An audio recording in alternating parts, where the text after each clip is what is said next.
Hi, this is Melanie Rice with JCTV, and I'm here again with Angie Snook. And Angie, we were here a couple months ago, and we're on the other side of the new museum. You want to talk a little bit about this side? Well, this is the original side of the house. It was built in 1855 by George Richards and his wife, Anna Cora Richards, and they lived here until 1867. And this was a very unique and beautiful home for its time in Geneseo. And again, he was the owner of the Geneseo house. Okay, and the staircase kind of looks about the same, although it looks just a little bit different. This one is a walnut staircase. The bottom part is very much the same, but it is a curved stairway, which was real popular in the 1850s. The other side was in the 1860s, and that's when they became more squared off and a little bit, they looked more sturdier, but this one is just as sturdy, and it's a free-hung circular stairway. Yeah, okay. And the ceilings are just as high over here as they were over there, and I'm looking at this lovely wallpaper. Now, we were talking before the camera came on. This is pretty much original, you thought? Yes, it's the Monticello wallpaper from Thomas Jefferson's home, and it has been here a very, very long time, and it's quite unique, and whenever anyone comes in, that's one of the first things they see, because it's unusual to see a building or a home on a wall. Yes, it is. You're right. Lots of homes on the wall. Right. Over and over. The same one. That's right. And as we go up the stairs, I think there's something very unique that I would have never guessed, that this was a little niche in here. Now, what is this little niche for? It's called a casket niche, and with the circular stairway, the caskets were stored in the attic, and when there was a death in the family, it would be brought down from the attic down to the main floor, and the body would rest in that casket. And the niche was there so that they could rest the casket and get it around the curve in the stairway so they could get it downstairs. And they use the same casket over and over, right? Yes, the family had one casket. They used it over and over again, and then the body would lay in waiting, and people would come in and visit, and they'd stay up all night with the body. Then they would, at the burial, put it in a pine box and bury it in the family plot, and then the casket would go up in the attic till the next person needed it. Well, hey, that's reuse and recycle, right? Okay, as we go upstairs, I think you're going to show us where your storage is going to be, and also there are maid quarters up here, right? Yes, and that's quite unusual because in 1855 there were very few people in Geneseo who had maids, and had maids that lived with them and took care of them and took care of all the duties that they needed to do. Well, I'll let you go first. All the rooms that we'll see upstairs were once bedrooms, and the bedrooms also had fireplaces in them, which was quite unusual, but there wasn't a central heating system. Right. So the only means of having heat would be through fireplaces. And this room was either a dressing room or a nursery room for their children, and the front bedroom was at the front of the house so they could see everything that was going on in the streets below. Also, he could keep an eye on what was going on over at the Geneseo house, which he owned and took care of. And these windows are massive. Also upstairs here we have floor-to-ceiling windows, which were very popular in the Italianate style homes, and also the beautiful white marble fireplaces. We'd all love to have one of these in our bedrooms these days. And it looks like they kind of put the brick in there, huh? Yes, they did. And the fires a lot of times were used with old coal, or they would use small wood burner heaters as well to radiate the heat at night because they couldn't stay up all night stoking the fires. These radiators are pretty interesting also. All the house later on, when heat was put in, they used hot water heat that were in radiators, and is on both sides of the house. They have them upstairs and down. These do not have the marble tops on them as they do in the other side of the home, which was in the 1860s, right. But they still are here and still intact. The windows also are the 12-pane windows, which were part of that era too. Wow, it's beautiful. Well, let's look at the maids' quarters. And you said this is pretty unusual for a family in Geneseo at this time to have maids? Yes, and of course if you look, the maids' quarters will not be very beautiful as was the home itself. They had very narrow hallways. They were here so that they could get up here and help take care of the family, so the wife didn't have to get up in the night because her job was to take care of her husband and take care of her family, but the maids was to keep the baby happy and keep the home clean, cook all the meals, change the linens, do the laundry, and take care of all the home acts, so that she just had to care about her husband and her children and entertaining them, and also entertaining many people in their home. Oh yeah, well that's what they did. I mean, yes. They had entertainment all the time. And the cupboard to our right over here was also for storage, and they would keep all the linens and their clothes. It would be kept, and those are original too. They have very, very pretty pulls. I'd like to refinish some of those in the future just They've because been painted, haven't they? many Yeah. coats of paint. Yep. And the kitchen walls that were put up are just put up temporarily, so those will be coming down too. Great. We will be using this upstairs portion of the house at this time for storage because we need somewhere to store the artifacts because we don't have a separate storage area in this building as we did it across the street. And are you going to be able to show the maids' quarters for part of the museum? We hope to, especially when we have our first open house because there's not very many maids' quarters that we can get into in Geneseo. Yeah. In fact, there are very few maids' quarters available. And the homes that did have them, they're mostly all torn down now. All right. Well, this is really neat. I am getting more and more excited as the closer we get, aren't you? It is. It's really fun. The people who are living downstairs have found a home, and they are moving March 1st. So we will be in this whole north side to be able to start working after March 1st. Good. So we're real excited about that. So our move is taking place and taking shape. Good. And so we can maybe get in next month. Yes, we can. All right, great. And also, I noticed on your door that the old museum, or I should say the original museum, you're going to have some new stuff in there next month also? Yes, it's our Okay. final exhibit, and Okay. it's going to feature 25 years of the Geneseo Historical Association because at March 21st will be our 25th year. Wow, that's great. And what a grand opening and a gift for us to have is to No move over kidding. here. No kidding. We'll be looking forward to that on March 1st when it reopens. Okay. And also school groups can go. And Oh, yes, we're ready for groups Okay. to come through and to say their goodbyes to the old museum. Okay. Well, good. Well, thanks a lot for showing us the other side. And this has been Melanie Rice with Angie Snook here with JCTV. Hello, this is Brett Decker with JCTV. We're here today with Kippy Cowles of Best Travel, and we're going to discuss the new airline. Kippy, could you give us a little insight on what this new airline is out of Moline? Certainly, Brett. It's AirTran Airways. They do fly jet service from Moline to Orlando. They do make one stop in Des Moines on 3 flights a week, on half their flights. They do not fly on Tuesday, though. Can you tell us why would they have picked Moline as one of their stops? Yes, they were part of Airways Corporation, which has flown for 18 years, and then they joined forces. They came out of Bloomington, did a survey in Moline, seeing that we had a big market for Orlando flights, and it saves people from driving to Chicago to get the cheaper prices. Now they can fly right out of Moline. You mentioned cheaper prices. What are those prices right now? Is there a special, and what will be their regular rate to Orlando? Certainly, there's a real good special right now. From now until February 4th, if you purchase your tickets, it's $79 one way. You do have to add tax onto that. And that travel is valid from March 6th, and that is when they start services, March 6th through September 4th. After the February 4th cutoff, then the prices are going to be starting at $99 on up. How many takers have we had in the local area? It's been amazing. We have had a great number of phone calls asking about the new prices and the new airline and, you know, a little bit about them. We're right now sold out for spring break, and a lot of February dates, you know, they don't start February, but March dates are pretty much sold out. Okay, well, thank you very much. That sounds like an excellent addition we're going to have now to the Quad City Airport, and I'm sure all of our viewers will now be going to Orlando to see Mickey. This has been Brett Decker with JCTV. Hi, this is Julia Buzzard. I'm here at Hammond Henry Hospital with Kathy Lynn of the Hammond Henry Hospital Auxiliary, and we're going to spend a little time talking about their fundraiser. Kathy, could you just tell me what this year's fundraiser will be? This fundraiser this year is called Totally You, A Woman's Day.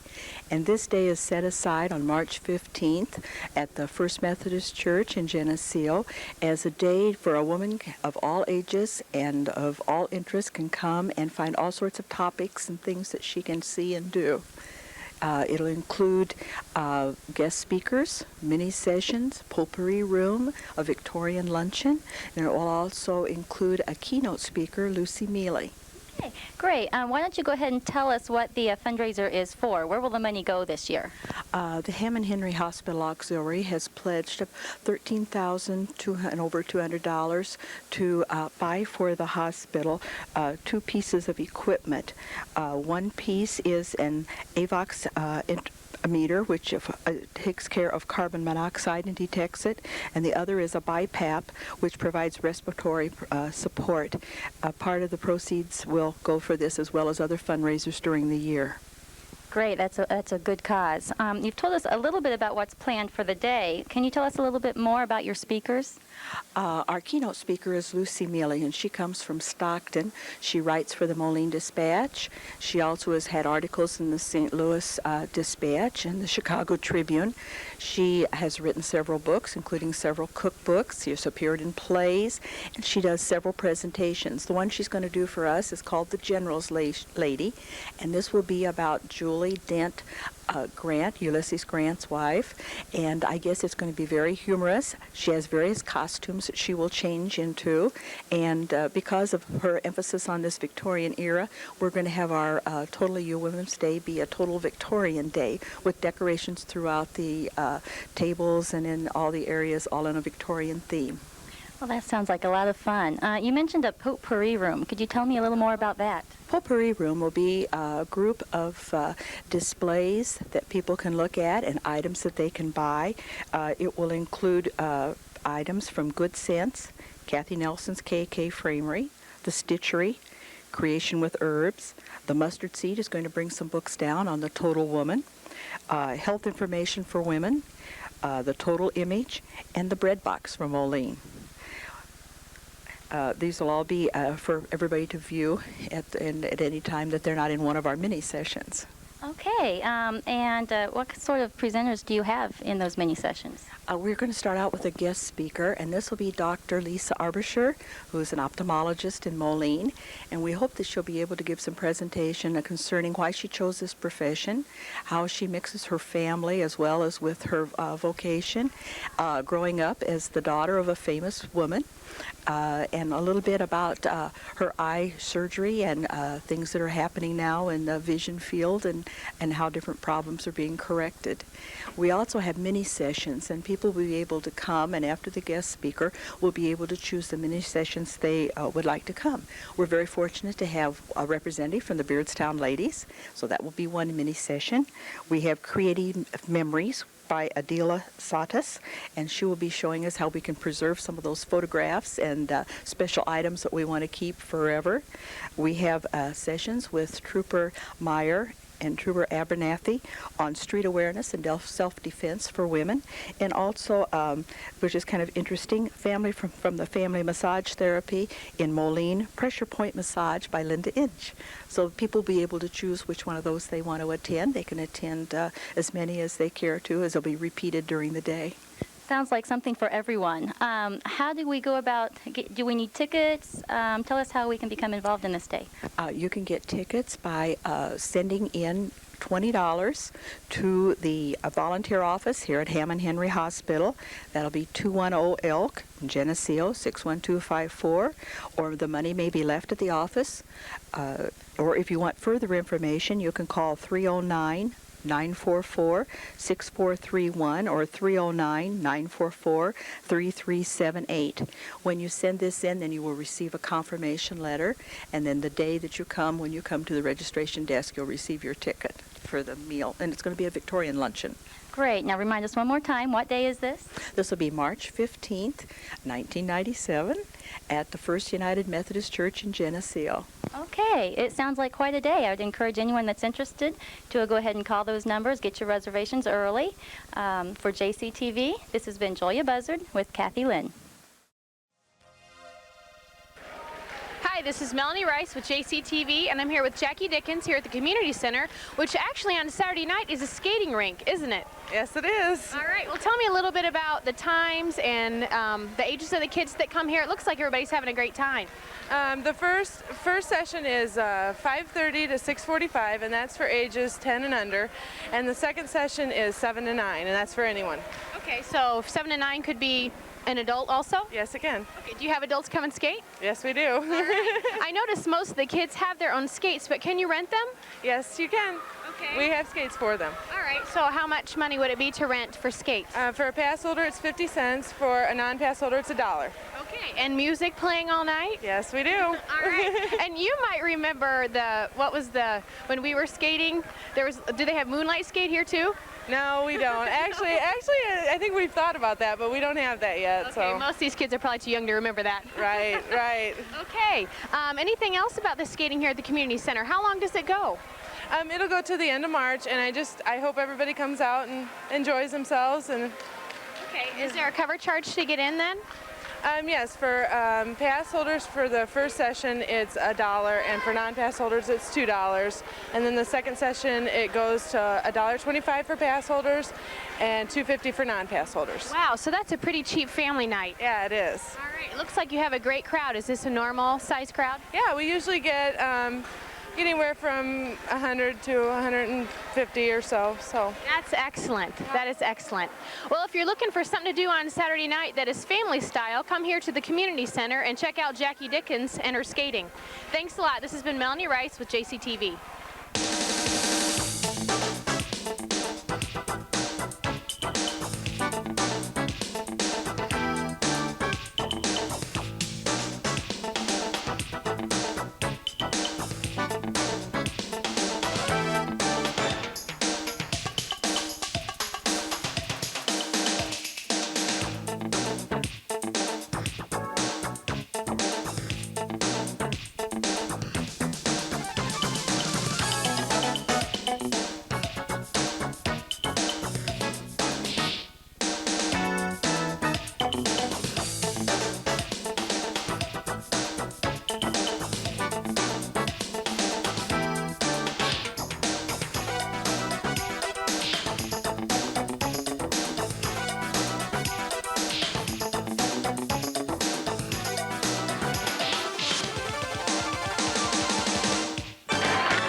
Hi, this is Kim Reynolds with JCTV, and I'm here today to talk with Barb Braun of the Mississippi Valley Regional Blood Center. Hi, Barb. Hi there, Kim. Could you tell us a little bit about your position at Mississippi Valley? Sure. I've been with the Mississippi Valley Blood Center for about a year and a half, and it's my job to educate the community about what the Blood Center is doing for all its residents and the hospitals and patients that it serves. That's interesting. Could you tell us a little bit about Mississippi Valley? We were formed in 1974. We're a not-for-profit organization based in Davenport, but we have centers in Moline, Illinois, not Geneseo, but Davenport, Muscatine, Burlington, and Iowa City. And our goal this year is to collect about 54,000 units of blood. So that's a lot of blood, and so we need a lot of people to help us meet that goal. That is a lot of blood. Could you tell us a little bit about how Mississippi Valley and Geneseo work together?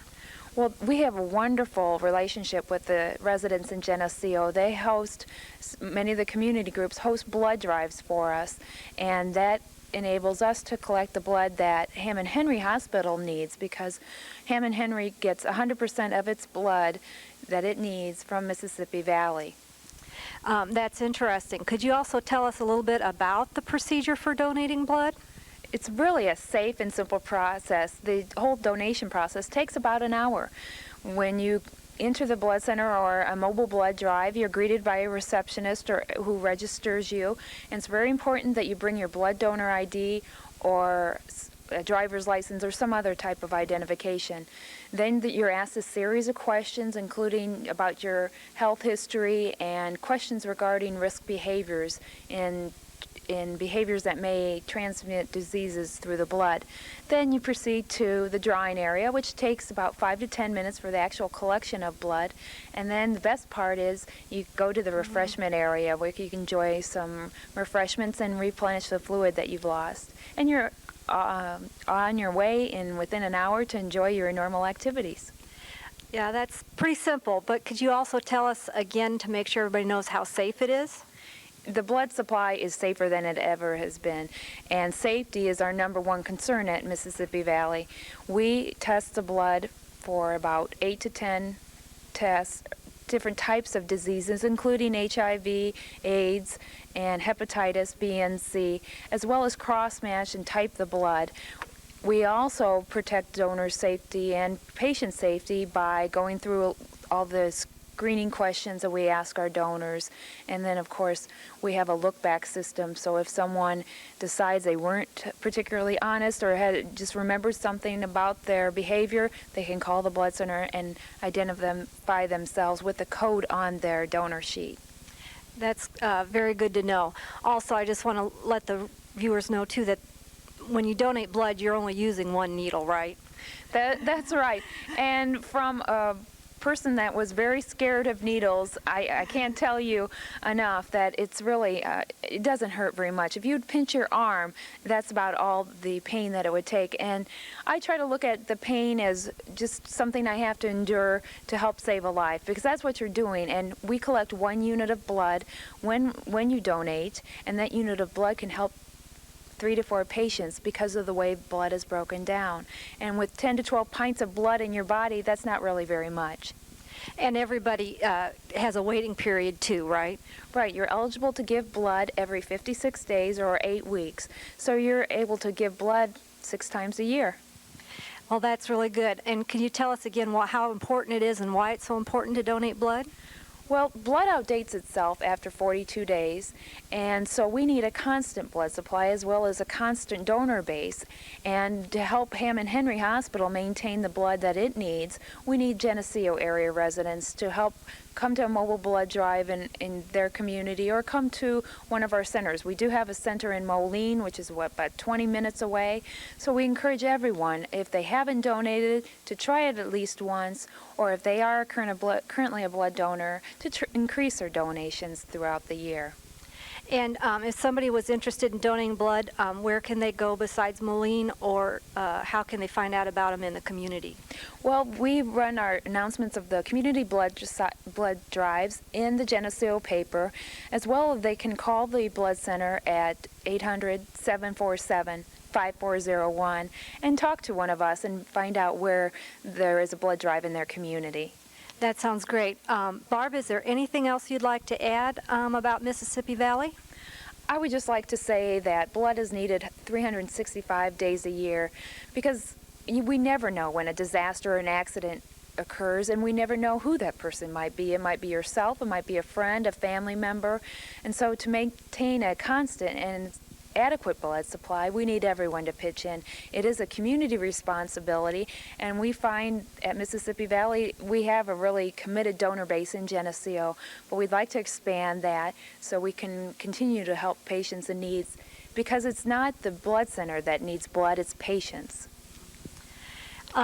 We know how important the blood is, and it's great that Geneseo community is so willing to donate blood, but we want to extend the invitation to all our listeners that if you aren't donating blood, to please donate, and if you are donating blood, like Barb said, increase your donorship.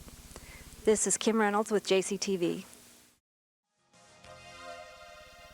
Hello, this is Brett Decker with JCTV, and we are at the Christmas and April Board Recognition Night, recognizing sponsors and recognizing past house captains. And we have a very special guest this evening. We have Andy McKenna Jr., who is the chairman of the 1997 chairman of the National Christmas and April Board. Nice to have you with us, Andrew. Thanks, Brett. It's fun to be here. Could you give us a little, your perspective on the National Christmas and April organization? Sure. Christmas and April is a national grassroots organization. It's comprised of affiliates around the country. There's 220 affiliates, just like the affiliate here in Geneseo. They work in 525 cities and towns around the country, and this year we'll repair 4,500 homes. We'll provide work that has a market value of $36 million. So we together are one of the largest home repair organizations in the country. How is this project growing, such as Geneseo just started a couple of years ago? Are there other Christmas and April projects that are popping up all over the country? Sure. You know, we're one of the fastest growing nonprofit organizations in the country. We only incorporated as a national organization 10 years ago, a little less than 10 years ago, 1988. So most of our programs, of the 220 affiliates, better than half of them have just been formed in the last 3 years. So the growth is really extraordinary. We're confident that the rate of growth will continue. Will be this year in all 50 states, but now we're creating more affiliates within those states that we're active. That's exciting. I know, speaking for the board of Christmas in April here in Geneseo, we're thrilled to be part of this organization. It's a wonderful thing that we're doing in the community, and we love the community support we're getting. At this evening's Christmas in April Awards recognition, we recognize past board members, present board members, past and present corporate sponsors, and all of our house captains, past and present. We've enjoyed their support, and we also have enjoyed your support. The people in Geneseo have made Christmas in April possible through your monetary donations and through your physical donations, showing up and volunteering. We appreciate that. And we hope you've enjoyed what we presented tonight, and you'll see much more of us on JCTV, in the papers, because Christmas in April has a busy schedule in 1997. And thank you very much for watching. This has been Brett Decker with JCTV. Hi, this is Susie Snyder-Bush here with the Geneseo Chamber of Commerce, and I'm here today with one of our newer members, Geneseo Hillcrest Liquor, and its owner, Willie Wilson. Hi, Willie. Hi. Welcome to the Chamber. Can you tell me a little bit about your business, how long you've been here? Well, I've been here for 13 years. I've personally owned it for almost 3, and we've just tried to provide a complete discount liquor store for the community. Okay, are you new to the Geneseo area yourself? Yes, I guess I would be. Mm-hmm. But you've been around here you've owned the store for 3 years now? 3 years, and I've worked the store for 13. Okay, so you really know the business? Yes, I've been in the industry for 23 years. Okay, so if anyone has a question, needs advice, needs help with a party on what to serve, you're their man? I certainly hope so, yes. Okay, and I understand you recently took some training. That was a few years ago. I took a course through Blackhawk with Irene Hoffman, and she's in the paper weekly. She's a wine connoisseur for the area. Very well-known lady. It was a very interesting class. Yes. I bet there's a lot to know there. There's a lot to know in this business. Yes, there is. Okay. Anything else you want to add about the business? What are your hours? We're open from 9 till 9 Monday through Thursday, 9 till 11 on Fridays and Saturdays, and noon till 8 on Sundays. And we offer a complete line of all beverage needs that anyone would have. And if there's anything that someone needs that we don't carry, we'll be glad to try to get it for them. Okay, and you are Geneseo's only full-service beverage store, is that correct? That's correct, yes we are. Okay, well, Willie, thank you very much, and we wish you well, and welcome to the Chamber. Thank you. We're here now at another new member, Uncle Bill's Pizza, with owner Bill Schilling. Welcome, Bill. Thank you. Now, can you tell us a little bit about your business? I'm sure most of Geneseans have had your excellent pizza, but for those of the unlucky ones that haven't, tell us about what makes your pizza special. Oh, well, I came from a place in Rock Island, Harris Pizza. I probably can say that, which I'm going to now anyway. And worked up there for about 7.5 years, worked up to an assistant manager's position, and then went away, moved to California, and came back and worked for my father for about 8 months, and that didn't really work out too well. And then he had asked me if I could still make a pizza, and I said, sure, I think so, but I maybe should go back and get my skills refreshed. So I went back to Harris for another year, put some money away, and then decided to look around for a place, and Geneseo came up in a conversation with a lady that, Dr. Mullen's wife, she worked with my brother down in the Quad Cities, and said there was an opening up in the bowling alley. So we talked with the bowling alley, decided to sign a lease, came out here and worked out here for a couple of years in the bowling alley, and then decided I wanted to get out of that location because I had some parking problems, and decided this here location here opened up, and we came here, and I've been here ever since. And now, your pizza features the hand-tossed crust? Hand-tossed crust. We start everything from scratch. There's nothing, we make our sausage from scratch, our dough's from scratch, our sauce is from scratch, and basically dice everything fresh daily. Well, I can vouch that it's really good stuff. And what's your best seller? Probably the garden or the sausage. That's usually what we sell the most of. And what's your favorite? Mine's sausage. And how often do you eat your own stuff? Not anymore. 12 years of making it, I can't do it very much. But, I don't know, probably once every other week I'll eat it. I eat tombstones. We better edit that. No. Well, we're really happy to have you as a chamber member, and we know that you're going to be involved with some of the things we do, so we can get you even more visible in the community. But for people that might not be that familiar with you yet, what are your hours? Hours are Sunday through Thursday, 4 to 9:45, and Friday and Saturday, 4 to 10:45. And you offer dine-in? Dine-in, carry-out, and delivery. Delivery we don't do Friday and Saturday because of the business volume we do, but every other day it's free delivery inside the city limits of Geneseo. Aha. All right. And for those people that might take an occasional trip into the cities, they can also get your pizza where?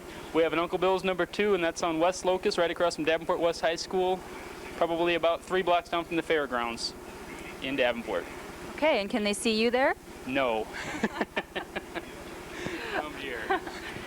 This has been Susie Snyder-Bush with the Geneseo Chamber of Commerce for JCTV. See you next time.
Hi, Clint Rice for Channel 50 Sports and JCTV. I'm in Hilton Coliseum here at Iowa State, the home of the Iowa State Cyclones, and along with me today is Brad Johnson.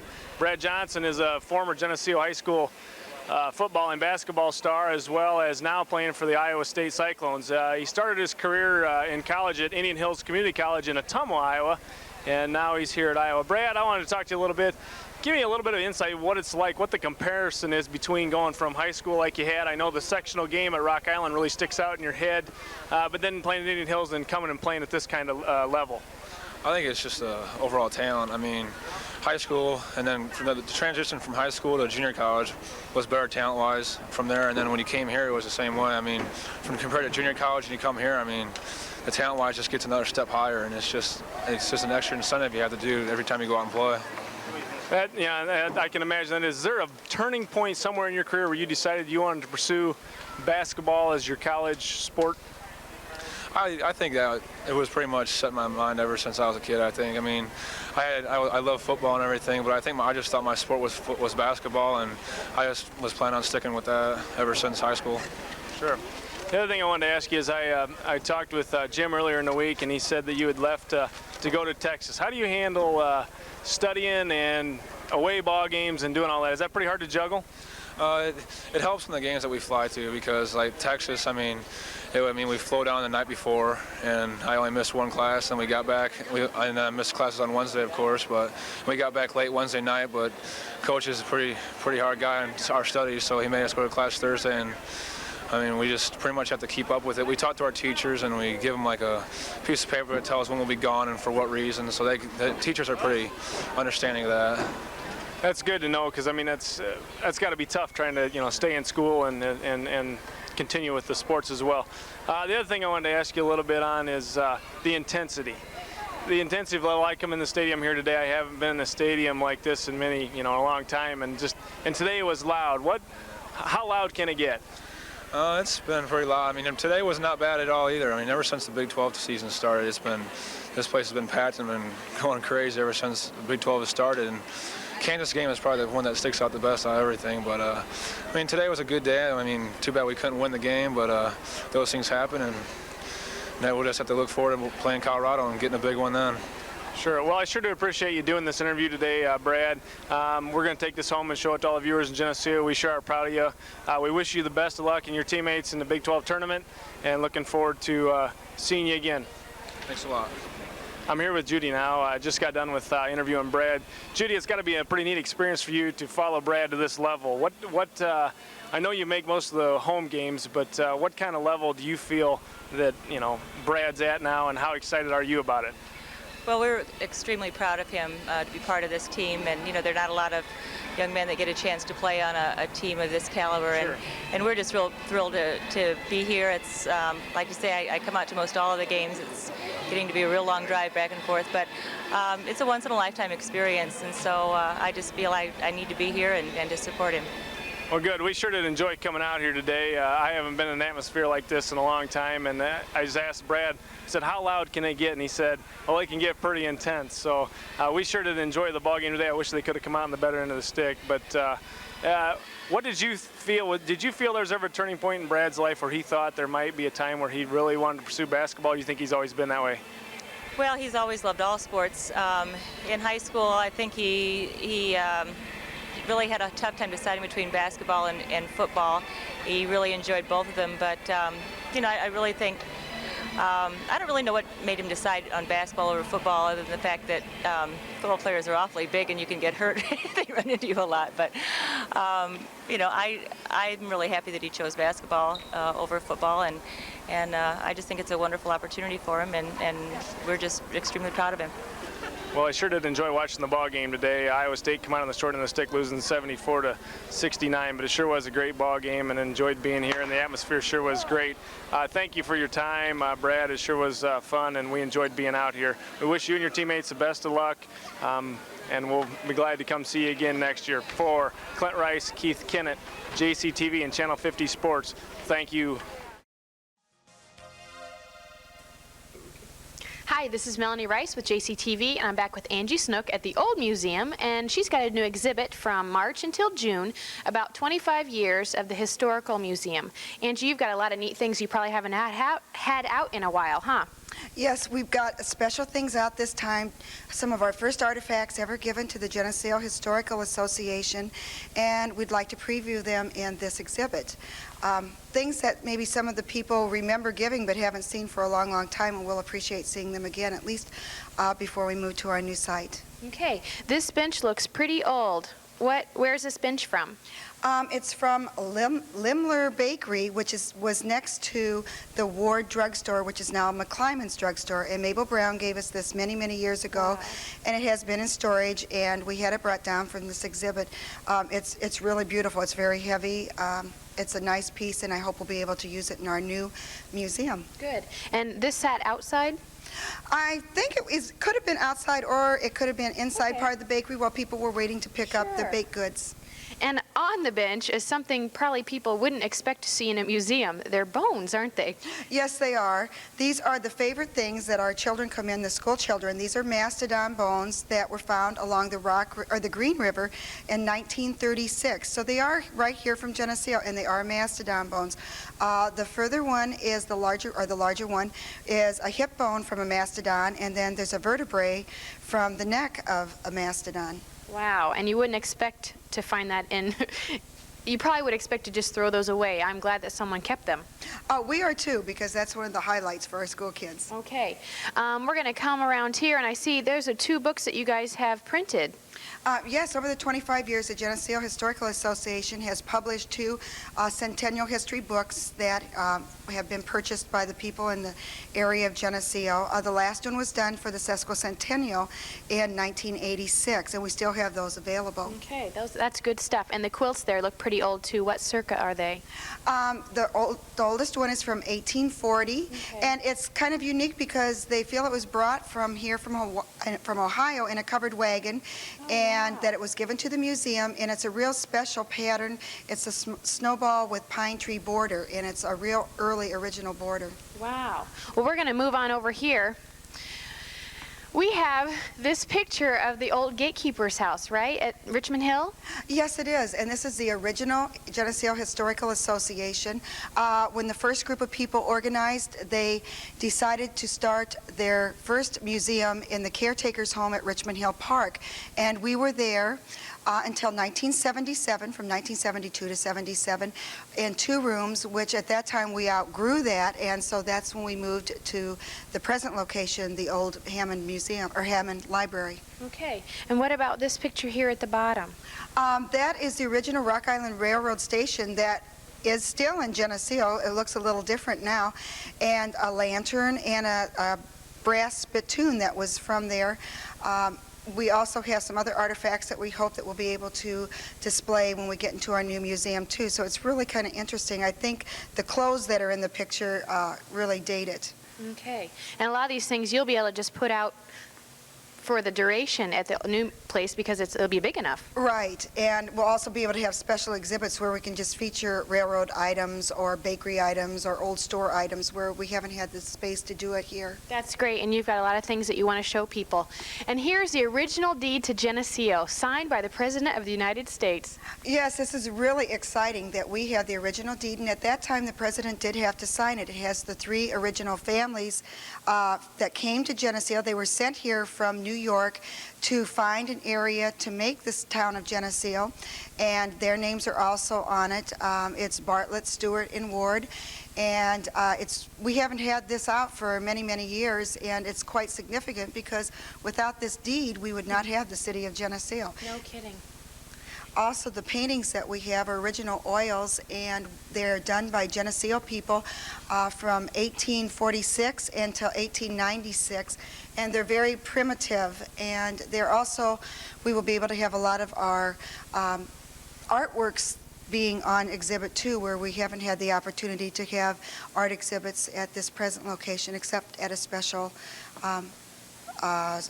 exhibit. Sure.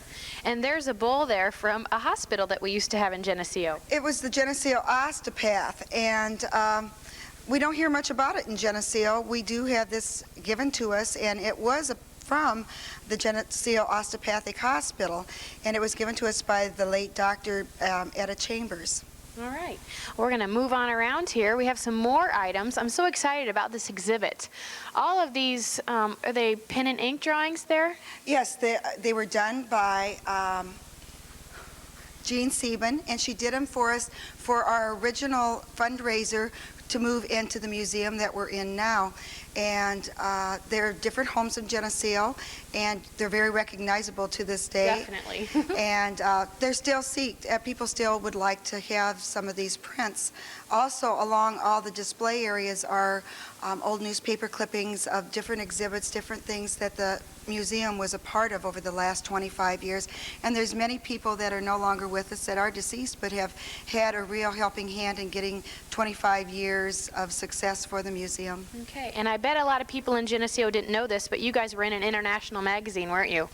Yes, we were. We had a quilt exhibit many years ago, and a lady came through to visit, and she was really impressed with our exhibit, and she wrote us up in an international quilt magazine. And many of the quilts we have are very spectacular, and what we really appreciate is we have 2 quilts that are probably 2 of the oldest in Henry County. In fact, we know that one is. And other quilts that have been given to us from native Geneseoans or from their ancestors have done, they date back to the early 1840s. Wow. And we have one that's from 1837. And we do take special care in taking care of them. We roll them. We also keep them in acid-free paper so that we keep them in as mint condition as possible for a museum that doesn't have special controls for heat or temperature. Wow. But if quilts and different artifacts are given, we do try to keep them in the best possible means. Well, they sure look like they're in great shape. You guys did a great job. This spinning wheel is kind of neat. This is our first donation to the original museum. In order to use this, it would be like a 5-mile walk just to spin a small ball of yarn. So whoever would use this would really get a good workout at the same time. But it is the one it has on our chronological number is number one gift to the museum. That is amazing. Well, is there anything else you want to highlight before we kind of talk about our auction?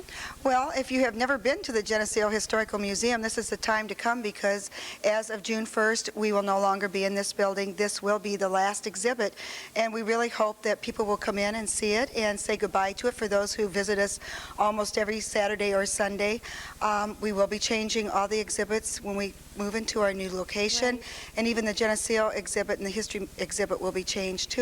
So this is your last chance to take a peek at this building, and even for the building itself, it has old tin ceilings, and just the building itself is worth coming in to see. Okay, kind of a sad, happy thing, isn't it? It is. We have very mixed emotions. I'm sure. We've spent a lot of time and a lot of effort and enjoyed being in this building, and so have the people who were here before me setting up exhibits. We were very excited when we moved into this building, and now we're very excited to be moving into our new building. Well, I am too, and I'm glad that we're going to be there.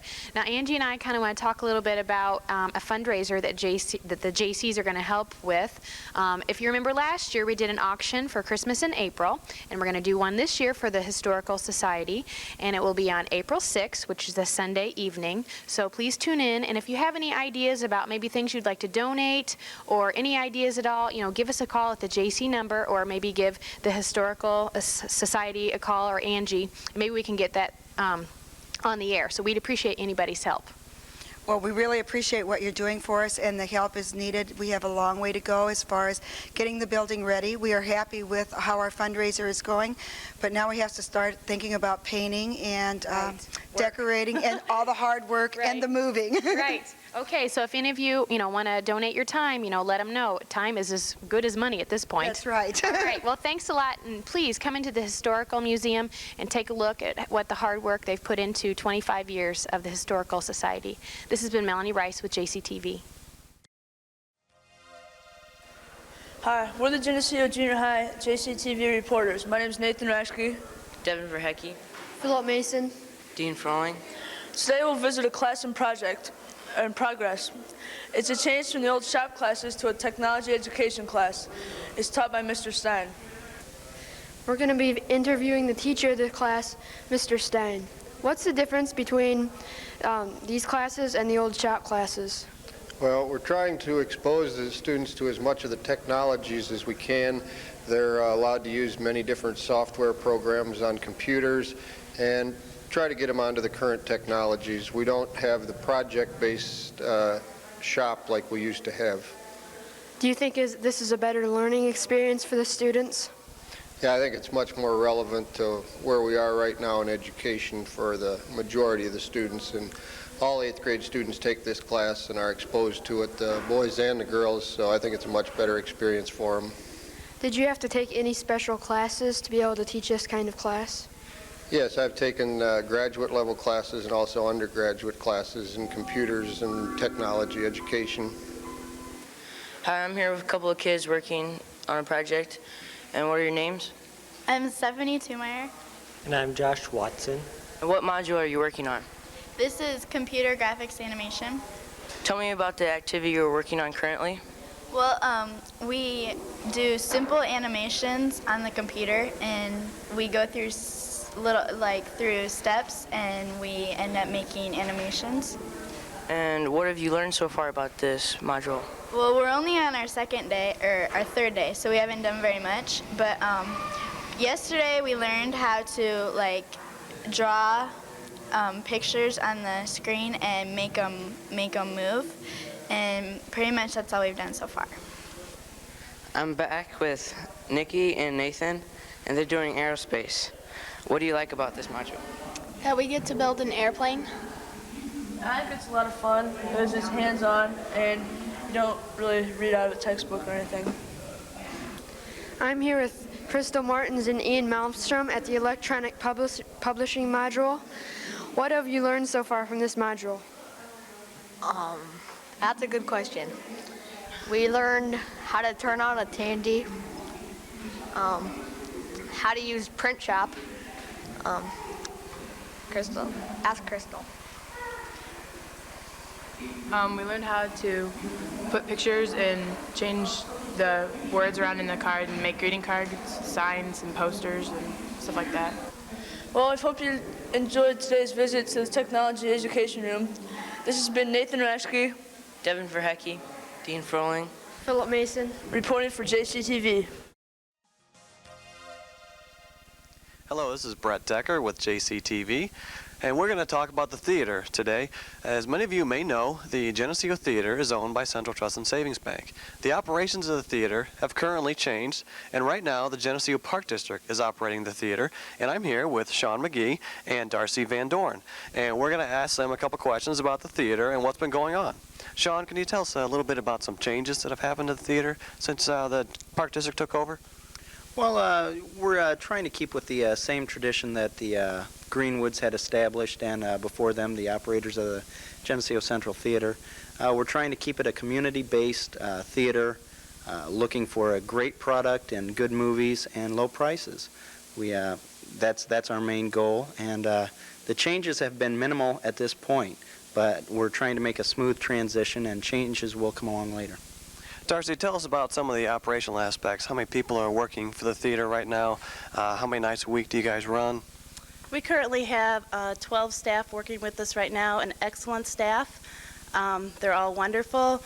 The days of the week kind of vary on the different movies from 5 to 7 days a week. Everybody wants to know about price. Could you tell us what is your pricing schedule for the theater? Okay, for adults we have $4.50. For children we have $3.50, and for senior citizens it's $4. If people want to rent the theater, that's a special price, and it varies depending on what the theater is going to be used for. What time do these movies usually start? On regular weekdays and on Sunday they start at 7:10. On Saturdays we have a later show so people can go and get dinner. That starts at 8 o'clock. On children's movies we have matinees, generally about 1 o'clock in the afternoon. All right, well, thank you very much, Sean and Darcy. We appreciate you taking some time out and talking with us about what's happening at the theater.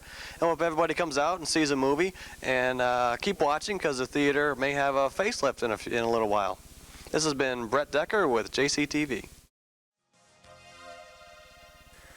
Hi, this is Katie Anderson with JCTV. I'm here with Jason Stone and Charlie Lawson, two students from J.D. Darnell's Close-Up program. Jason, what is the Close-Up program? The Close-Up Foundation is a nonprofit organization funded by the Congress of the United States. It's been around for 26 years nationally, and we've actually been going on the trip for 20 years in Geneseo. Charlie, who is eligible to participate in the Close-Up program? All sophomores, juniors, or seniors. There's a school policy that they must be passing classes, but nationally, any 10th through 12th grader. How many are involved in this year's program? Originally, this year we had 32 students signed up to go. Only 16 of the 32 are actually going to be going, but we have about 8 seniors, 7 sophomores, and a junior going. How does Geneseo compare in numbers to other schools? We have the largest group from Iowa or Illinois going, and the largest group from any other school is 8. So compared to the Quad City schools that are bigger than us, we really stack up pretty good. Does Geneseo hold a tradition in having a lot of members go to the Close-Up program?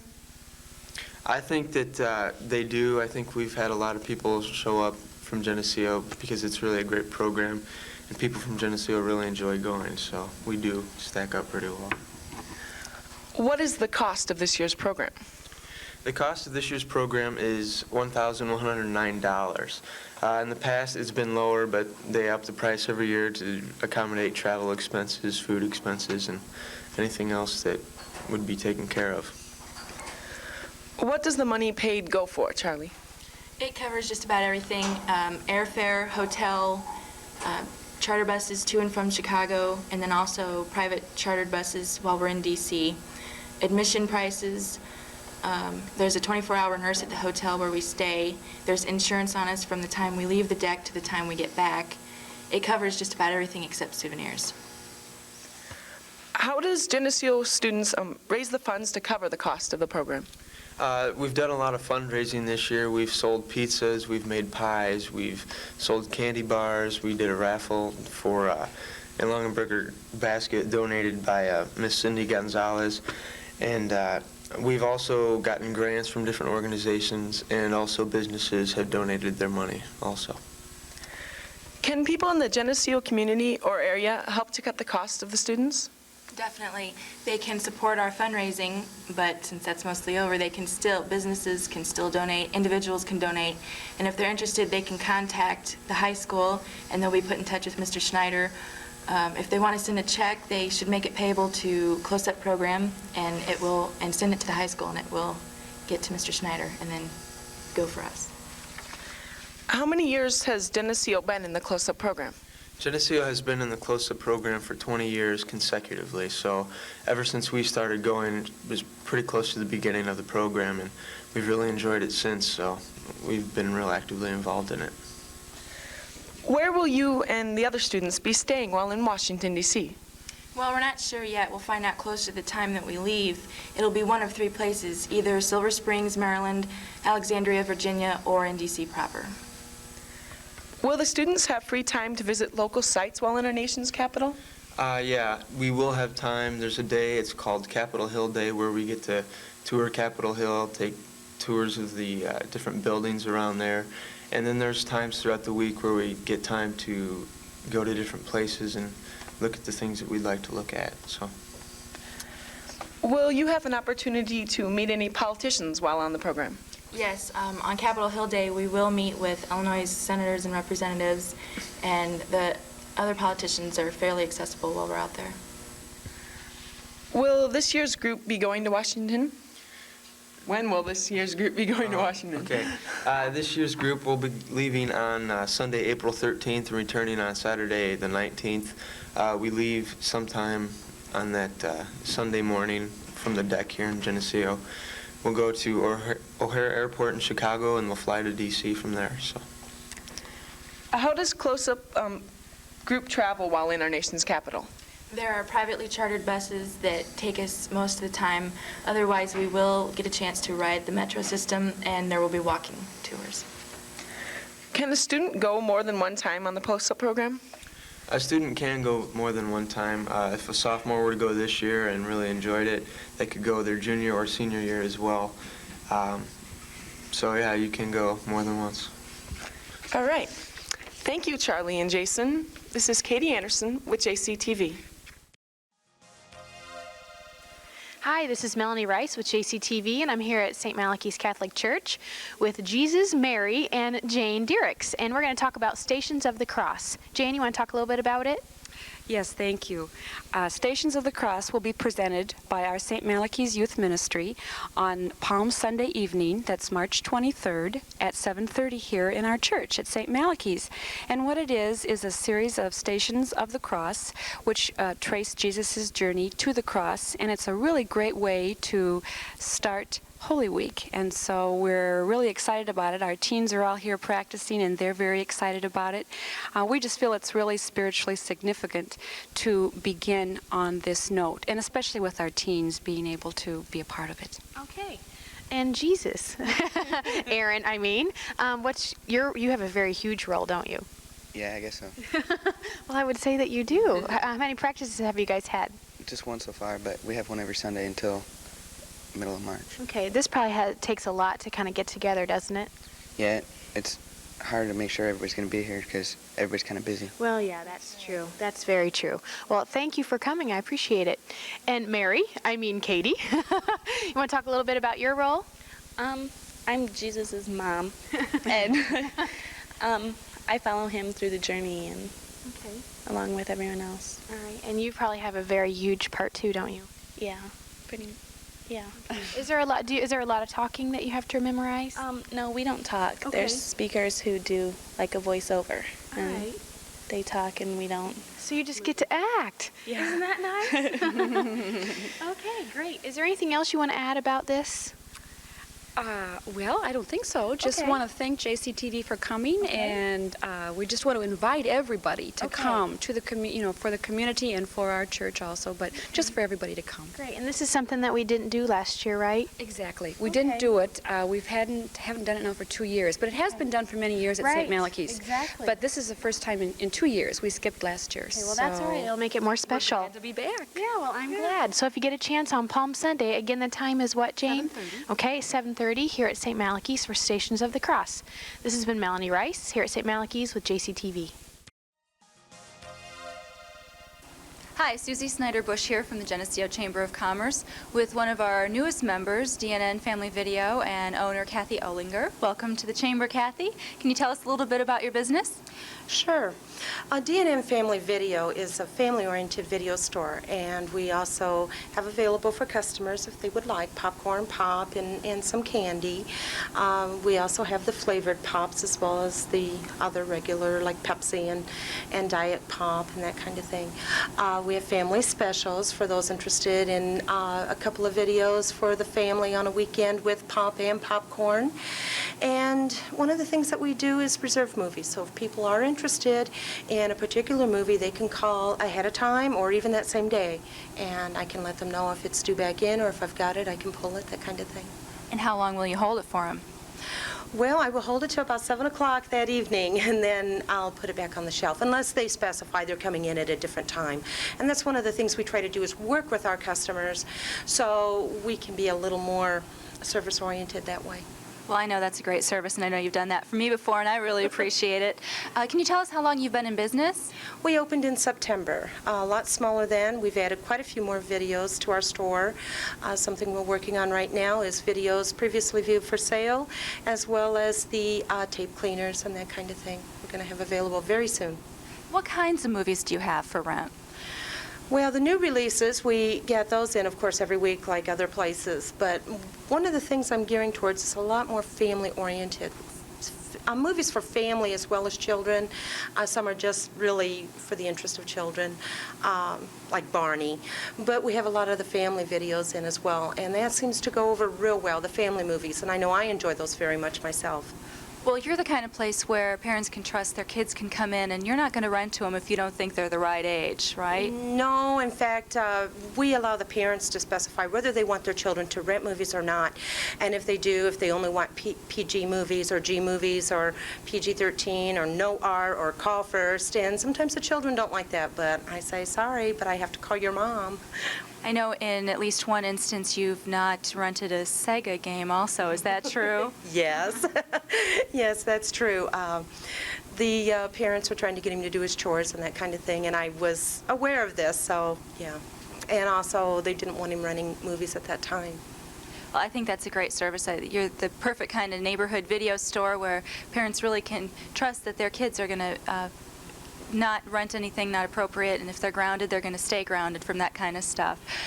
I think communication. As long as the parents communicate, then I have children also that come in, and I know if they're diabetic, they can't have the candy and that kind of thing, so I can work with them and check with parents. I like the communication. Great. And how do you like being in Geneseo, being in business in Geneseo? Oh, I love Geneseo. I think the people are wonderful. You're not going to go any place and find better people than what you find in Geneseo. Well, great. We're glad to have you here. Welcome aboard. Thank you. Thank you very much. I'd like to introduce you now to another of our new members and one of the newest businesses in town, Creative Images Center, and owner Kat White. Welcome, Kat. Thank you so much. Can you tell us a little bit about your business? I know you guys do a lot of things, and it's really exciting to have you in Geneseo. Well, thank you very much. Yes, we're really excited to be here. We felt like there was a real need. The business encompasses desktop publishing, printing, copying. We have color copier. We've got self-service computers. We've got black and white self-serve copiers.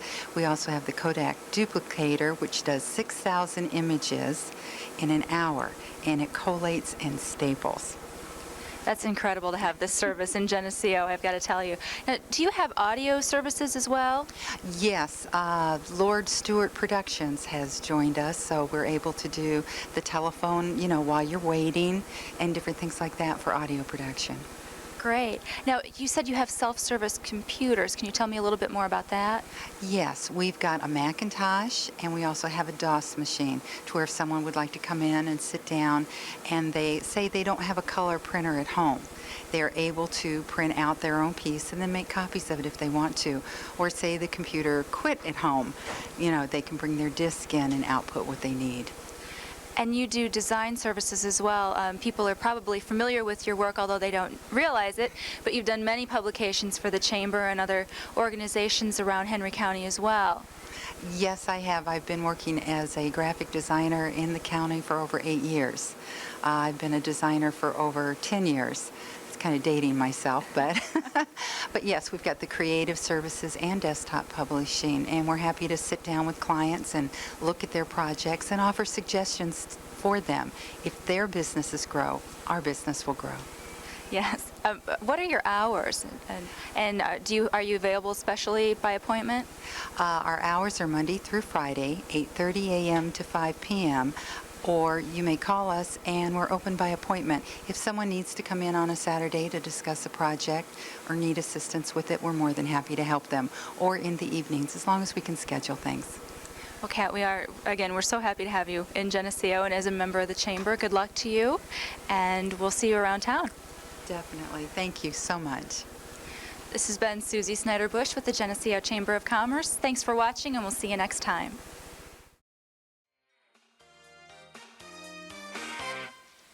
Hello, this is Brett Decker with JCTV, and I'm here tonight with Cheryl Carton and Beth Fox, and we're going to discuss the Balanced Calendar School Year proposal. Beth, could you give us an idea of, and maybe clear up the air, what is Balanced Calendar School Year proposal? Balanced Calendar School Year proposal is a project that's actually being headed by about 65 community volunteers, where we're looking into the possibility of offering a school year that is different from the traditional calendar year. What we're proposing is a schedule where students are in class for 45 days and then have a 15-day break, with a slightly longer summer break. And that is the reason for the terminology of balanced calendar school. It is not looking at children going to school more days. Okay, so the children won't be going the entire year. That's why you don't want to call it year-round school. It'll be a 45 days on and 15 days off. That's correct. Thank you. Cheryl, could you tell me a little bit about the potential benefits and the potential difficulties surrounding balanced calendar year schools? One of the benefits from balanced calendar school year is that the children have a better memory retention of the material that they cover. In the summer, when they've had 12 weeks off without any school, they seem to lose some of what they've learned the previous year, and it'll take teachers about 6 weeks to have this, to catch them up to where they were in the spring. They also have a better attendance. The teachers, parents, they all are like it. The children don't have as many sick days, and the teachers have a better attendance record. How about any possible difficulties with balanced calendar year? One of the struggles will be is if a family has children in the traditional calendar year, as in junior high or in high school, and still have young children in elementary school. Scheduling their time together could be a little bit more difficult. Beth, could you tell us a little bit about the community interest, what it is now, and how it will be determined in the future? That's exactly where we are in our research process. In this next couple of weeks, we'll be holding information meetings at each of the elementary schools for interested parents to attend, and they will be receiving surveys coming home with the kids in their book bags, and also at the information meetings to identify what the level of interest is among the parents in terms of sending their schools to a balanced calendar school. Cheryl, can you tell us a little bit how will the current schools be used? What are the district's plans if this proposal would be enacted? If the proposal is enacted, the balanced calendar would be a pilot program at Southwest. The reason that Southwest was chosen is because of cost, the air conditioning, and the staffing. How about the extracurricular activities, after-school activities, busing, lunches, things like that? How would that be dealt with in the balanced calendar? From the research that we've done, the extracurricular activities shouldn't change since our schools are set around work and families already, and those activities happen at those times in the evenings. Beth, can you tell us about any additional cost or how this will affect the current funding of the schools? Sure. Because again, we're looking at the same number of school days, not an increase in days. The majority of costs will not be impacted. There will be some minor increase due to additional busing costs and additional days of running air conditioning. Those costs are minimal, and it will definitely not be involving any type of a tax increase in order to pilot this program. Okay, thank you, Beth. Thank you, Cheryl. We appreciate you taking the time to explain Balanced Calendar to us. And we'd encourage all of our viewers, if you have any questions, to get a hold of someone at the unit office and fill out the surveys that are coming home in the book bags. And please be informed of this. And if you have any questions, again, feel free to call. This has been Brett Decker with JCTV. Hi, this is Susie Snyder-Bush with the Geneseo Chamber of Commerce, here with another of our new members, co-owner Tim Boone of B&B Lawn Equipment and Cyclery. Welcome to the Chamber, Tim. Well, thank you. You know, spring is here, and you guys have got a lot of neat stuff to get people excited about the season. Can you tell me more about what you have? Yeah, we have a wide range of bicycles that we offer all of our customers with service to back the bicycles up. And we also have a large range of riding tractors and lawnmowers, from string trimmers to chainsaws to garden tillers, everything to take care of your spring needs. Now, is it a good idea for people to maybe check out their lawn equipment in the springtime before they go out and try to cut the lawn for the first time? There's no better time than now. We're running tune-up specials between the 1st of April all the way to the middle of May, so if anybody would like their lawnmower tuned up or picked up for no charge, they're more than welcome to give us a call. Wow, that's a great service. That's right. Now, you guys are located on Main Street currently. Currently, we're on Main Street. We're expanding our business. We definitely need more room. Our customers tell us we need more room. We're addressing that issue. We're moving to Chicago Street, just north of Farm and Fleet and Turpin Motors, and we'll have a 5,000 square foot showroom and service department. And when is that move? We're anticipating that the move should be right around the middle of August, towards the end of August. So people will be able to find you here for a while. Oh, yes. Okay, well, Tim, great. Thanks for joining the Chamber, and thanks for being a part of the community. Well, you're welcome. We're now here with Jackie Gerst, owner of a new business to town, Maple Grove Framing and Gallery. Welcome to town and the Chamber, Jackie. Thank you very much. Can you tell us a little bit about what you do and what you have available here? Well, I frame pictures, and we have limited edition pictures. Terry Redlin is a popular name around here, so he does outdoor things, not necessarily just wildlife, but I have prints by him, and we have those framed, or I can get them unframed. We also sell plates and giftware that he has made to go along with his prints. We can also get posters and open type edition prints, and we frame all different kind of things that you would have, memorabilia, keepsakes, just a print that you found somewhere on vacation maybe or something. And I've just recently completed a collage of Geneseo keepsakes from high school that came out very nicely. And so we can do all kinds of things. You name it, we can put it in a frame. Well, that's great. So you can do the creative end. Somebody can bring you something and you can make it beautiful. Yes, that's what we try. And sometimes it's easier that way. So for me to tell you exactly how it's going to come out and actually make you understand is hard. And where if you just bring me the stuff and let me take it from there, then I'll go with it and arrange something that I think at least looks nice. And we have some things, and I'm working on some samples so you can see kind of what I can do. Okay, and people are probably familiar with your location, although they might not know it. Can you tell us where you're located? Yes, we're right on Main Street, or excuse me, I shouldn't say Main Street. We're right on State Street, right down in the heart of the business district. We're in with Claudine's Decorating and Gifts. And so we share that building, two different businesses, same building. So it's right in the middle of the street, 106 South State. It's in the old Fellman Interior building, if that helps too. Well, it's a great idea to be paired with an interior decorator. You guys can work hand in hand quite a bit, I imagine.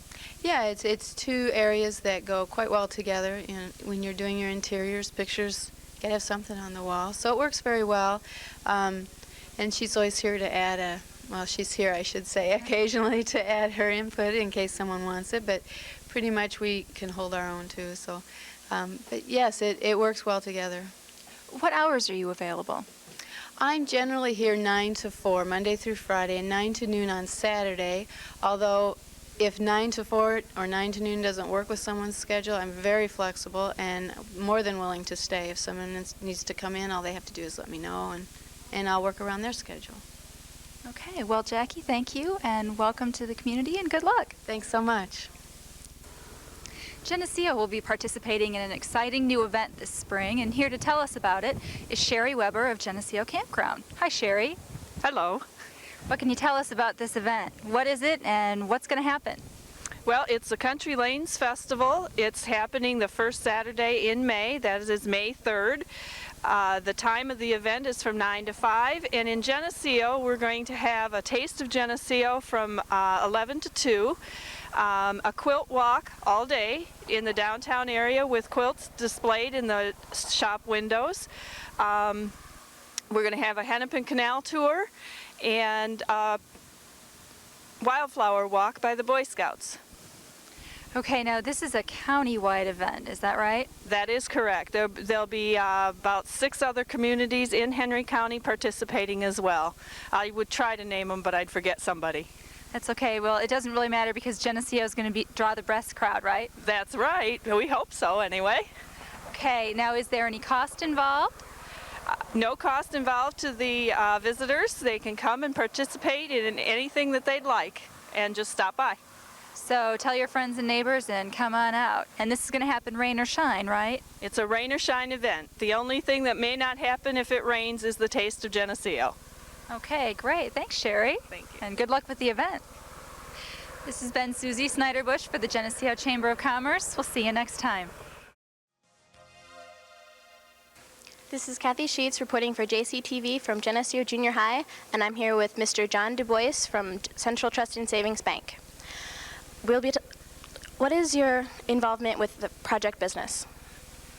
My involvement is as local advisory chairperson, and basically my goal is to get the program established into the junior high school and the high school, find the consultants, and facilitate with the other committee members the fundraising aspects associated with project business. Could you describe the project business for us? What's its purpose? Project business is a way for the junior achievement curriculum to be presented to students within the junior high school. And basically it's a way of exposing them to the opportunities that are available in the communities regarding the business environment and opportunities as far as education requirements to get into the business field. What happens in the classroom when these project business people come? What sort of things do they do? Well, they have lots of fun, and I think the students would say the exact same thing. Basically what it amounts to is they talk about their experiences as, you know, an individual within the business environment and what it takes for them, what it took for them to get through college, high school, etc., to get to the position where they are today. And that's really what the program is about, is getting the students aware of the business environment and what it takes to become part of that and what role they play as students today in that economy. Okay, how is project business funded in Geneseo? The project business is funded through community-wide requests for funds from the standpoint of we have mailings that go out to businesses and individuals and ask for contributions to support ourselves and our programs for the junior achievement curriculum. In addition, we have also in the past have had a bowl-a-thon similar to the junior achievement bowl-a-thon they have down in the cities every year. I'm here with Mrs. Sieben, a 7th grade geography teacher. Mrs. Sieben, how long have you been involved with the project business program? Well, this is the second year for the 7th grade class. However, it's been in 8th grade for several years before 7th graders. So I've been doing this for 2 years. Okay, and what do you think the kids are getting out of the project business? Well, I think they're getting an introduction to the business world. Some of them feel that they are pretty informed already because they have a savings account or they have a newspaper route, but I think they're getting a very good broad introduction of just what the business world is like and some possibilities they may have when they are out of school. I'm now here with Kurt Ford, a lawyer with Nash & Bean. How long have you been with the Junior Achievement Program? I've been with the program for 2 years now. And how did you get into it in the first place? I was asked by another business person in the community, and actually when I was in high school here, I participated in the Junior Achievement Program, so I was interested right from the beginning. What do you enjoy the most about the Junior Achievement?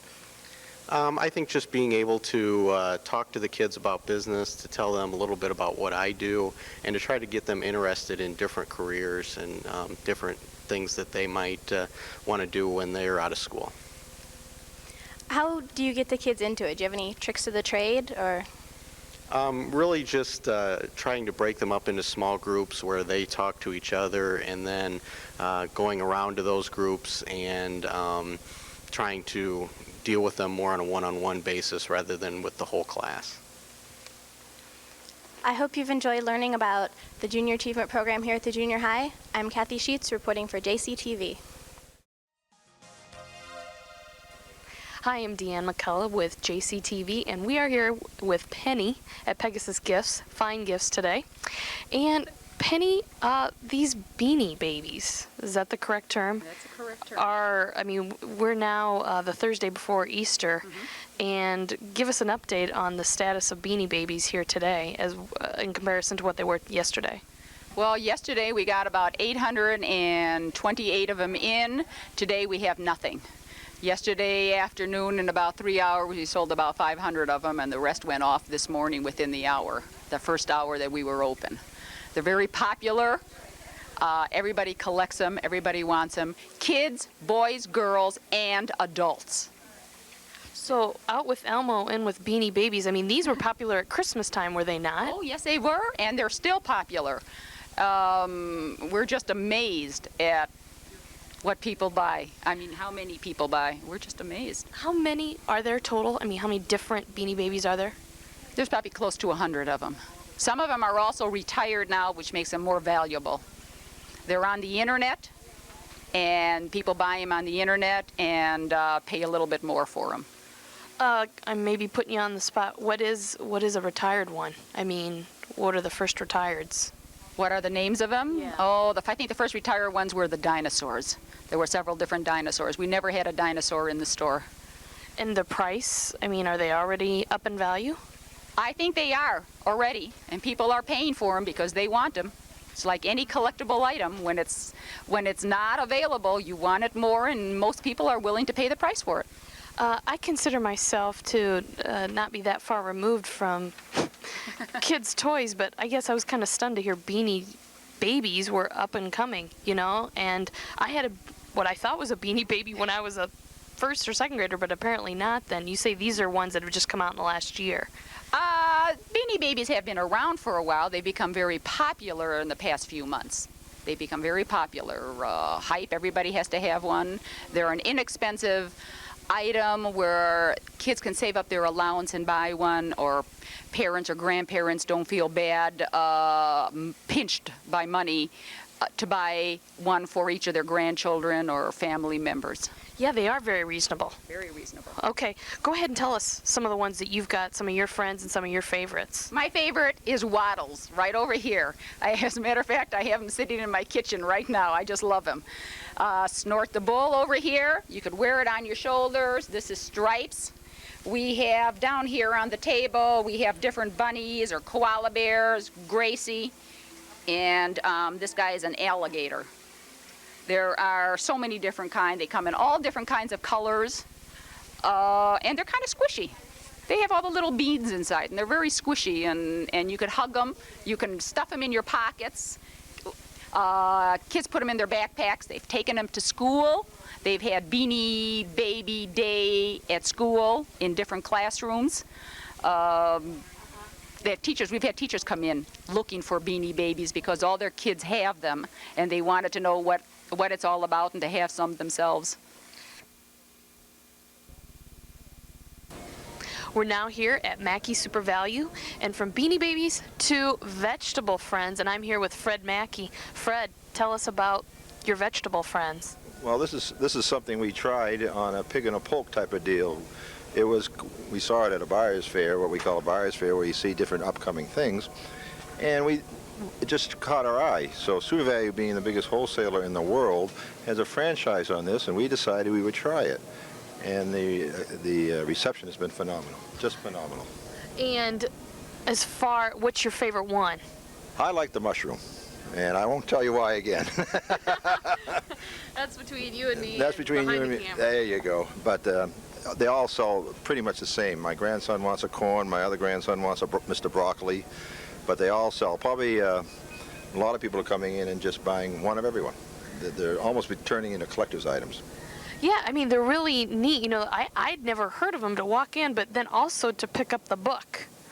And just to read the book, it's got what's nice here is it's got an educational twist. It's a nice tie-in. We contacted all the schools around from 3rd grade and down and sent them some information that this would be on board. And it's a way of instructing kids. It's a takeoff on the produce industry has been having a 5-a-day program where they try to get the kids and the adults to eat vegetables or fruits, at least 5 different ones a day. And this is a good way we hopefully get the youngsters to get an idea that it's fun to look at and they're fun to play with, but it also gives them a little information on how healthy it is to eat them. Yeah, I'll say, I mean, you've got your tomato and... potato, celery, corn, broccoli, and mushroom. Got them all. Do you know, are they going to expand it at all? They're talking about it. We're talking to the powers that be at Sioux Valley headquarters, which is out of Minneapolis, Minnesota. The reception has been so great that the company that came out with this is really seriously looking at going into now another segment, but it'll be fruits. Now, what they'll name and what fruits they'll be, I don't know, and how long it will take, but the reception has been phenomenal. We brought in what we thought was too many. The total amount we brought in was 500. Now, for a town the size of Geneseo, that's an awful lot, and we're not the biggest store in town. This is the last we got right here. This is it right here. Now, we can order more. We'll order more, but this is the last of the 500 we originally got, and that's phenomenal. That is just absolutely phenomenal. In fact, I got one on my desk. We'll look for more vegetable friends down the road or fruit friends. So this has been... It'll be in our ad if we get them. This has been Deanne McCullough with JCTV. Georg, it's for Austria. There is no Austria. But the Anschluss happened peacefully. We should at least be grateful for that. Grateful to these swine? Maria, I admire the way he feels, but he must at least pretend to work with these people. You must convince him. He has to compromise. No, Max, no. Maria, you must. Max, I can't ask Georg to be any less than what he is. Then I will talk to him. If these children don't sing, well, it would be a reflection on Austria. And it wouldn't do me any good either. Maria, I've always known you loved us children. Now I know you love Father. I do, Liesel. I love him very much. How can you be sure? Well, I don't think first of myself anymore. I think first of him. Now I know how to spend my love. Hi, this is Katie Anderson with JCTV. I'm here at J.D. Darnell High School, where the students are rehearsing for their up-and-coming musical, The Sound of Music. Here's the stage manager, Erin Tubbs, with more information. The performances are Thursday, April 24th and the 25th, Friday the 25th, Saturday the 26th, and the curtain is at 7:30 on each of those nights. And on Sunday is the matinee at 2:30. The tickets are $5, and the information on that will be posted shortly. It's produced in cooperation with Rogers and Hammerstein Theater Library. We're here again with some of the cast members. Hi, what's your name? Dan Remingay. And what part do you play? I am Maximilian Detzweiler. So what's your favorite part in this musical? My favorite part is when I tell everybody what an important man I am. And what's your name? Jane Durian. And what part are you playing? I'm Liesel, the oldest daughter in the Von Trapp family. So how are things going? It's really going good. The cast is fun to work with, and everyone's making it really easy. And your name is? Katie Stodd. And what part do you play? I play Maria. So what is your favorite part in the musical? Probably when we get to leapfrog. What's your name? Peter Newlide. And what part do you play? I play Captain Von Trapp. What's your favorite song that you get to sing? Probably Edelweiss. Now we're here with Sean Thompson, one of the set people. Hi. So what work do you do? I'm in charge of putting wheels on the platforms over there so we can roll them out onto the stage for Mother Abbess's scene. So it's fold up and movable, and it'll only take 30 seconds to put up. So how are things going? We've had some trouble with some wood and drill bits and screws, but we're working it out and it should be done. Should have the wheels on by tonight. Do you have a lot of set workers backstage? Yeah, we have plenty of set workers back here, and we will welcome more. But we'll have everything done for show night, and we'll make ourselves and make everyone proud. I hope you enjoyed hearing about the sound of music, and I also hope you come and attend the performance. Again, the days are April 24th, 25th, and 26th, with curtain at 7:30, and April 27th, curtain at 2:30 p.m. Thank you. This is Katie Anderson with JCTV.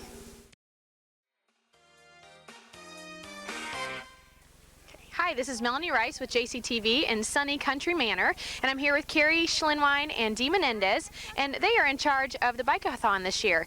St. Jude's is who you guys are donating to. Can you tell me a little bit about St. Jude's? Go ahead, Dee. St. Jude's is a children's hospital, and the one we were affiliated with was in Tennessee, and we're raising money for children who are sick with life-threatening diseases. All right, well that's great, very generous. How did this idea come about? In January, I was just home for the day, and my child was sick, and they called, and it was just one of those days where they get you at the right time, and we knew the grade schools and the people that would probably help on it, and so took an educated guess and then called all these friends of ours at the schools, and they said yes, they would help and sponsor the kids through the grade schools. Great. Well, it looks like you have a pretty decent turnout. And how many kids do you have? Between 35 and 40. Okay. And what kind of pledges did they have to get? How did they go about getting their pledges? They got their own pledges. You could either pledge by the mile or make just a straight donation. So they did that all their own, did a really good job. And those that were pledging by the mile are probably a little nervous. Because they've been out here for a while riding around and around. That's right. 100 laps. Yeah. Right. That's right. Okay. Well, anything else that you guys want to add? Is this the first year that you guys have done this? Yes, it is. Hopefully we can do it again. I think it's a worthwhile cause. I don't know of anybody who doesn't know somebody who has a child that becomes afflicted with something. So it's something that we can do for them. And you picked a perfect day. Yes, we did, Thank didn't goodness, we? right? Yeah.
Nicole, I see you're at the Bike-a-thon. How many miles have you gone so far? 10. 10. That's great. How many pledges have you had? About 15. That's great. How many more do you plan to go? I'm not sure because we've got maybe 20 more minutes to go. So actually you've gone 10 miles. Mm-hmm. All right. Are you having fun today? Yes. Good. All right. Well, good luck. Thanks. You're welcome. Well, Jacob, how many miles have you gone today? 9. You've gone 9 miles? Yes. Wow. How many people have you had, how many people did you have on your pledge card? I don't know. You don't know? You think you're raising a lot of money? Mm-hmm. Good. Are you having fun? Mm-hmm. That's the most important part, isn't it? Mm-hmm. How many more do you think you're going to go? Probably 5. 5? Well, I better let you go. Well, good luck. Thank you. Thank you. All right, I'm here with Justin. How many miles have you gone? 11. 11 miles. You've been out here for a long time, haven't you? Yeah. Did you get a lot of pledges? Some. Did you? You think those people are going to be nervous about paying you? Maybe. That's a lot, isn't it? Yeah. Good for you. Well, how many more miles do you think you can go? Maybe 6 or so. Wow. Well, I think you'll do it. Very good. Well, thanks a lot for coming out and talk to us today. You're welcome. All right, good luck. Megan, you've gone 12. Yeah. Are you tired? No. No, you don't look tired. Did you plan on coming out here today? No. I mean, I did to watch my friend, but I didn't think I was going to be able to be in the bike-a-thon. Great. So you just brought your bike and decided to do it? Yeah. Well, good for you. This is for a great cause, and you're having fun too, right? Yeah. All right. Well, thanks a lot for coming out and talk to us today, Megan. Okay. All right. And this has been Melanie Rice here at Country Manor for JCTV. Hello, this is Brett Decker with JCTV, and today is the workday for Christmas in April. Christmas in April is a project that keeps low-income, elderly, or disabled residents of the Geneseo School District living in safety, comfort, warmth, and to remain independent in their own homes. And I have with me today two volunteers, Lynn and Randy, and we're going to ask them a few questions. Randy, can you tell us why you volunteered for Christmas in April? I just want to help the community any way I can.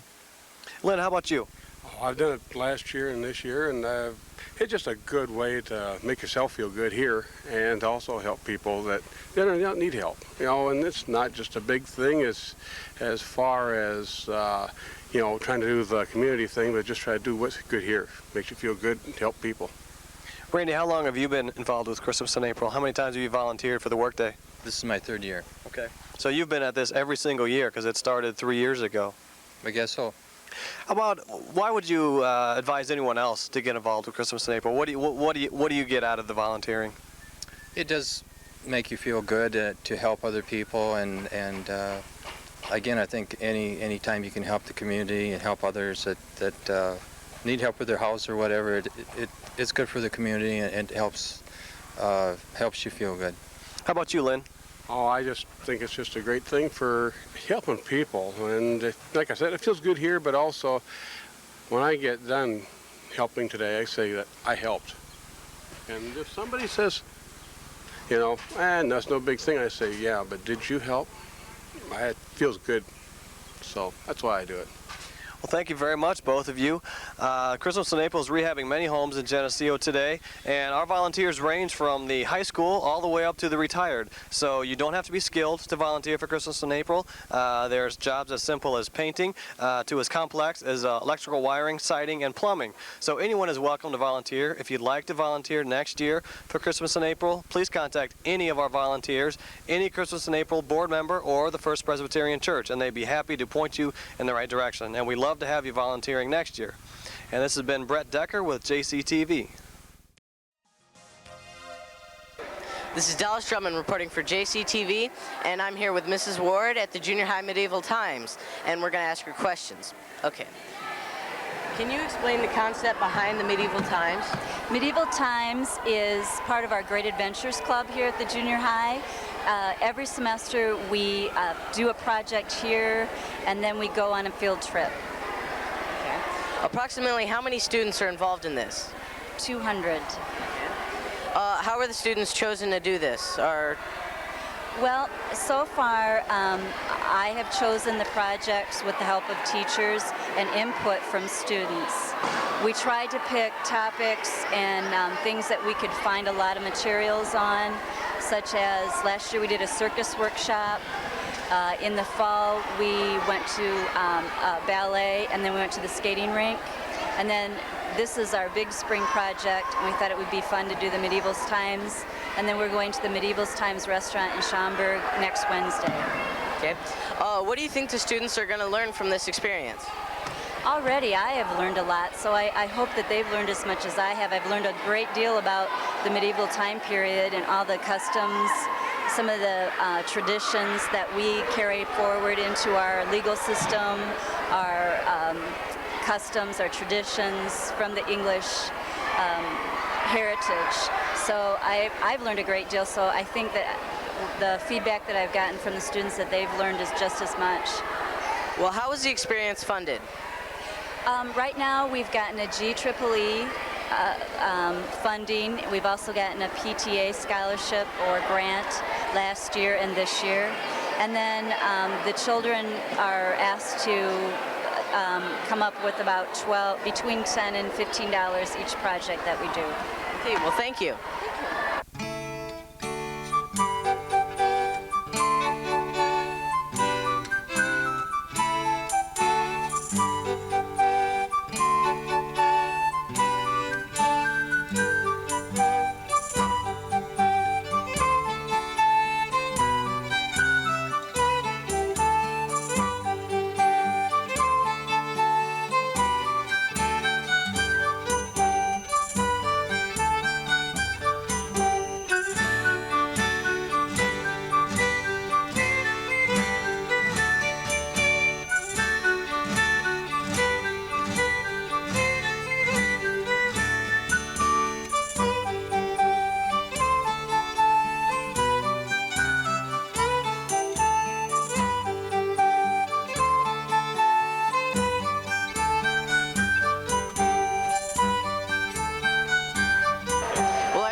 about the medieval fair at the junior high.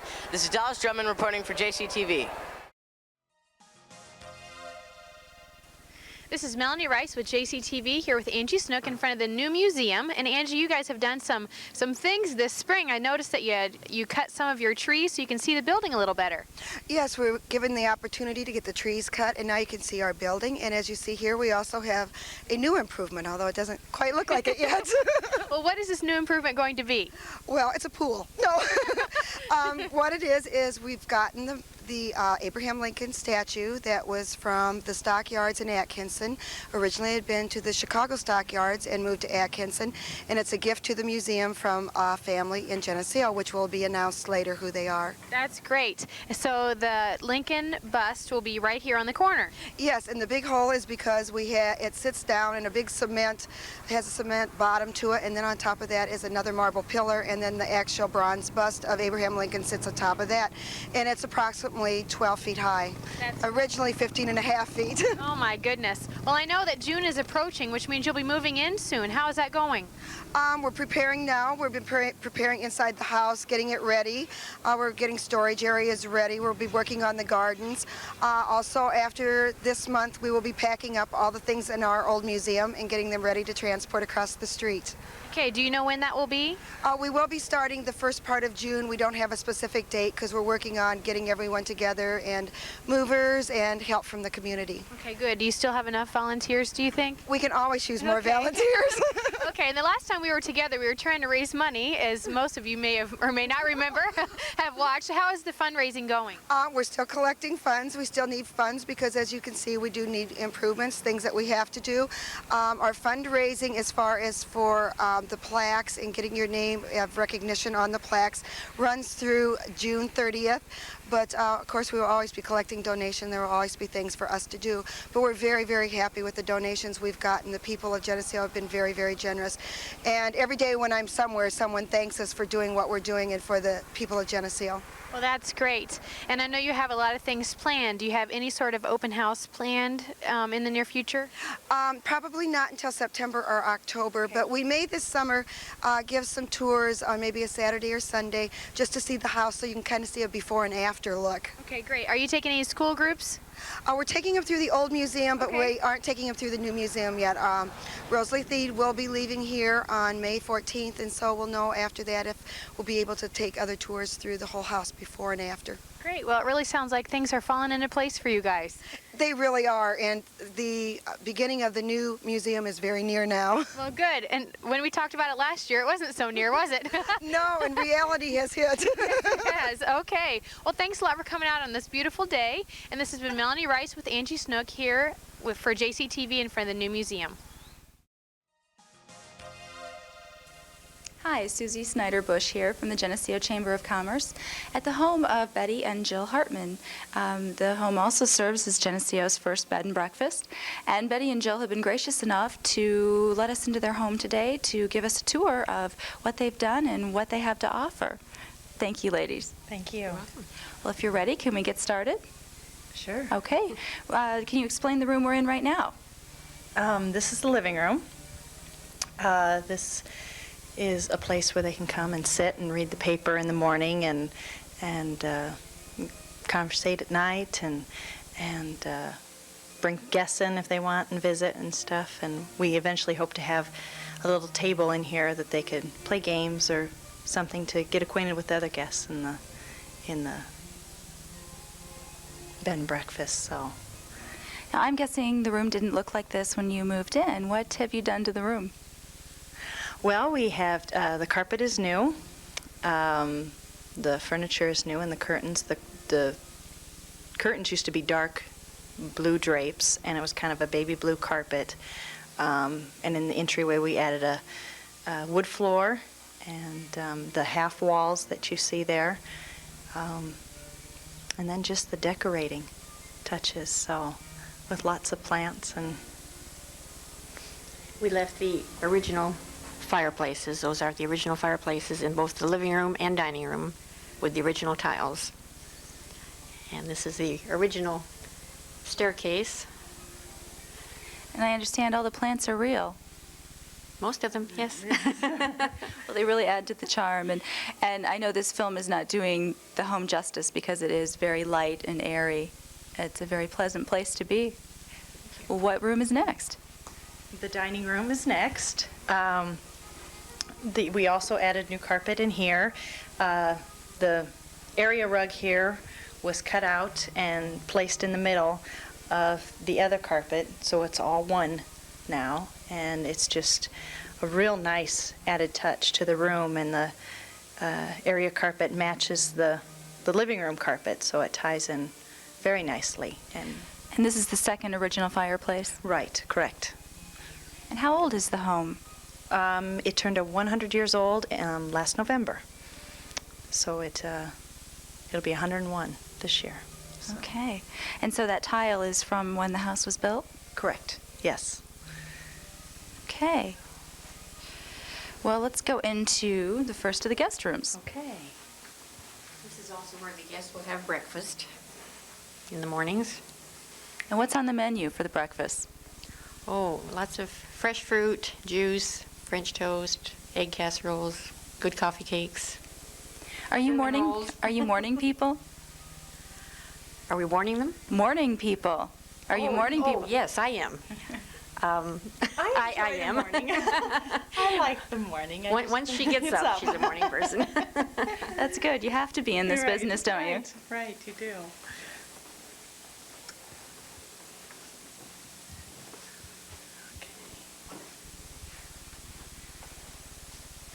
This is, for now, just the oak room until we come up with a better name for it. We have the antique Victorian bed in here, and this, all we did is change the carpet, and then we took out the closet here and made it a sitting area and wallpapered it and painted the woodwork.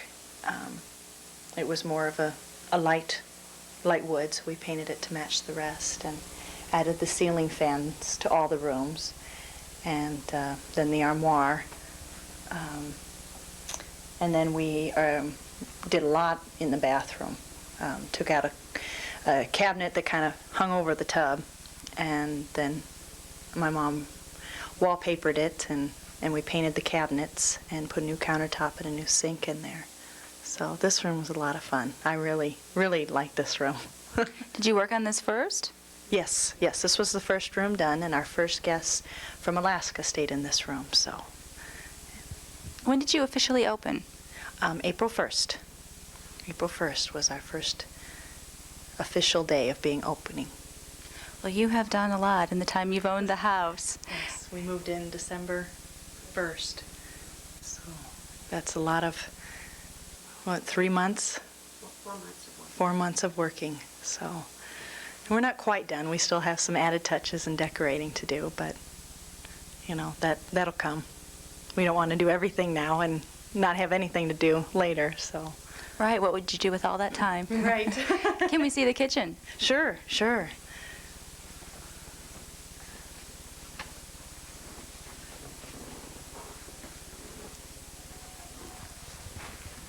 What have you done in here? Okay, the kitchen was just recently remodeled by the previous owners, and it wasn't all to our taste, so we stripped the wallpaper off to lighten it up, since there's no direct windows to the outside. And that's about all we did, was the wallpaper. We hope to someday redo the cabinets so they look more Victorian. Maybe paint them white and put some glass in some of the doors and stuff to bring them back to more of an original look. We have the original plans of the house, which we plan on framing and displaying, and the original cabinets were just absolutely exquisite. They were just wonderful. And so we'd like to take it back to that. So. Now, out here, this is your living room, correct? Right. That's our living area. Correct. And it has a unique history, doesn't it? Yes, it does. It used to be an indoor pool, and it was just basically had 4 walls built around it, and then some people moved in and they filled in the pool and then put in the stone fireplace, which is just fantastic. That's just wonderful. It's a nice addition to the room. And then we built up the floors because it was real cold in there, and we wanted to insulate it a little more and just to add a little more warmth and make a little more sitting area going out to on the patio there, so that we could kind of give us the screen porch effect. It's beautiful. I'd love a room like that. Now, in that original wooden staircase, as we go upstairs, do you know the spot where the original plans to the house were found? Yes. Yes, and that's just at the top of the stairway, and I'll get that and show you where that was. They weren't in there when we moved in, but we were told about them, that the plans were wrapped in oil cloth and put in the one of the columns of the stairwell. Now, I've heard also that as you were doing some renovations, you found some items behind one of the walls. Yes, we did. We found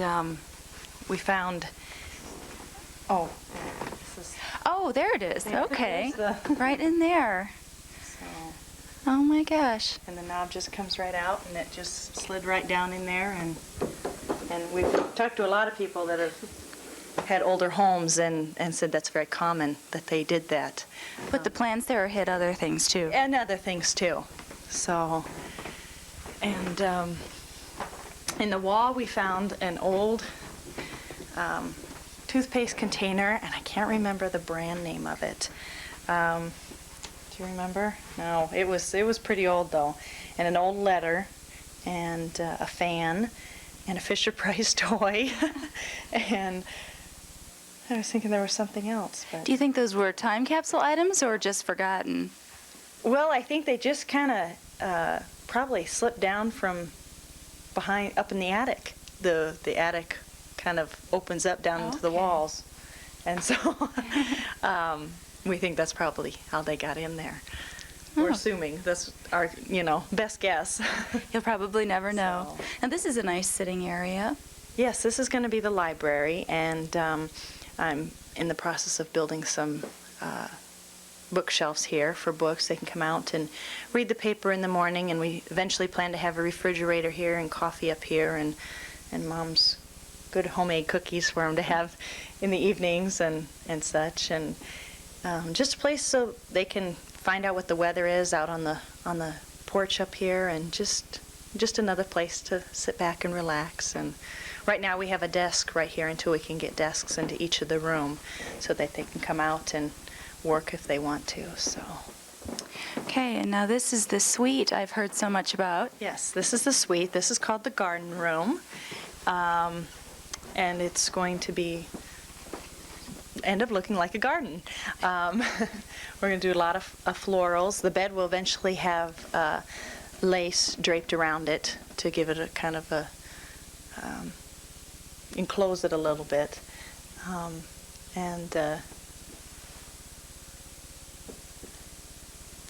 we have a hide-a-bed here for other guests, which is nice to have. And behind this wall is a fireplace that we plan to someday open up, so this room will have a fireplace in it. Was that an original? Yes, it was an original fireplace, but it was closed in, so we eventually will open it back up. And is that tiled as well?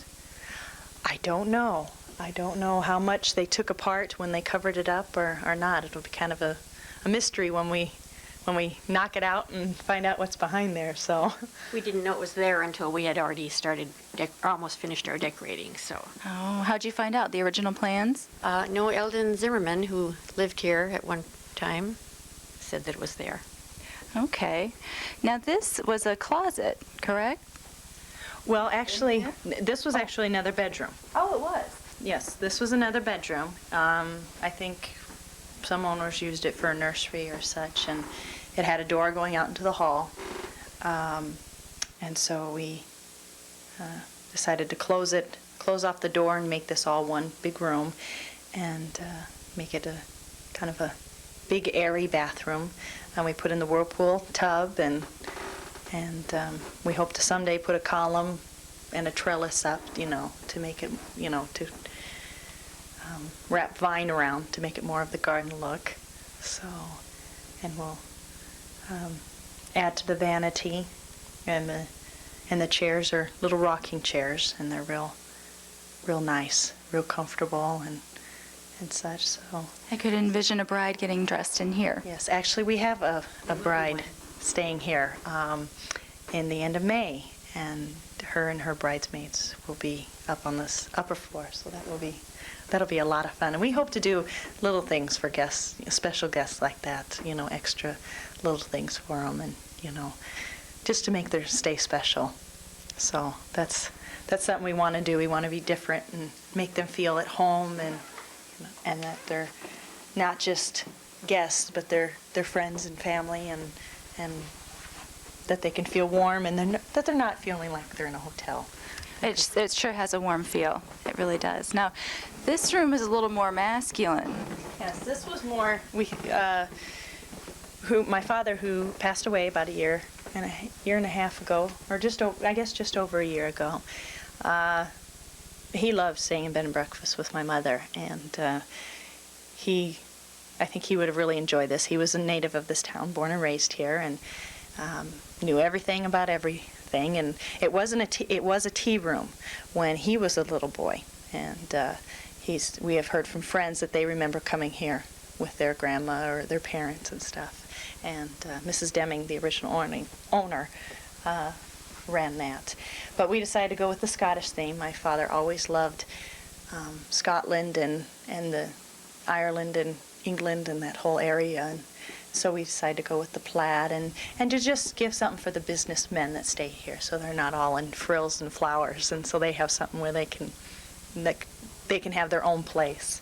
So, and this was the hardest room. This was the toughest room to redo. The walls were really in poor condition, and so it took a lot of patience trying to put up the wallpaper and the wainscoting and the chair rails and stuff. We had a lot of problems with that, and right now you're looking at the bathroom, and that used to be a walk-in closet. That was a closet. You're right. This one was the walk-in closet, and this is where we found all the things in the wall. This is where we tore out the plaster and then the furring strips and then the blown-in insulation. It was quite a mess. And then we just redid it completely. So it was kind of a cobalt blue in there, and so we repainted the woodwork, and I tried to redo the window frame so it was a lot like the rest of the framing in here, so that it kind of matched. And it turned out really nice. And we have the lavatory out in the room here, which a lot of people have commented they really like that, because one can be in the bathroom getting ready, and the other could be out here putting on makeup or shaving. I could use that at home. Yes. I think that'll be a nice touch. So, and this is, I really like this room. This is a real cozy room. It's the smallest of all the rooms, but it's a real cozy feeling. I really think that all the rooms turned out real nice, and I'm real pleased with them. People like them. So.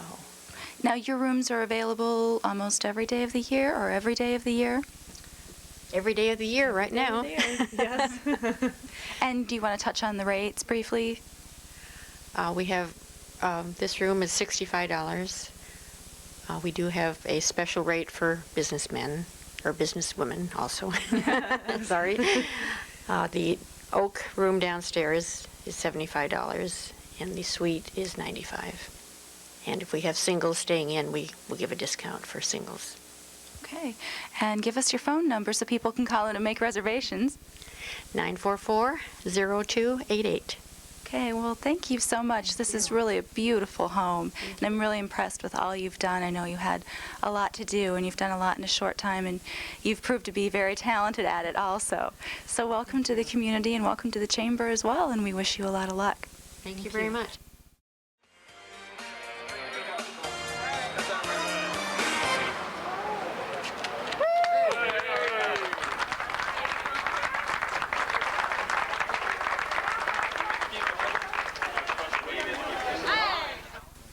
Hello, I'm Brett Decker, and today we're going to talk about the Central Theater. For the last 20 years, Central Trust and Savings Bank has owned the theater, and they've donated the use of that theater to John and Dorothy Greenwood. With John and Dorothy Greenwood's leadership, they ran the theater for 20 years, giving movies to the town of Geneseo. But now, we've noticed for the past couple weeks, Sean, there's been some bags on the windows, and no one's been able to see inside here. What has been going on at the Central Theater? Well, what we've done is basically we've gutted the place and revamped everything. The theater was nice before, but we felt that after 20 years of service to the community, it needed a little bit of upgrading. We put in a new sound system. As people will see when they come down, we've put in new wall hangings, new seats, new lobby, basically, new bathrooms. Everything's new. Tell us about the sound system. I've heard that it's a little different than the old sound system. Well, it's kind of funny, really. Now, the old sound system gave very good sound. However, it was only 20 watts at one time. Now, the new sound system, and this is quite overwhelming, puts out an incredible 3,200 watts continuously. So, are you saying it's a little bigger? It's a little bit bigger. Okay. Overall, we have a lot of very, very good things that we can do with the theater. We have a new projection TV which will drop from the ceiling, and it will project a screen-sized image, be it computer for business use or videos for private party or just basically for our pre-show also. We have slide capabilities. We still have 35 millimeter, which is what all the movies are, and we have 16 millimeter film capabilities. Okay, Sean, let's talk about another question people are probably wondering. How is this paid for? Now, I've heard that the Central Bank is still donating the building to you, but how do we pay for all the improvements? Well, that is true. The Central Bank has been very gracious in allowing us to use the theater, and actually it was kind of a hand-in-hand effort from three sources. The Geneseo Central Bank as the landlord, the Geneseo Foundation, and also the Geneseo Community Park District, which under the Selma Blade Waterman Charitable Trust, they had donated from the Charitable Trust, they donated $60,000. From the Geneseo Foundation, it was $38,000, and from the Central Bank for general improvements, it was $15,000. So we came up with right around $113,000 to $115,000. Okay, with all these improvements, how high are the prices going to be now? Well, that's the good part. The prices will not raise. The board was very, very adamant on that. The prices will not raise. You will come in, have same $4.50 for adults, $4 for senior citizens, and $3.50 for children 12 and under. Our concession prices are still the best anywhere. So. Well, Sean, we appreciate you taking the time. This has been a wonderful time so that we can see the new theater and see all the improvements that have gone on here. I hope that everyone will come out and support the theater and check out the movies. You don't have to go to the Quad Cities anymore because the films are just as good, the sound is better, and the atmosphere is twice as nice. We hope to see all of you at the movies.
Hi, this is Scott Nelson reporting from the Geneseo Junior High School Civil War Days.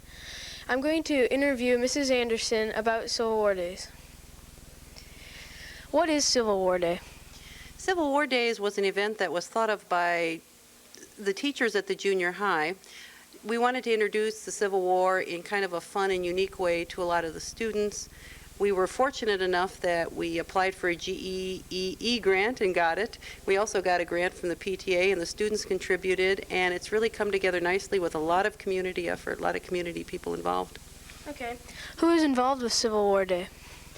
Well, we have quite a few people. We had some reenactors that are down there right now. It's Dan Dow and Jean Bolda.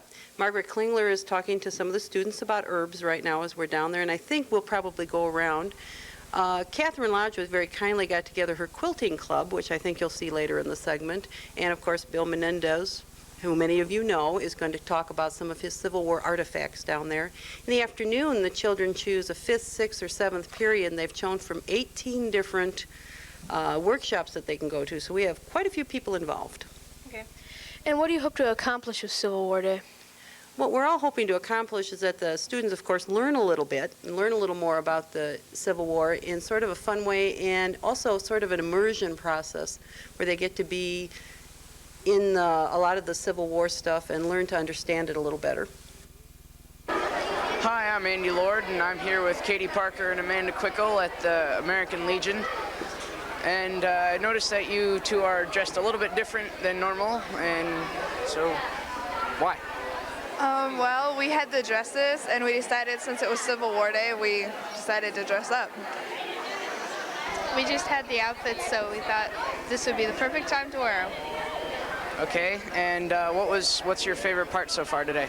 I think the museum with the different quilts and the uniforms and the herbs and stuff. I would say the reenactors. They're Okay, I'm here with Colt Dietrich, and he'd like to tell us what his favorite part was. So far, I'd have to say the weapons I thought they were interesting. This is Carrie Harris, and what have you learned today? Well, I've listened to an Abraham Lincoln impersonator he was really good. And we've been here, and we went to the park to listen to the choir sing. That's about it so far. Okay, this is Sarah Blair, and she'd like to tell us what her favorite parts were today. My favorite parts today are just learning about the different things that they had in the Civil War and the different things that they did and the weapons and... Okay, I'm here with Mrs. Sheets. She's an 8th grade history teacher from the Geneseo Junior High, and she was very involved in putting this together, and we'd like to know what your goals were. Well, one of our goals for today was to get the students interested in American history, specifically the Civil War, and to give them a chance to see how people from Geneseo had been a part of the Civil War. We are here in the American Legion at Geneseo, and we would like to thank them for the use of the building. The students today are experiencing several different things that would have been a part and parcel of the Civil War. Okay, we hope you've enjoyed this segment on the Geneseo Junior High Civil War Day, and I'm Andy Lord reporting for JCTV. It's me again, and we're here with Rick Pierce and Lauren Lemke, and guys, this is it. This is the last day of the radio station. Of course, when they're viewing this, you guys are long gone. So what are your plans? Where can we find you guys, and what are you going to be doing? Well, I'm going to go with Roger Coleman, the former operator owner here at WGEN. I'll be in Galva, and we'll be broadcasting out there on their Hawk 102.5 FM. And he purchased back the AM side of the dial 1500, so we'll be able to give our Geneseo listeners in northern Henry County a good signal on the AM side of the dial 1500. So we welcome you to tune in. We have birthdays and anniversaries and donuts and the money wheel instead of the sponsor wheel, so we're looking forward to that. That sounds good. How about you, Lauren? What are you going to be doing? Well, I'm still looking for some work right now. I'd like to stay in the Geneseo community. It's a great town, and if not, I'll be looking around the Quad City area, but I think opportunities to broadcast football games and such like that, I think that'll pop up here and there. So he's a nice guy. Hire Lauren Lemke. Rick, give me the funniest thing that ever happened here at the radio station. Oh, one of the funniest and weirdest things some of the words I've said on the air, and some of them I can't repeat. But one time in a football game, I said there was a fag on the field instead of a flag, and one lady came up and said, "Now, Rick, my goodness, how can you tell all those kids are dressed alike?" So when you make a slip or something on the air, the whole world sees what's going on, and that's one of the funnier things. And of course, the things that go behind the scenes. Lauren Lemke will be coming on with the news or something, or I'll be in the studio, and Bill Carmichael may come in and poke me with a broom handle. Folks don't see that on radio, or I may say something funny to Lauren, and it's really funnier to see what goes on behind the scenes than Lauren Lemke comes on the air and says, "Well, good morning to you. It's time for the 7 o'clock newscast." Well, right before that, he was just dying laughing on the floor. So, so many things, so many memories, and we've had a great time here in Geneseo. Sorry to see it go. Well, we're going to miss you guys in Geneseo, but we look forward to hearing you on the AM side. You're looking forward to it. On the Hawk also. The Hawk. Look 102.5 FM. Now that is a shameless plug, and we will let that happen on JCTV. All right, I think you're late, aren't you? I got to go on the air. Okay, I'm late right we're gonna now. let you Goodbye. go. See you later. Lauren, what is your funniest memory? Give it to me. Well, I think, like Rick mentioned, just the things that happen kind of off the air around here, because Rick and I are just we try to crack each other up when they're on the air, and so I think just that, just the things that happen between us, kind of even when the mic goes dead, it's just been kind of a blast to work with Rick, and how funny he is. So anything we can do to make each other laugh, it's been a fun 3 years here. Well, we're going to miss you guys, and we appreciate everything you've done for the community. And, for maybe a last-minute JCTV plug, where do you want us to send the sponsor request now? Does it go to your house personally, or? Yeah, sure. Okay. Go ahead and send it to my house, and the address is in the phone book. So. And the check will be in the mail. Right, Thank you very much. We appreciate all the work you guys did here, and we're going to miss you guys. We're going to look forward to hearing you on the Hawk and on the AM side. Well, thanks for stopping by here on our last day of broadcasting, and I guess you scooped all the TV stations from the Quad Cities again. Well, that typically happens with JCTV. It's a class operation. We're going to miss you guys.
Hi, Susie Snyder-Bush in City Park with Tanya McGee, a co-chair for the entertainment for our 1997 Music Festival. Hi, Tanya. Hi. Well, it's June again, and that means one thing for the Chamber, and that's Music Festival. We're scheduled for Thursday through Sunday, June 12th through the 15th this year. Can you tell me what's going to kick this thing off? What's going to happen on Thursday night? Well, Thursday night we have the pageants, of course. The little kids, Little Princess pageant and the Music Festival Queen pageant Thursday night. Well, now the Little Miss or the Little Princess pageant, that was held on Friday night last year. That was the first time we included that in the festival. So that'll be nice to have it right before the big girls go on Thursday this year. Right. Same day. Yes. And what goes on Friday? Well, we have the hog roast for the Central Bank, and then the Doodah Parade. That would be the 90th anniversary celebration? Yes, of course, with the Doodah Parade, and ice cream social in the park, and a band that night. So. Okay. At 6, the Doodah Parade starts, and that's Kiwanis. They put that on. And again, anybody can just show up and do whatever, show up that night and march along in the parade. Right, and Steve Shearer has the band afterwards and the band show. Oh, the big band. The big band, yes. in the band show. Well, that'll be fun, and people can feel free and dance, I assume, if they like. Sure, I don't see why not. Sure. Okay, and Rotary does Rotary does the ice cream social on Thursday night. Good Samaritan is doing the ice cream social on Friday night. Right. Okay. What time does everything start on Saturday? On Saturday we start of course, the golf club tournament at 8 o'clock. The RC racing is at 9. That'll be right out alongside the park here. Oh, that'll be fun. We did that last year too. Right, right. Arts and crafts. The fire department does a sprinkler also that day. Bands that night. 2 different bands going on that evening. So there'll be a lot going on. They have the late night band and the rock and blues band happening that evening. So. Okay. And late night band is sponsored by? That's the Central Trust and Savings Bank. Sponsor that band. Okay. Now the Rotary Run normally is held Saturday of Music Festival, but that's going to be the same day as Race for the Cure in the Quad Cities, so they're moving that race to the June 28th. Right, right. Okay. And then on Sunday, what's going on? Well, they have the airport fly-in down at the airport. The Lincoln Memorial dedication is also then, along with, of course, the Music Festival parade. Okay, Lincoln Memorial dedication, where's that going to be? Outside the new museum. Oh, the famous Lincoln statue. They're going to dedicate that day. And we're going to finally find out who the benefactors are that made that possible. Right. Okay, great. Well, it sounds like a fun-filled weekend. I'm sure that we're going to have great crowds for it and great weather. I hope so. Yeah. No more rain. We'll still take a few more crafters, too, if anybody is interested. Our deadline is June 1st, but we can probably squeeze you in there if you're interested. Food vendors are all filled up. We have a lot of good things to eat and a lot of ice cream socials going on throughout the weekend. So hope to see you there. This has been Susie Snyder-Bush for the Geneseo Chamber. See you next time.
Yes, it's me again.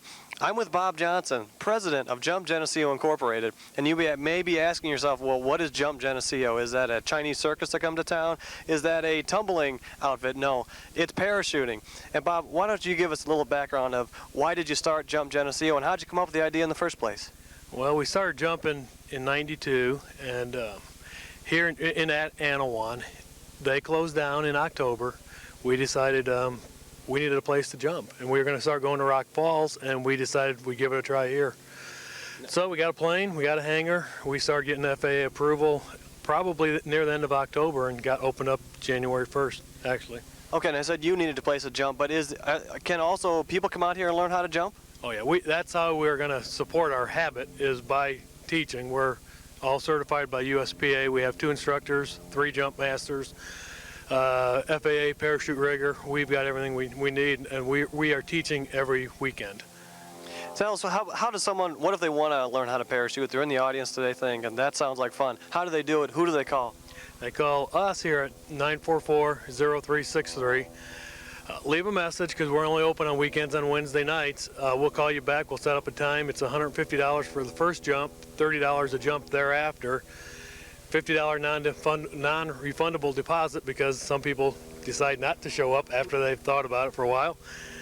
We teach 6 people a week is the maximum we're doing. We're keeping it small, and it's just a matter of signing up. I think we've had 10 people sign up today already. It's really going good. Tell us about the training. How long does it take for someone to be certified to jump? To jump static line like you're doing today, or your first jump, you start about 8 o'clock in the morning. By noon, you come out here, you start jumping off a picnic table, learn how to do a parachute landing fall. Normally around 2 o'clock, 1 or 2 o'clock, you'll make your first jump. If you do another jump, each jump we teach you more. Basically, the first day, all you learn is what to do. Everything goes. And could you expound on that? Because I know some people have talked about, well, what if the chute doesn't open? And you and I talked about that earlier. Can you explain some of the safeguards you have if a chute doesn't open? There is 2 parachutes. The main parachute can be packed by just about anybody that knows how to pack. The reserve has to be packed by a FAA parachute rigger, which is packed totally different than a main. I mean, it takes about an hour to pack one. It's packed different, so it will work. So if the first one doesn't work, there's a few different ways. There's a $1,200 little computer in there that will pull your reserve for you if you do nothing. If you cut away your main, which you need to do, and don't do anything else, it'll automatically pull your reserve out. And if you do it right, you cut away your main, you pull your reserve, and everything works fine. Your reserve will come out. Like I said, it's packed different, takes a lot longer, and it's almost exactly the same size as the main, so you almost don't know the difference. It flies the same and lands the same, and it's state-of-the-art equipment. Our equipment's exactly what George Bush used, and we didn't do that on purpose. We just bought what we thought was the best, and so did he. Do you actually have George Bush's parachute here? No. No, darn. We do have a picture of him on the wall, though. Okay, excellent. Now, today it's rather windy. How does the weather affect this type of jumping? Students can't go out if it's more than 14 mile an hour. That's the USPA standard. I'll go out up to 25 miles an hour, but it makes the landing difficult. You start going backwards instead of forward. You get blown backwards. So it's a lot nicer. About 10 miles an hour is just perfect. The students have nice stand-up landings. Everybody's happy. It's a lot better. Too windy, we just have to send them home. If you come to class, you go to class anyway, and just jump the next weekend, Wednesday night, whenever you can. The class will be held no matter what. Okay. And by the way, you've been open a short period of time. Has anybody chickened out yet? No. The girl you just talked to, she was close. I had to coax her a little bit in the plane, but she did good and she loved it. I don't know what she told you guys, but she seemed to have a ball there. So she had a good time. So you're not going to push anybody out of the plane? We will not push anybody out. Once they go out, once their feet are out the door, they can put their feet back in. Once their body's out, they cannot come back in. It's too dangerous. The chute might open or something, so they're going to be gone no matter what. All right. But they can definitely back out up to that point. Okay. Well, we're going to go talk to one of your first-time jumpers and see how they liked it. Bob, thank you for spending time with us today. It's a great new business that comes to town, and I think a lot of people are going to want to do this. Thank you. And now I'm with Beth Hermeyer, and she is a first-time jumper. Beth, why don't you tell me, why did you want to jump out of an airplane and try skydiving in the first place? Well, actually, I became engaged in April, and my fiance has skydived for about 2 years. So did he make you do it? No, he didn't make me do it. We do everything together. I have horses, and he does that with me, and we ride motorcycles. We do a lot of things, and so I just thought I'd try to do that with him, so it'd be something else we could do together. Well, you just finished about 10 minutes ago with your jump and you landed. What did you think of the first skydive you've ever done? Oh, it's awesome. There's nothing like it. It's so quiet after the canopy opens up there, and of course today's a beautiful day. The sky's blue. Looking at the ground, the scenery on the ground, it's the most free feeling a person can have. You know, the closest thing to being a bird, I think. How'd you like the training that you got? I thought it was very complete, extensive. They went over all the safety precautions, teach you how to roll, you know, to prevent injury if you have a sudden stop, which I had today. Very complete. I was amazed that it didn't take any longer than it did. We went to class from 9 in the morning till 1 o'clock in the afternoon last Sunday, and we're not able to jump due to the weather. But you're completely ready to jump your first time with the aid of your jump master after that class. All right, would you recommend this to anybody else? Oh, I sure would. Anybody that kind of is into adrenaline sports, free-feeling, individual type sports, competition, things like that, where it's just you doing the thing, I would recommend it highly. It's a real rush, and like I said, about the freest anybody could feel. It looks really exciting, and we saw your jump, and we think you did a great job. Congratulations on your first jump. That was excellent. This has been Brett Decker with JCTV, and tune in next month because I am sure that Keith will be jumping out of an airplane with the camera, so we'll give you a bird's eye view. Thanks for watching. See you next month.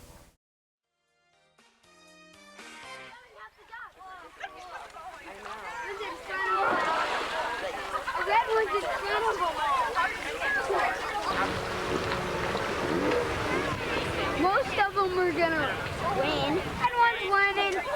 Jennifer's got boots on. It's her right here. Right here. I'll get it. I'll get it. Hi, this is Melanie Rice with JCTV here at the Nick Hull Duck Race Benefit. I'm here with Nick, and I'm also here with Carrie Schlinwine, who pretty much did the whole thing here, didn't you, Carrie? Well, yeah. You did. She's the one that organized everything. Now, how did this all get started? I was approached to ask by Nick's aunt, and she asked me if I would like to help with the benefit, and a whole bunch of us got together and thought that this would be a great, easy way to make money for Nick. So. Okay, good, and they had a perfect day for it. Yes. And again, what's the benefit for? Nick Hull here is my little friend. He's got cancer, and we decided that we wanted to have a benefit for him to help his parents with his medical costs. All right, and Nick, this was pretty fun for you too, wasn't it? Because I think you won first prize, didn't you? Yeah. Okay, that's great. How many ducks did you sell? We sold over 500, so it was a very successful benefit. That's wonderful. About how much money did you make? Well, about 2,500.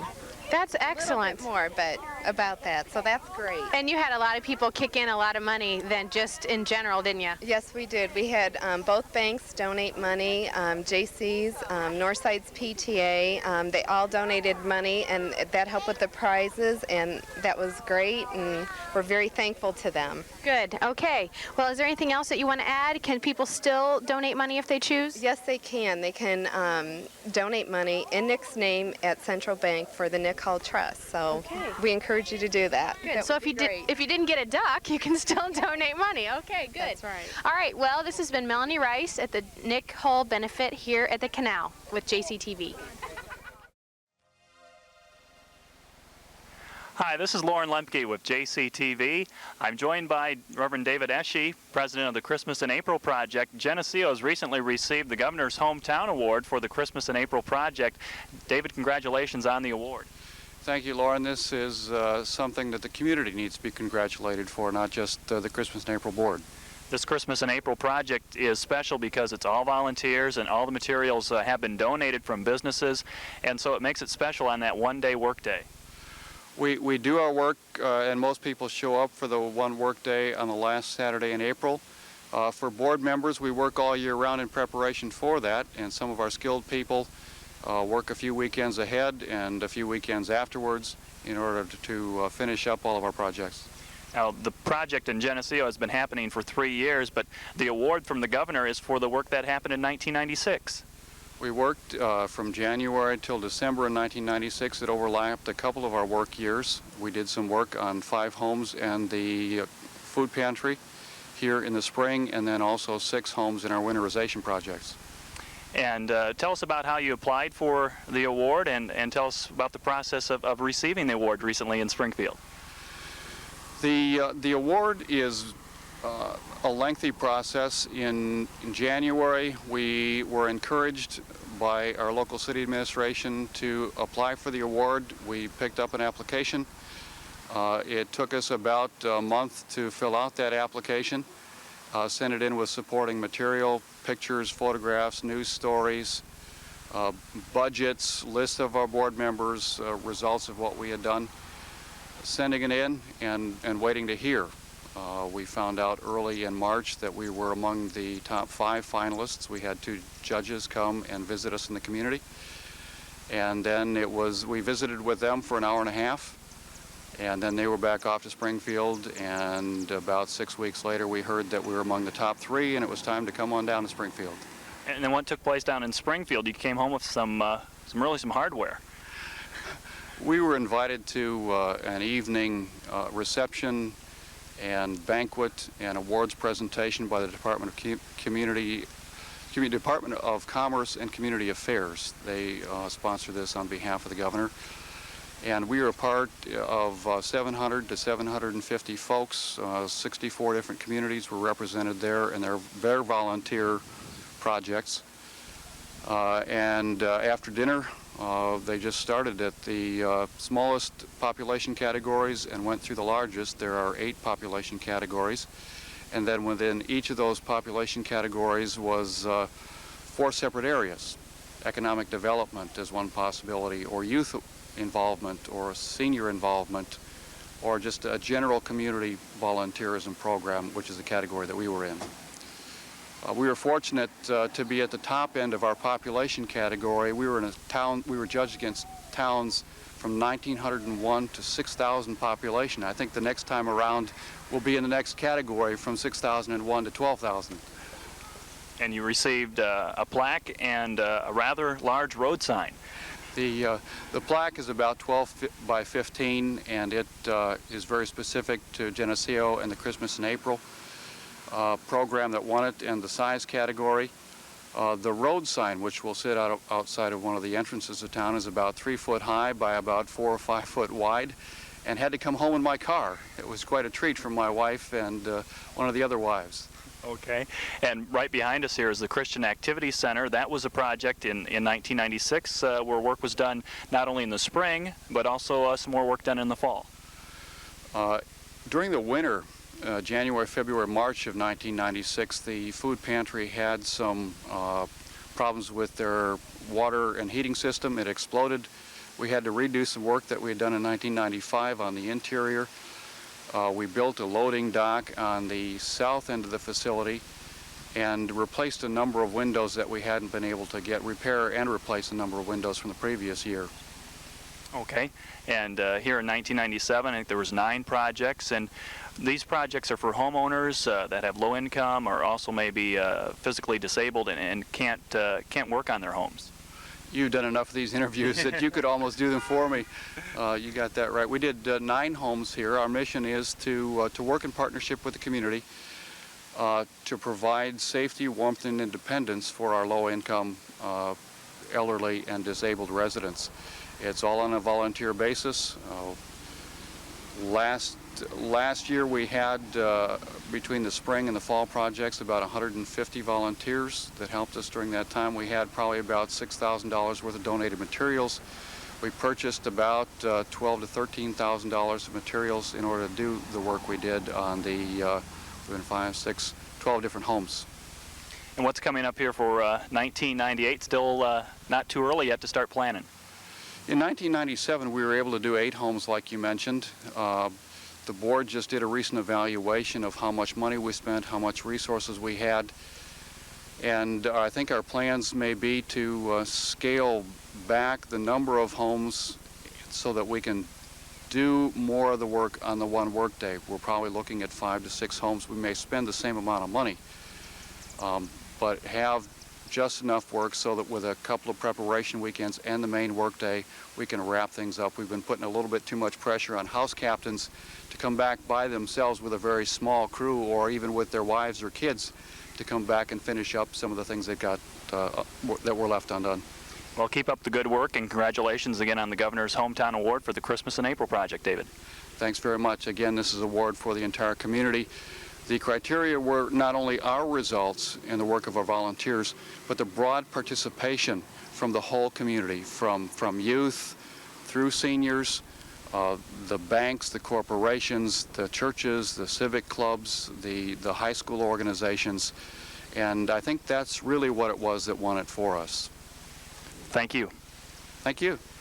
Reverend David Esche, I'm Lauren Lemke for JCTV.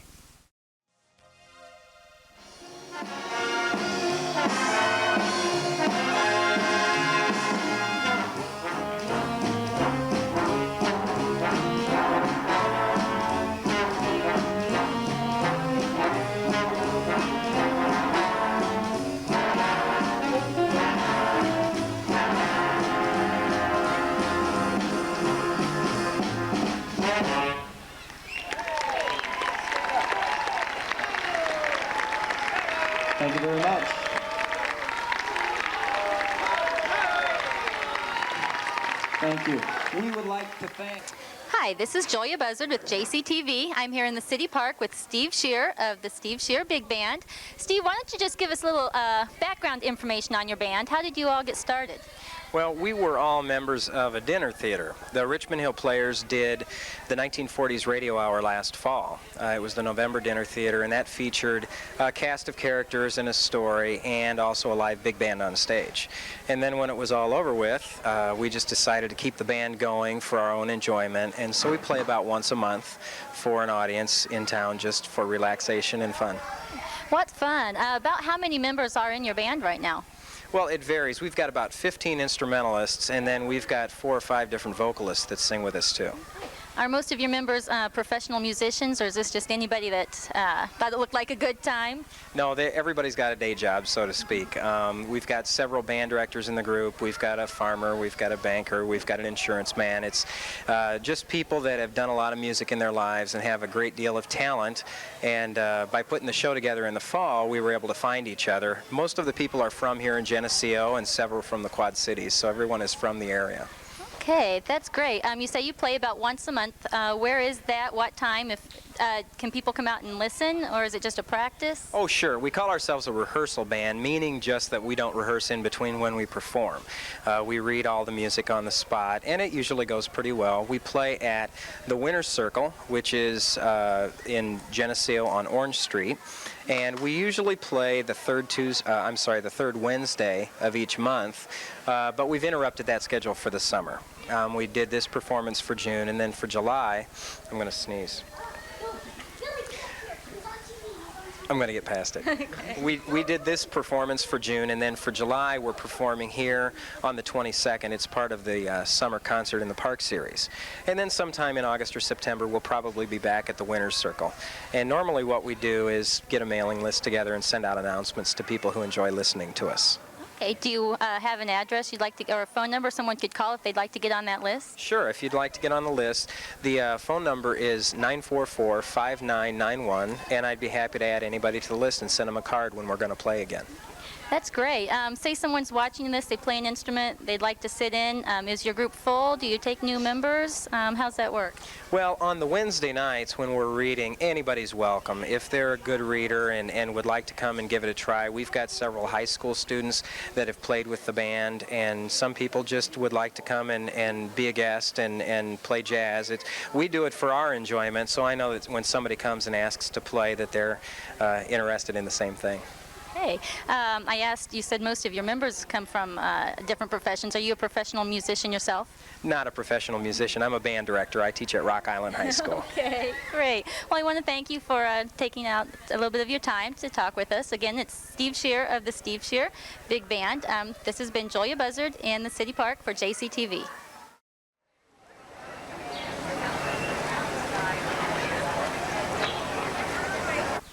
Hi, this is Melanie Rice with JCTV, and I'm here with Abe Lincoln and some other very important people. Of course, we're going to do our museum piece this month with Angie Snook, and we have Carol Zimmerman and Dick Farber with us today.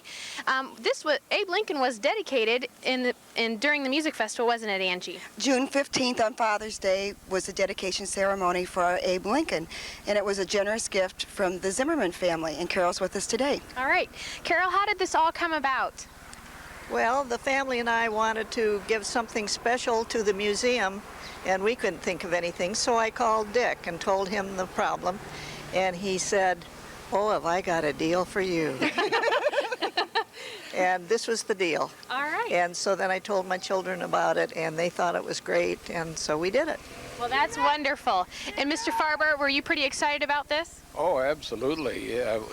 I knew that this was available, but I didn't know where we got any money because we were running a fund drive to purchase the building, and the Tooth Fairy came along. in the name of Mrs. Zimmerman, right? There's a lot of history behind this, isn't there, Angie? Yes, there is. This was sculpted by the Prince family in England, and France, I'm sorry, for the Chicago Stockyards, and they were from the Fortune 500. And it stood at the Chicago Stockyards, and then later was moved to the Chicago Atkinson Stockyards, and it was sculpted by an artist named Paul Fajaldi, who is a famous artist, and he does have works at the University of Minnesota and the Art Institute in Chicago. And it was sculpted from clay first, and then they sent it to the Florentine Brothers foundries, and it was cast in bronze and set upon this pedestal. And this will last forever. We hope so. That's what's so wonderful about it. As the community, I'm sure you guys watched as they brought it in and they set it in, and it didn't take very long. I was pretty surprised. Who helped you with that? Well, we had numerous members of the community members. Don Meyer headed up the committee. Roy Joe Clavine was on it. Wally Wiedenhaft. Dick helped me out. Some other people that were here.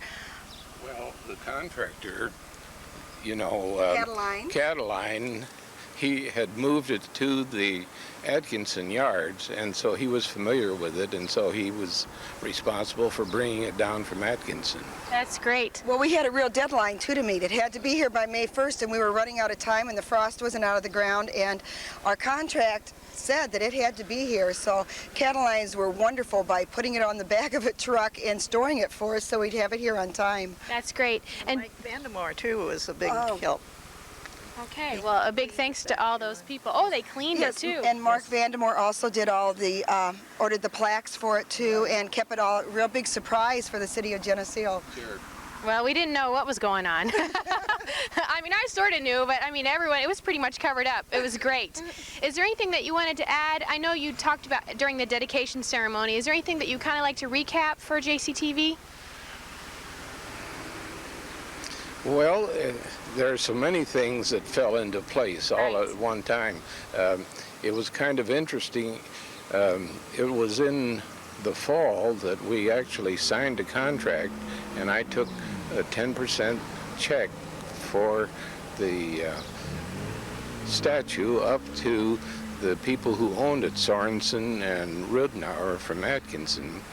And then after we had consummated the deal and you made the 10% deposit, Mayor Daley offered $100,000. Oh my goodness. And so these two gentlemen said, would you like to tear up the contract for $25,000? And that was very tempting, and I ran that by Mrs. Zimmerman, and she said, I'm very happy the way we are. Oh, yes, certainly. But as Angie said, the contract called for the thing to be moved on or before, and so we did have a deadline. So we kind of beat Mayor Daley, huh? Well, he would like to have had Lincoln for the Lincoln Park Zoo in Chicago. Right. And the governor of Illinois was interested in the statue also for Springfield. But I'm glad that it's here. And Geneseo got it thanks to Mrs. Zimmerman. Thank you so much. Well, the pleasure was all ours. Well, that's wonderful. We appreciate it very much, and it will stand here forever. And I know that there's a lot of interesting things that go with Abe Lincoln here, and we were talking before we got on camera about people that had met in front of Abe Lincoln and some other things that we might be covering in JCTV later on. Well, we're also getting the Gettysburg Address that was on the side of the women's restroom at the city park, and it will be right over to our right. And it's going to be put up soon, and we have some more landscaping to be done, and it's going to be a real landmark for the city of Geneseo. That's great, and I know you're working really hard inside. What kinds of things are you doing so far? We're tearing out carpeting, and we're redoing floors. The back rooms have been replastered and painted and getting ready for storage areas. We're having shelves being built.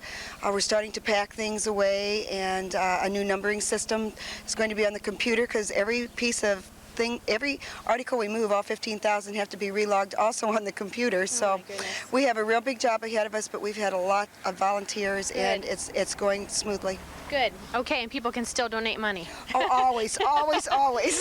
Okay, well, great. Well, thanks a lot for the recap, and nice of you to come and visit with us today. Thank you very much. My pleasure.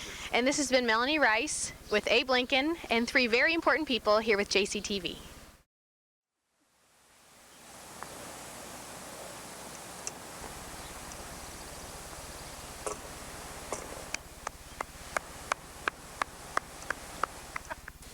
Susie Snyder-Bush here for the Geneseo Chamber of Commerce and Development Group.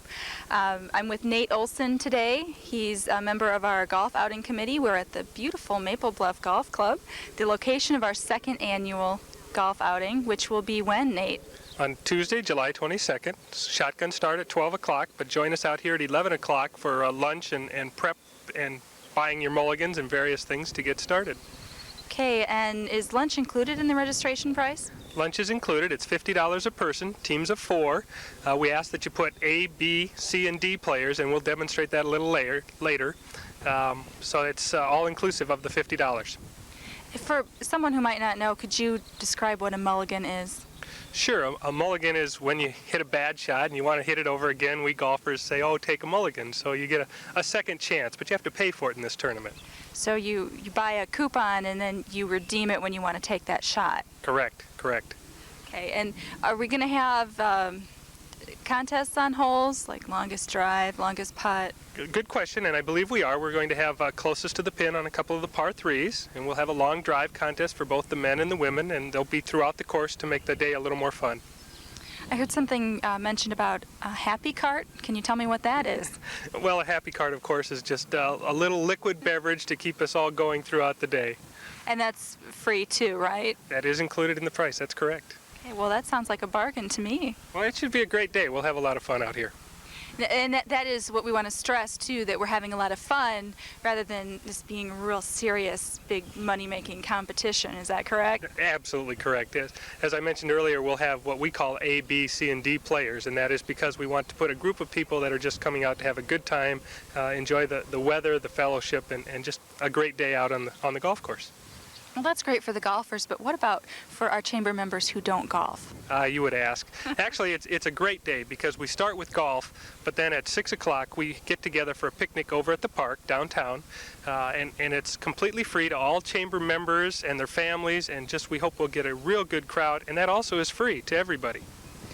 And we need to stress that any employee of a chamber member business is invited. Please come, bring your family. Absolutely, that's right.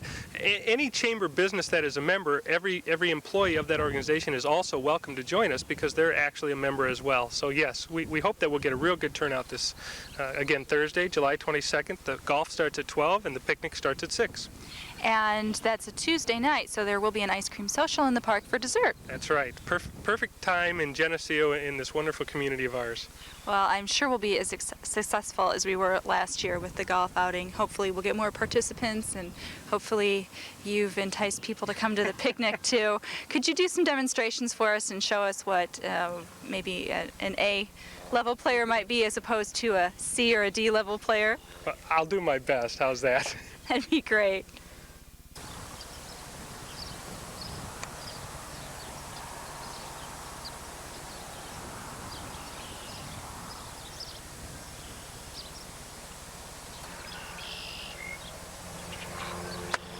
Oh, there goes my brand new ball.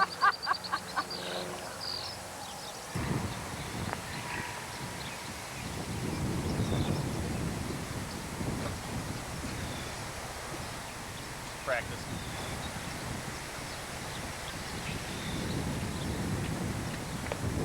Little does Keith know you can't take practice swings in the bunker. That's 2. It's in the hole.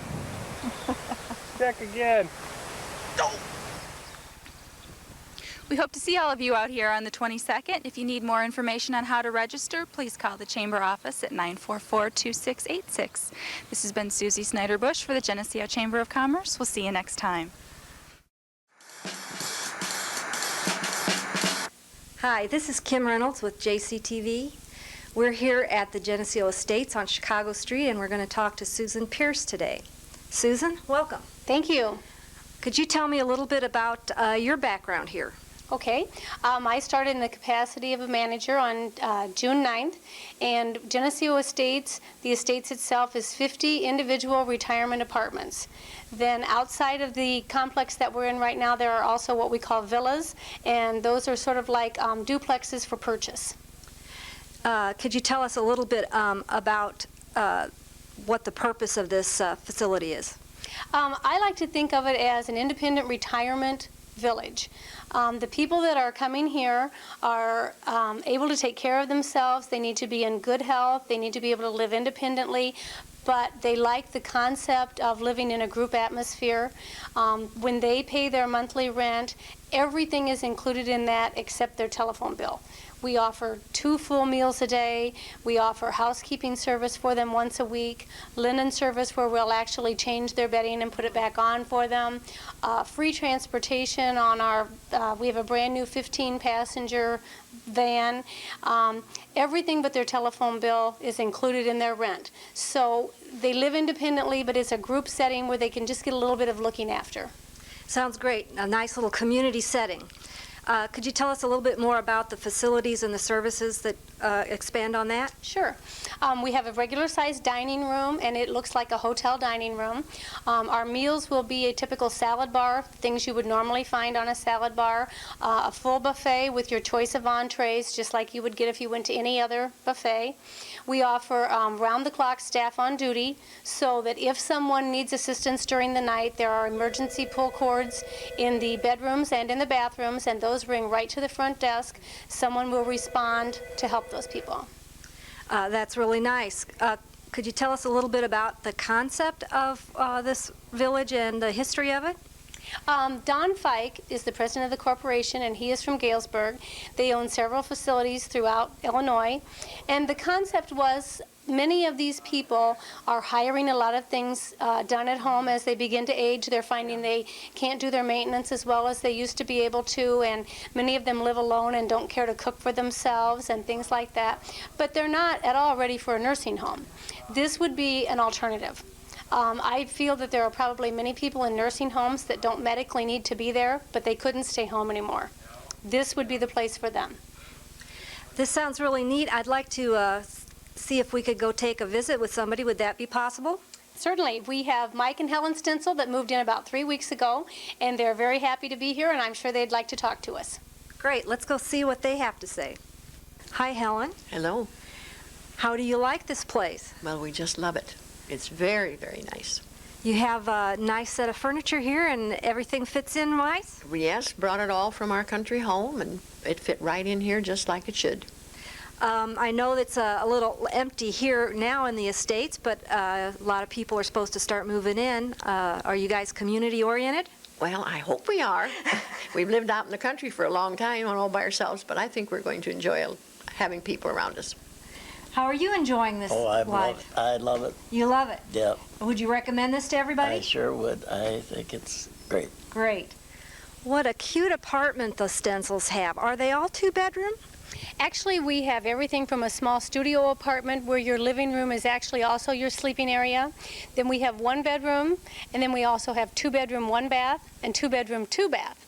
So we have quite a variety of whatever you're looking for. And standing here in the courtyard, you can see that the inner hallway apartments open into the courtyard. So you could sit out on your patio and enjoy the courtyard if you have one of the inner apartments. That's really nice. This is a super place, Susan. You guys have done a lot of work and it looks wonderful. Thank you. We're real proud of the finished look, and we just, are anxious for people to come in and see the facility and get people in here, and we hope to have a lot of fun.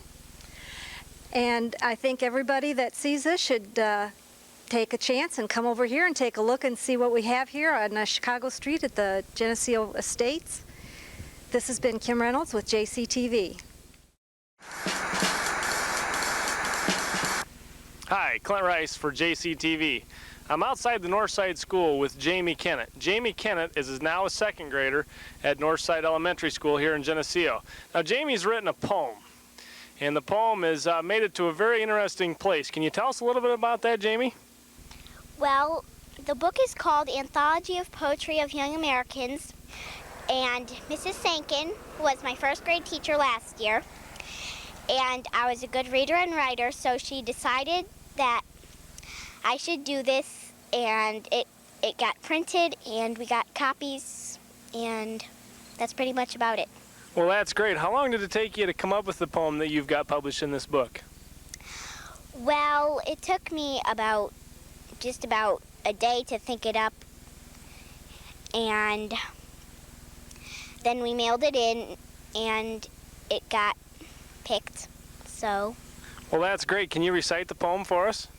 Yes, I can. It's called The Hennepin Canal. The Hennepin Canal I really like. The Hennepin Canal I like to hike. The Hennepin Canal, it is so good. I want to go every day. Oh, hey. Hey, that's a nice poem. I'd like to congratulate you for doing such a nice job and then getting it in the book, as well as, you know, it's a good thing for you to continue to do that. I know you're in the 2nd grade now. You got a lot of school years ahead of you, but continue to do this. Congratulations to you. And I'm Clint Rice for JCTV. Hello, this is Brett Decker with JCTV. And have you ever wondered what happens at the dry cleaners? And why do they call it dry? And are your clothes actually clean when they leave? Well, today we're going to find out exactly that. We're with Judy Deutsch. She is the owner of the Village Dry Clean. And Judy, could you first tell us, why do they call it dry cleaning? It's called dry cleaning because there's no water involved. When you see the machine, it looks like a washing machine, but it is not. It's a chemical. Okay, well, I'll tell you what, let's take my jacket right here and let's take it to the back. We'll follow through the process and we'll find out what is dry cleaning. All right. The first thing we do is give you a receipt for your jacket, and we write up an invoice, put the number on it that you have brought in. Okay.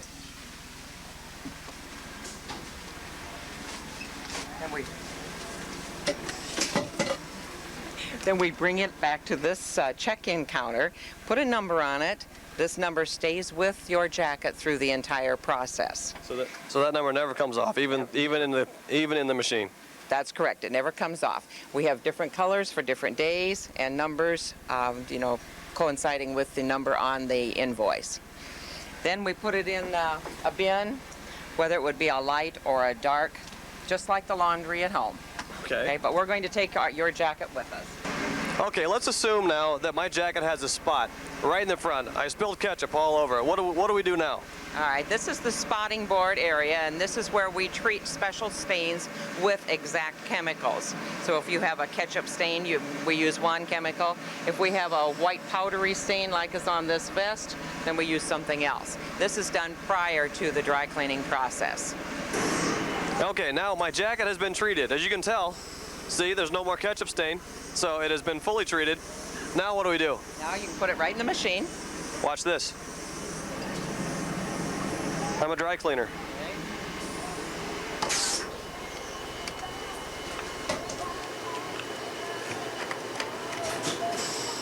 I don't think we want to know what's going on there. Everything is pre-programmed. We have a special card for special cycles. All we do now is put it on automatic, and it'll take off. And you'll watch the solvent come into the drum in a moment.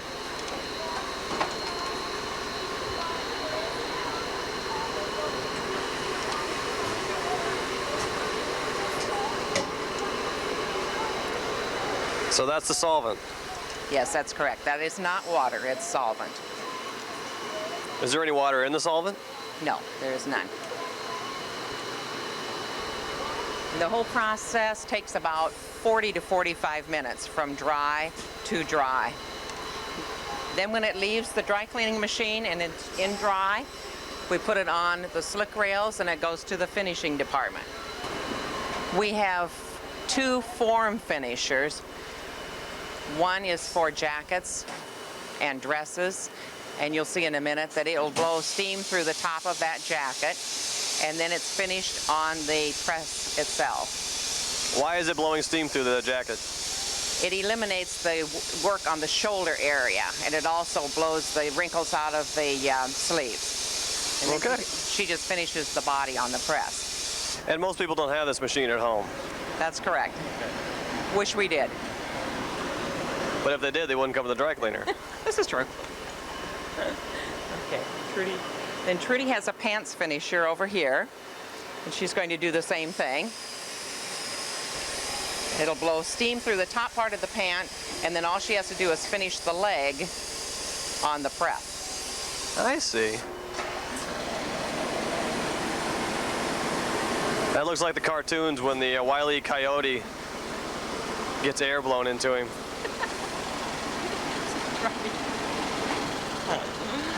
Okay. Now she's going to press these? Then she'll press the legs on here, and then Donna is doing the body of the coat on her press. Now I'm assuming this is just extremely warm. What is this, just like an iron? Yes, yeah, except with the padding, you don't have any fabric shine or any problems with things like that. They do have irons on the presses, and they are covered with a shield, and that gives them a high intensity steam if they need to do some handwork. Okay. So you can actually touch that right now. Yes, you can touch it. It's warm. Ow! Actually, that's very cool. Okay. All right. Now what? Well, here in the back, unfortunately, we do not have draperies to pleat for you today, but we do a lot of draperies. They are cleaned, they are steamed, and then they're put on this drapery machine and pleated and banded, and then they're ready to be rehung. Okay. I bring in a lot of white shirts because they get dirty every day. Because I'm out in the field working all the time in this white shirt. Can you tell me, I know that's a different process, what happens to my white shirts when they come in here? Why don't you follow me?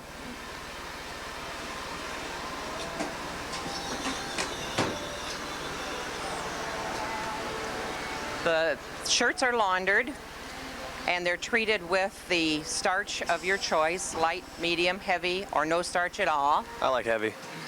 It's good starch. And then it's brought over here, and Gladys does all the pressing.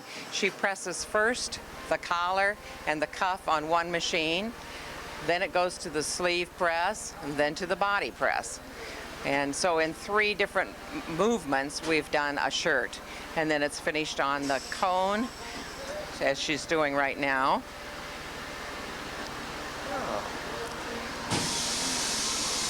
And it puts out, we do a nice shirt. We have a lot of happy shirt customers, and Gladys averages about 500 a week. That's a lot of shirts. Yes, it is. A lot that we don't want to be doing at home. You got that right.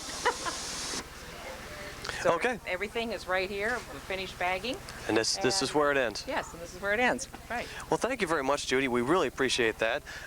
This has been Brett Decker with JCTV, and if you have any questions or comments that you want us to do a story on, maybe you want to see how something works in Geneseo, our number is 944-6083, or write us at P.O. Box 133 in Geneseo. Thank you.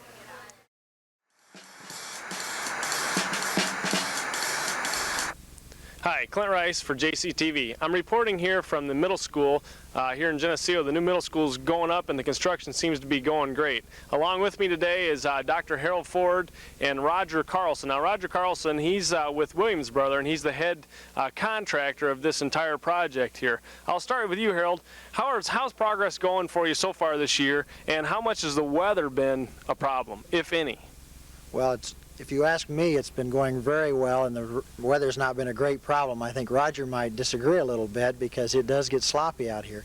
But we had a relatively dry summer, and I think it allowed Roger to get out a little ahead of the game. And even though we've had some wet weather here in the fall, with seems like every Monday it's wet and muddy here, they haven't had to stop the job. And I think part of that's Roger, but I think that still brings us to the final answer to your question is we're ahead of schedule. Well, that's good, because it seems like it's nice for the community. You know, they drive by this quite often. They probably see an awful lot of progress going on.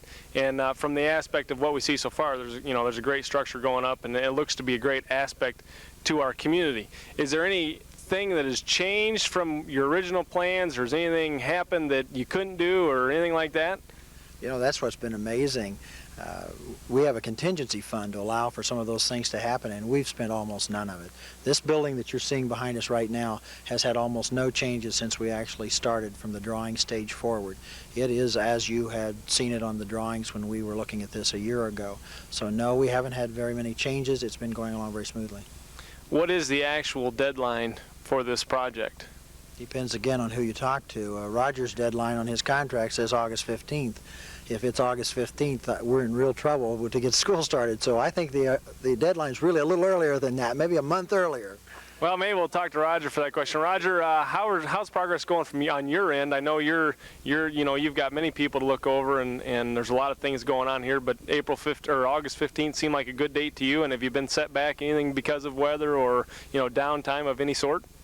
Well, basically, I feel that we're running about 2 months ahead of schedule. Everything has seemed to fallen together real well, And I'm really looking that probably around June 1, we can have this building turned over to the school. Wow, that's not too far off, really. You know, thinking of, what do we got, 8 months, 9 months before June 1? So you'll be able to work on it all winter and not have any trouble because you'll probably be inside. We're hoping that by the end of this month that we'll have the building totally closed in, where we can put temporary heat in there and through the winter finish off the interior of the building. That's great. That's great. Dr. Ford, what are we looking at behind us here? This is a pretty tall structure directly behind us. This is the multi-purpose room. It's a gym facility. It's also will be used for a lot of other activities. If you look on further over, Clint, the taller building yet, that is the gymnasium. And in between where you see the metal stud walls, you're looking into the cafeteria. So what you have is the three areas where we'll be putting kids in the morning as they come in: multi-purpose room, cafeteria, and the gymnasium, because off to our left, as we're sitting here, is the bus unloading zone where they will come in and unload. So that's what you're looking at first. Right to my side, you're looking actually at counseling, and then on the other side of that, we start in with the office areas, then 6th, 7th, and 8th grade wings. So the wings, so that was going to be my next question. The grades are basically divided, so they're set, you know, in each wing they have their own. Now, does everybody meet like for the same band, or is that all individual? Just about like it is now. It is individual. They will not be meeting as a group very often. They are totally separated, and hopefully we can get a chance to go through the building a little later, whether on this particular segment or sometime later, and show you how those are defined separately. But they are definitely set aside. Okay, I won't take up too much of your time, but Roger, I got one more question for you. The metal studs, that's interesting. I've never really seen that before, and I bet you've probably had a lot of comment. You drive by, you see just a metal building going up. What added structure does that give to the building, and do you do that in the roof too? Well, the roof is a bar joist. The exterior walls of the classroom wings are all a structural metal stud. And then, of course, the gymnasium, the multi-purpose room, the locker rooms, those areas are all block with brick veneer. All the classroom wings on the structural metal studs on the exterior will have a combination of brick and a wall panel. But basically, it's a little different type of construction that most people see today. They think block, but they're using this structural metal studs a lot now. It's a little more economical, but it does just as good a job. Well, great. Is there anything else either of you would like to add? Well, I think that as you were talking when we first came in here, Clint, as we were looking at this facility, one of the things I think that strikes you first is looking at the space that's here, the fact that there is room to have a football field to the back, and then behind us here there's a soccer field and there's room for baseball fields. I think that's a very important thing for people to look at as they drive by and realize that unlike that little cramped part of a block that they're sitting on now, that there's going to be room for some of the outside activities, as well as a wonderful improvement for what the kids see inside the building. Well, and also I remember when I was in junior high there, you always had to go down the street to go to football practice or go to track practice, you know, and that always enforces safety issues too. So it's great to have everybody here, you know, and we're really excited about having it in our community. I'm certainly glad we were able to do this, and I appreciate both of your time today and doing this for us, and I'm looking forward to walking through the halls of this new middle school and maybe following my kids around someday. So thank you for your time, gentlemen. I am Clint Rice, reporter JCTV.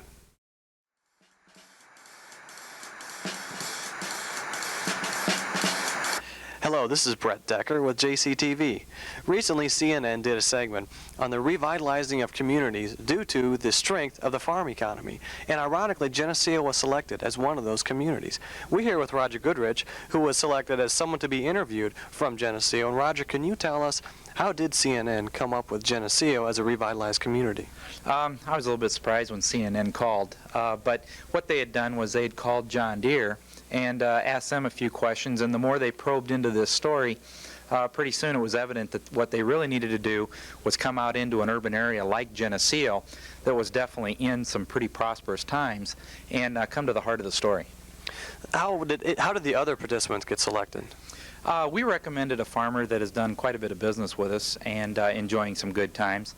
And then we also looked at the seemingly healthy banking industry we have here in Geneseo. Could you tell me how long did CNN actually take to shoot this segment? It was funny.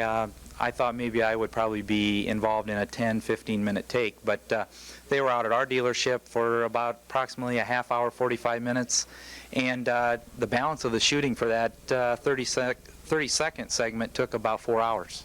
Now, did you have to go around with them to every different location that they did?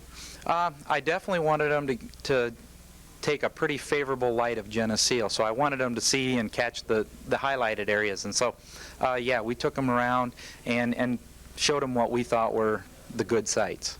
Well, thanks, Roger. We appreciate the work you did for Geneseo and give us a little exposure on CNN. Right now, we're going to run that segment in case anyone has missed it.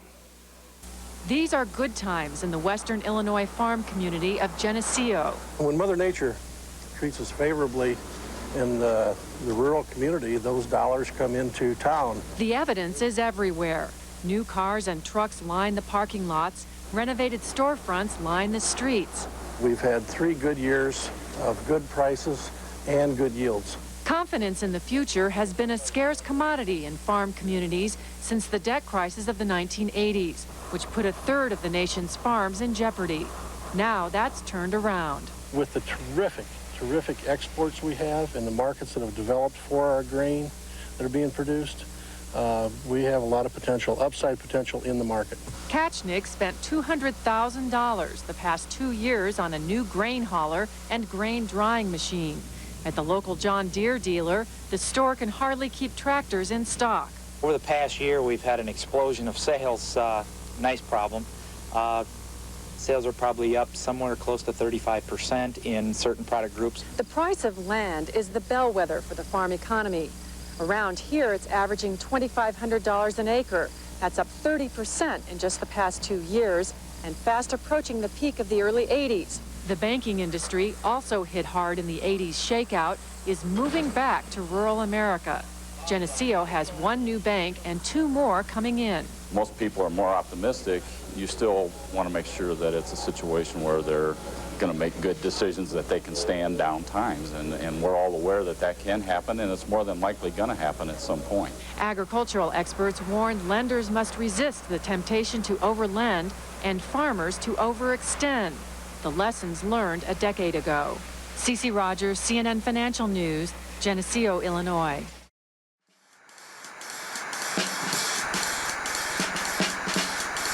Hi, this is Melanie Rice with JCTV, and I'm here with Angie Snook, and we're here at the new Historical Museum, and we're in the parlor. And Angie's been pretty busy this summer, haven't you, Angie?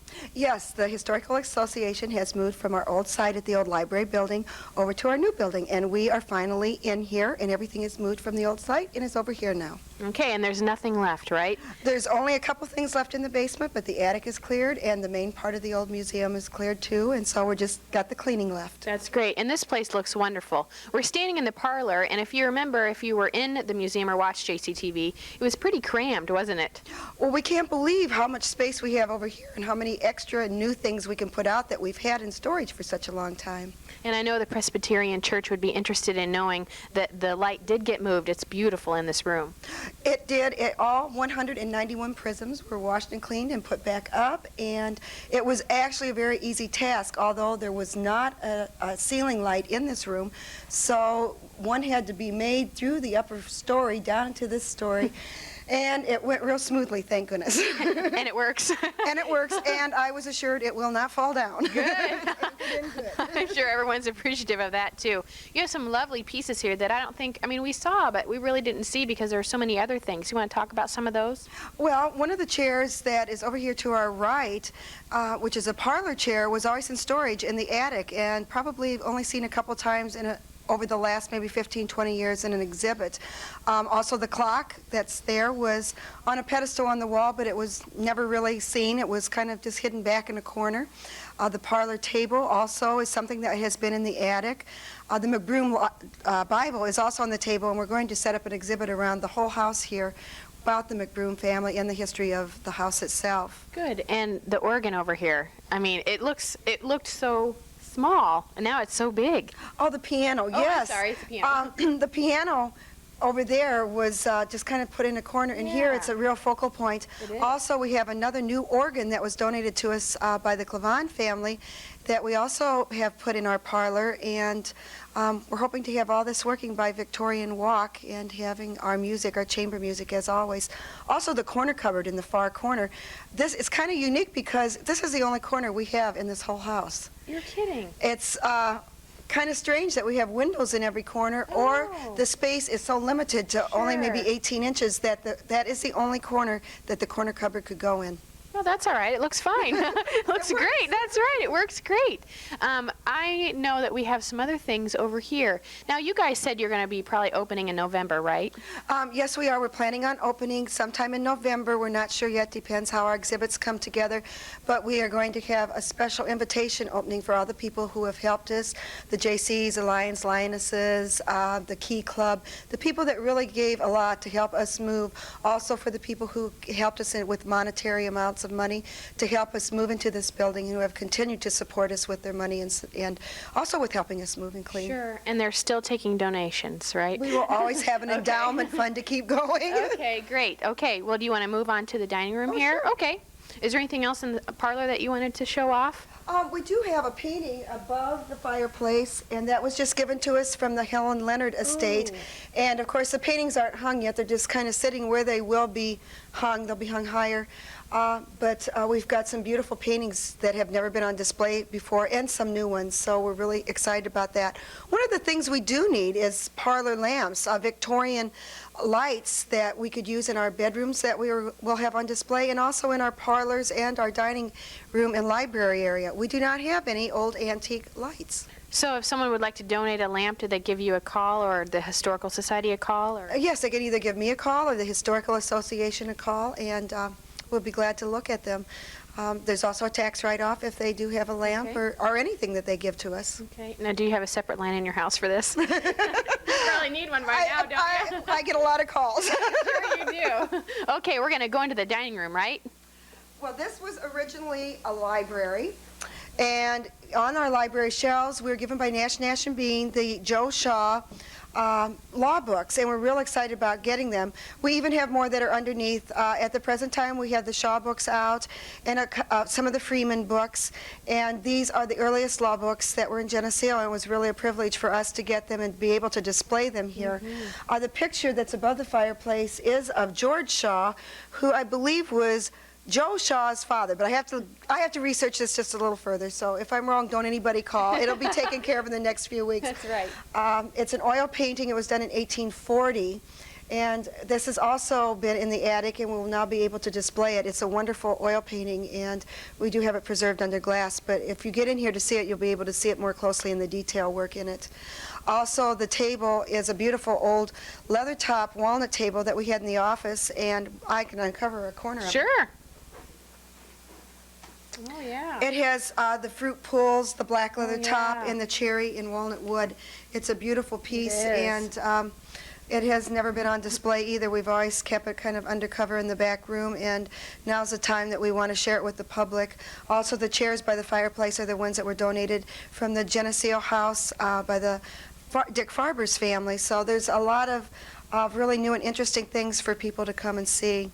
And it's probably pretty fun for the community people that have donated to come and see all their stuff sitting out. It is, because we often have people say, well, I gave you this. Where is it? And it was always in storage. Sure. Also, the porcelain coffee pot over there is a German pot that was given to us by Mabel Brown, and we've never had it on display very much either because we didn't have a place to properly put it. That's right. And if you remember watching JCTV in the last couple years, all you did was just have exhibits. Now you can show it all off all the time, and that's great. Well, and as we've been moving in here this summer, it was hard to get work done because almost every day we would have 20, 30 people coming through and wanting to see what we were doing, which was really fun because we were happy to share it with the public. And they were just amazed at the house, but also all the things that the museum owned and they had not seen. That's right. And in future JCTV viewings, we're going to be going through the rest of the house. So we'll just do a couple of rooms at a time. I think Angie has something that she wants to show us here that she just got. Well, Irene and Violet Lohman invited us over. In one of the bedrooms, we also have a bed that they had given us, but this Victrola was one of the things that Violet and Irene wanted the museum to have. and it works. And so we've had a lot of fun using it and sharing it with the public. And I must say, the first day my son and husband got it working, they sat here all afternoon playing old records and didn't get much work done. But I'd like to play it just a little bit for you. Great. You have to crank it up. And it has special needles for special records, and then you turn it on, and you have to set the pace of it.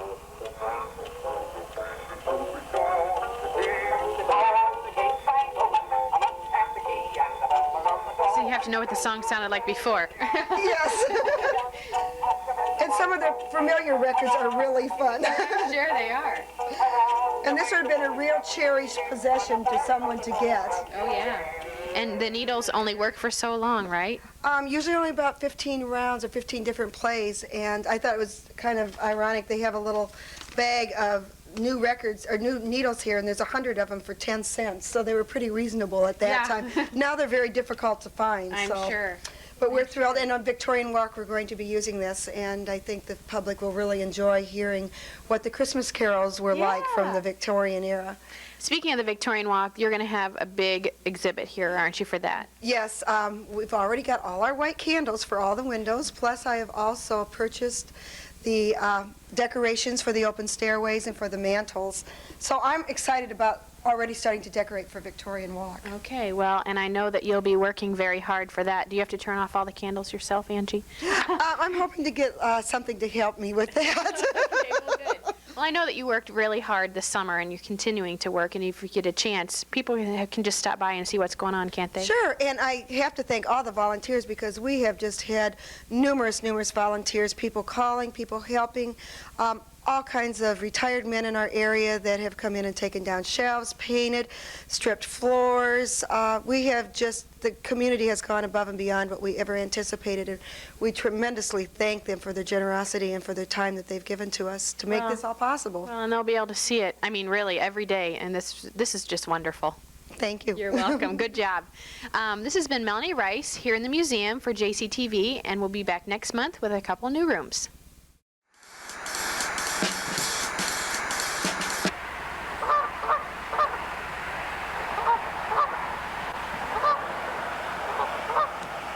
Hi, I'm Courtney Tates, and I'm from the Geneseo Junior High, and I'm at the Giant Goose Conservation Education Workshop, and I'm here with the Director of Education, Ted Larmer. And Ted, what is Giant Goose? Giant Goose Conservation Education Workshop is owned by the Illinois Division of the Isaac Walton League. This used to be a coal mine, and when the coal company left, it was a wasteland. In 1966, then Peabody Coal Company and the Isaac Walton League decided that they would turn this into a conservation area. And they used bulldozers, they leveled this off, they planted trees, and they stocked the lakes with fish, and we turned it into a conservation reclamation area.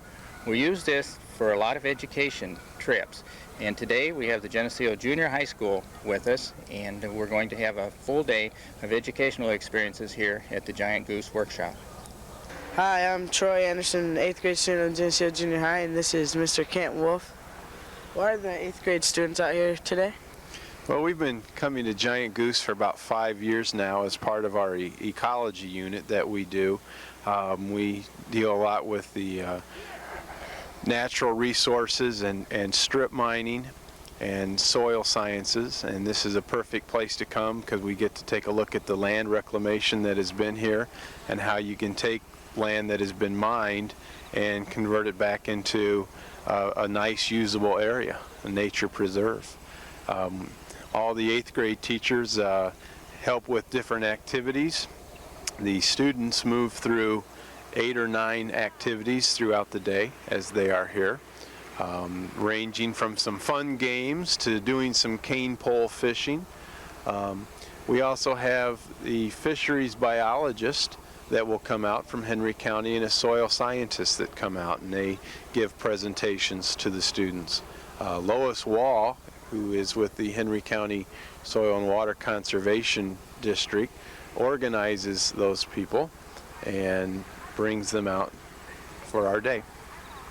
This is Adam Polsine for Geneseo Junior High School. I'm here with Lois Wall from Henry County Soil and Water Conservation District. Lois, what is your role in today's activities?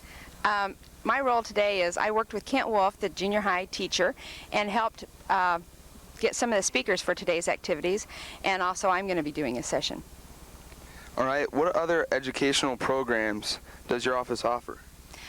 We do conservation camps with all the surrounding schools. We promote a 6th grade conservation camp in the spring, and then also we go around to the 3rd graders during April during National Arbor Day and do the 3rd grade tree promotion, and each 3rd grader receives a white pine seedling.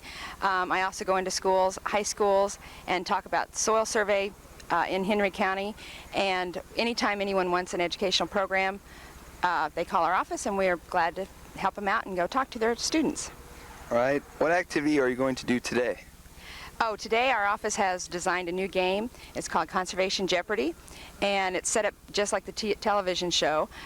We have 5 categories, and it deals with natural resources, and it's like a little competition that the kids can do, but I think they'll have fun and they'll learn something too. All right, thanks a lot, Lois. Thank you. This is Adam Poseen from Geneseo Junior High School.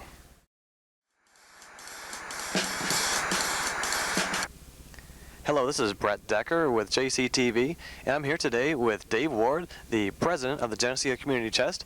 And Dave, could you tell us a little bit about the history of the Geneseo Community Chest? Sure, Brett. Geneseo Community Chest has been in existence for over 50 years now. We are part of the United Way nationwide campaign to raise funds for charitable organizations, and we're the local agency for the United Way in the Geneseo area and Henry County area. Could you, I know the Community Chest does a lot of great things for the community. Can you give us a little brief rundown of who benefits and in what ways do different groups benefit from the Geneseo Community Chest? We support over 22 agencies in Geneseo and countywide in Henry County that provide charitable and human services. Some of them you're quite familiar with. In the local Geneseo area, we have the youth baseball, we have the Geneseo Community Senior Citizens Center, we have the growth daycare that we support. We have the Geneseo Marriage and Family Counseling Services, and we have the Cole Cabin that we support, and the Geneseo Historical Society. Some of the more wider county agencies that we support that have activities in Geneseo are the Abilities Plus, the American Red Cross, Boy Scouts, Girl Scouts, Catholic Social Services, Lutheran Social Services, the Bridgeway Mental Health Services, the Learning Center that's over in Atkinson, the Christmas in April program that works here in Geneseo and throughout the United States, and the Freedom House domestic abuse and violent assault therapy programs, and also the Youth Services Bureaus. Okay. Well, the Community Chest wouldn't be much of a Community Chest without donations. Right. Could you give us a little rundown? How can somebody donate, and what different ways can you donate to the Community Chest? Sure. Our goal this year is to raise $126,000 that will be distributed to these agencies that we just talked about. Our campaign fees usually run about 2% of it, so we'll be able to distribute out at least 98% of those funds that we do collect. There are basically 3 ways that an individual can contribute to the Geneseo Community Chest. Number 1, in the first week of September, we sent out contribution cards directly to all box holders in the Geneseo area, and there's a return envelope which they can send their contributions to us either through the mail, or they can drop it in the utility box near the post office. We can pick those up so there doesn't have to be any stamp put on the card. Another way that people can contribute is if they work for a local employer in Geneseo, that employer will be contacted with payroll deduction cards, and their payroll department can then deduct that from their salary, and they'll forward that to the Geneseo Community Chest. The third way is if you work in the Quad Cities, you will receive a campaign contribution payroll deduction card from the United Way of the Quad Cities. On that card, you can designate Geneseo as the designee for your contributions to go to, and we will receive the funds from the United Way of the Quad Cities. Oh, that's good. How about if someone wants to get involved with the Community Chest? They've made their donations, but they think it's such a quality organization that they want to actually themselves get involved, get on the board. How does somebody go about doing that? Well, we have a board of directors that's made up of 15 local Geneseo residents, and we serve a 3-year term, so we have a revolving group of 5 people in each class. You can go 2 terms as a board of directors, then you have to go off. We will be looking for another set of 5 directors this coming April, so if you are interested in contributing your time and effort to the Community Chest, you can give me a call, or you can write to the Community Chest P.O. Box 264, Geneseo. Well, thank you very much, Dave. This has been very informative. We appreciate you taking the time to talk to us about the Community Chest. We hope everyone has learned a lot about this organization in Geneseo, and as you've heard, please feel free to donate as what you feel you may donate to the Community Chest. And also, if you'd like to get involved, they do have space available coming this April. Thank you, and this has been Brett Decker with JCTV.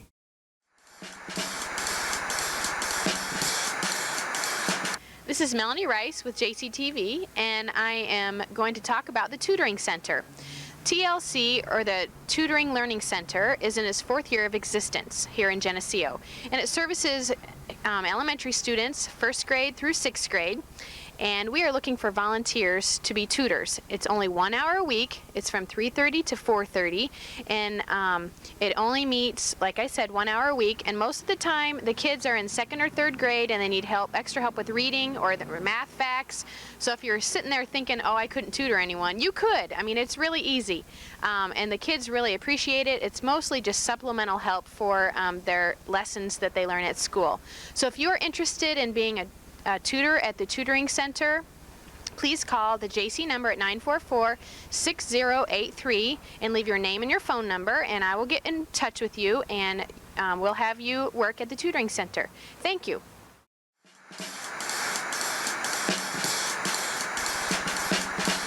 Hi, Susie Snyder-Bush here for JCTV, seated in the beautiful gardens at Geneseo Good Samaritan Village with Molly Hamer, coordinator for Wings of an Angel fashion show put on by Good Samaritan Village. It's going to take place this October. Welcome, Molly. Thank you, Susie. What can you tell me about this fashion show?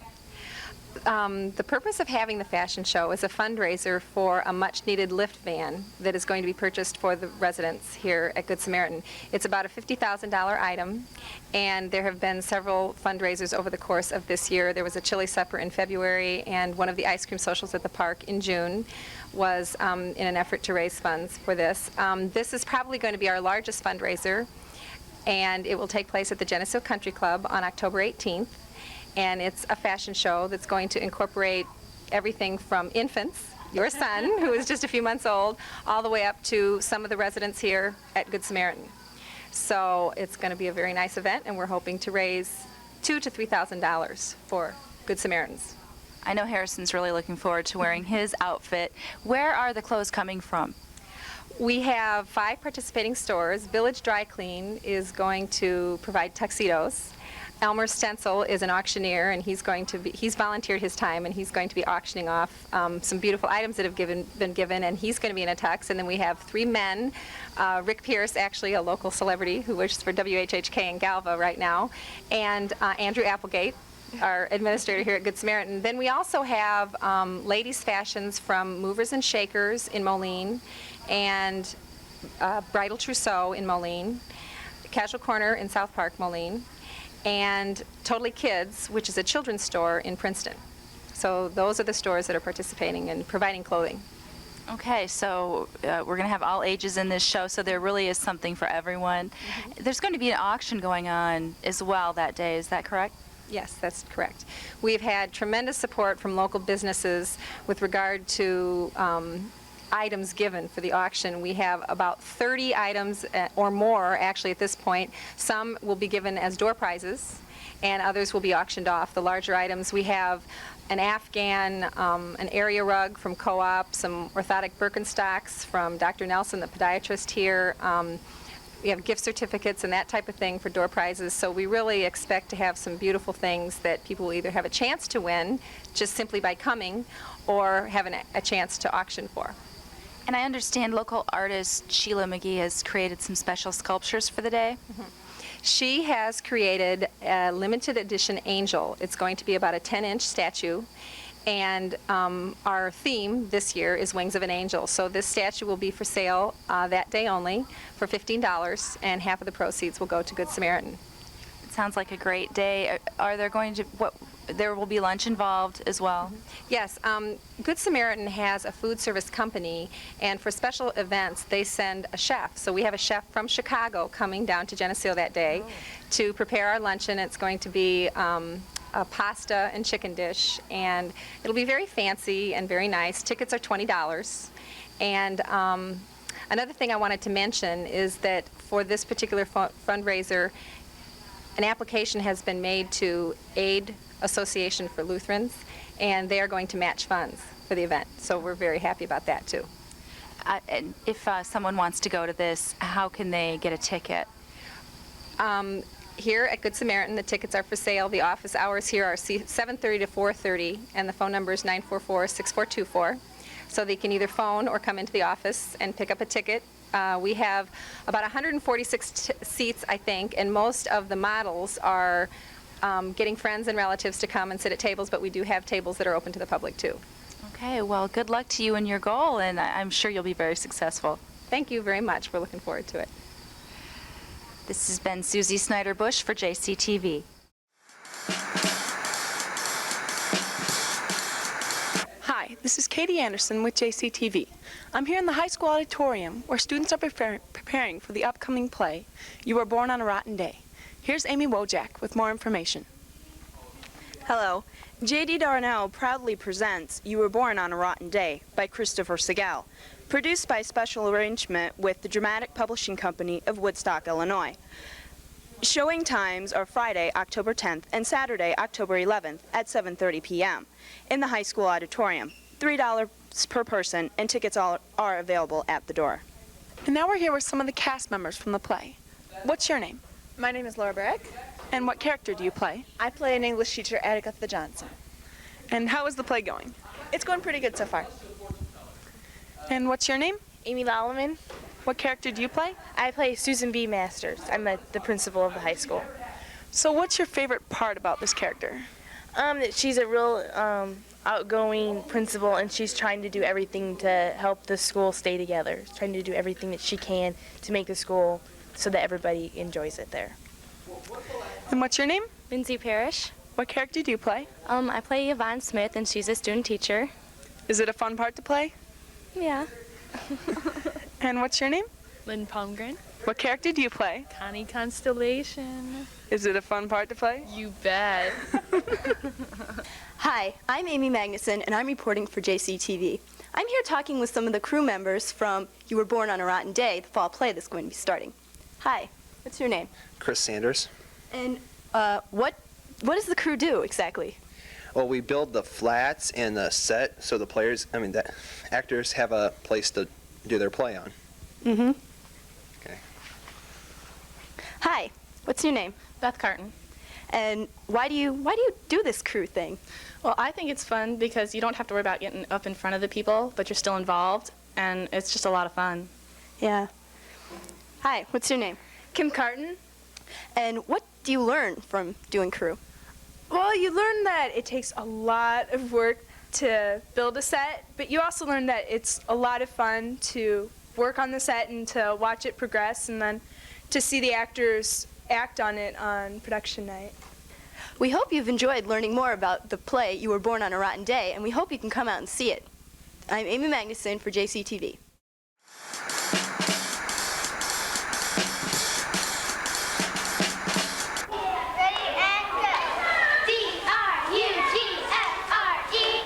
Drug-free is a choice for me. D-R-U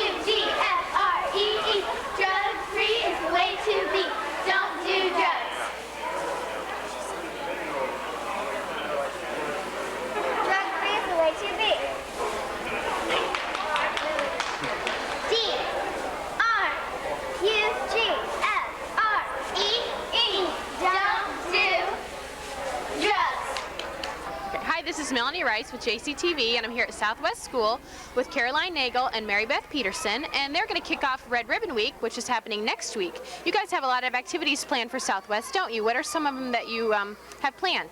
Well, tonight we're starting out with a fair where each grade has a certain activity that they're going to do to show their parents all about staying drug-free. Then we also have a storyteller that's talking about self-esteem, and we have Officer Griesiak and Sheriff Gib Cady that's talking about the DARE program. And then there's a lot of activities next week that are going to start. Okay, what kinds of things are going to go on next week here at Southwest? Okay, starting Monday we're going to have a flag ceremony. We'll gather all the kids outside, and I think Officer Griesiak will be there to start it. Tuesday, I believe, is red shirt. Turn your back on. Turn your back on drugs. Okay. Wear your shirt backwards. Okay. Oh, that'll be fun. Everyone will like that. Yeah. And Wednesday then is to wear red. Okay. And Thursday we have each student wear their sports shirt, a club shirt, anything that shows a positive activity for the children to do. Okay. And then Friday, well actually all during the week, each of the students are to bring in a can for We Can Kick Drugs. And then all the food is donated to the food pantry, and we have people then to bring the boxes to the food pantry Friday night. Okay, well, it sounds like fun, but it's also educational. What kinds of things are you trying to teach the kids next week? Self-esteem, to stay off of drugs, learn that drugs can hurt you, and different ways on how to say no to drugs and their friends if they were to decide to get into drugs. And is this kindergarten through 6th grade? Yes. Okay, and this is probably happening in all the schools in our district, right? Yes. They're all just planning some sort of activities for Red Ribbon Week. Right. Great. I bet you guys had a lot of stuff that you had to do to get organized, didn't you? We did. Yeah. So Carolyn should take most of the credit for that. Well, we have also during the week the kids get grocery bags from Eagles. They decorate it with a drug-free theme, and then we give it back to Eagles, and it's passed out. Different grades, 5th and 6th grade, get to do essays, which are read over the intercom, and I believe a couple of them may be published in the Republic newspaper. Right. So really, it's not only a school-based program; it's really community. Right. Right. We've had a lot of businesses donate coupons and stuff for prizes. Great. So. Well, that's really great. Well, good job, you guys. Thank you. I mean, hopefully it won't just be a whole week. Hopefully it'll be forever. Right. Exactly. Yeah. That's it. Okay. Hope you've enjoyed looking at some of the activities planned for Red Ribbon Week, and as a community, I hope we can support these kids throughout their lives. I'd rather eat a big old bug than ever take a stupid drug. Drugs aren't cool, they can mess you up at school. Drugs are a pain, they can hurt your body and your brain. A big old bug with an ugly mug is better than any stupid drug. They make you sad and your parents mad. Drugs are dumb, they make you clumsy, slow and numb. I'd rather eat a big old bug, don't do drugs, than ever take a stupid drug.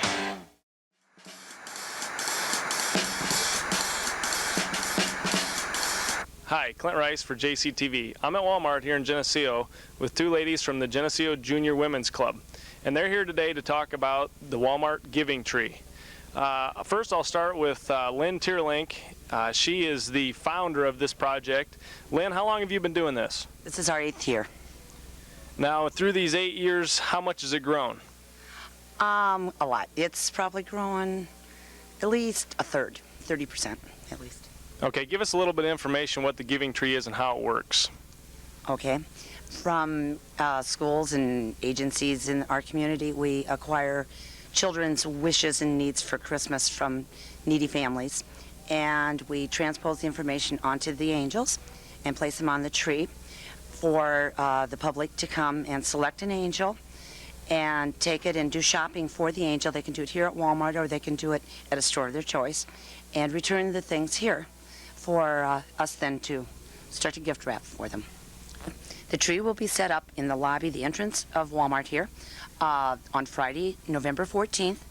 It will be in place until Monday, December 1st, and that's a date at which we would like to have everything returned to the Walmart service desk so that we can pick it up and start sorting it into the different groups and then begin wrapping. Also, when you take the angel, we would appreciate if you could take a moment to stop at the service desk and just write down maybe your first name and a phone number and the angel number, so that if we need to remind you to return it, we'll be able to find you. So we actually use almost over 3 weeks in order to get these gifts back, to get them wrapped and delivered. Now, what's the delivery process like? Annette? We group them according to the agency that the gifts go to, that the children are placed from, and pretty much just take them there.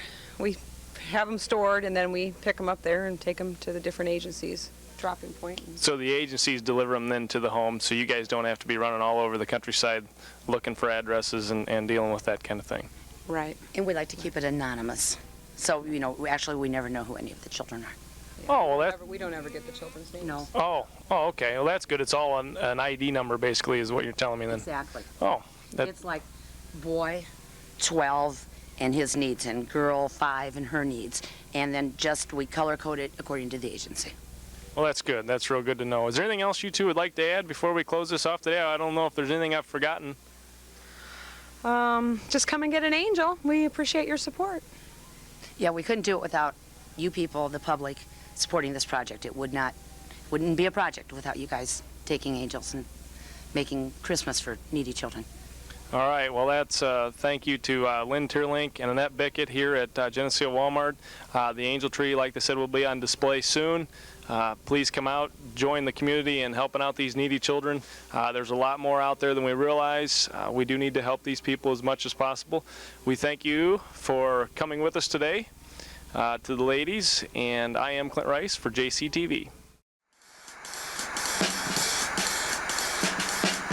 Hello, I'm Carly Greenwood here at the Geneseo Junior High Library in the rainforest. And this is Mrs. Hook, and I would like to know how this became the rainforest. About 5 years ago, Carly, I was collaborating with one of our former teachers, Mrs. Stern. She's now at Kewanee High School, and I happened to say, let's turn the library into a rainforest. We were trying to think of science projects that we could do. I really never dreamed that she'd take me seriously, but we ended up going to Mr. Zamulin, asking him if we could start an interdisciplinary project on the rainforest, and the result is now that the library is a rainforest for about 3 weeks out of every school year. Okay. Now, who puts up the rainforest every year? It's really a big project. All of the 7th grade teachers work together on one day before the rainforest unit starts. We lower the ceiling. We haul in all the plants from our patios, and so it's really a summer job also, because we have to grow a lot of these plants and keep them healthy through the summer. We make the palm trees, which you might not realize are volleyball standards, and so we do that on a Friday, and on Monday when the students come to school, we have a rainforest. Okay. Now, what kind of activities are done here with the rainforest? As I said, it's interdisciplinary. That means that all of the subjects across the curriculum do different things with rainforest studies. For instance, in the geography classes, they concentrate on rainforest cultures, such as the Yanomami Indians. They end up painting their faces like the Yanomamis to give an idea of what that culture is like. Some classes study rainforest animals. Some classes study the plants, the makeup of the rainforest, the different layers of the rainforest. In math class, the students do a program that comes from Brookfield Zoo. They learn how to study primates, just as scientists study primates in the wild. And when they go to Brookfield Zoo, they do a real primate observation. They compile their data, they work with an educational expert from Brookfield Zoo, and they come back and run the statistics on the data that they've collected. Okay, what is happening here in the rainforest today? Today's really a special day. We have Rainforest Bingo, and this is a break between our 2 field trips. We have, in addition to the bingo, we have Rainforest Sundays. Niabi Zoo is coming today. They won't be in the rainforest, but they'll be downstairs. And we have a special film, Fern Gully, this afternoon. And tomorrow, we take the other half of our class back to Brookfield Zoo.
I hope you've enjoyed the Geneseo Junior High Rainforest, and I'm Carly Greenwood here with JCTV.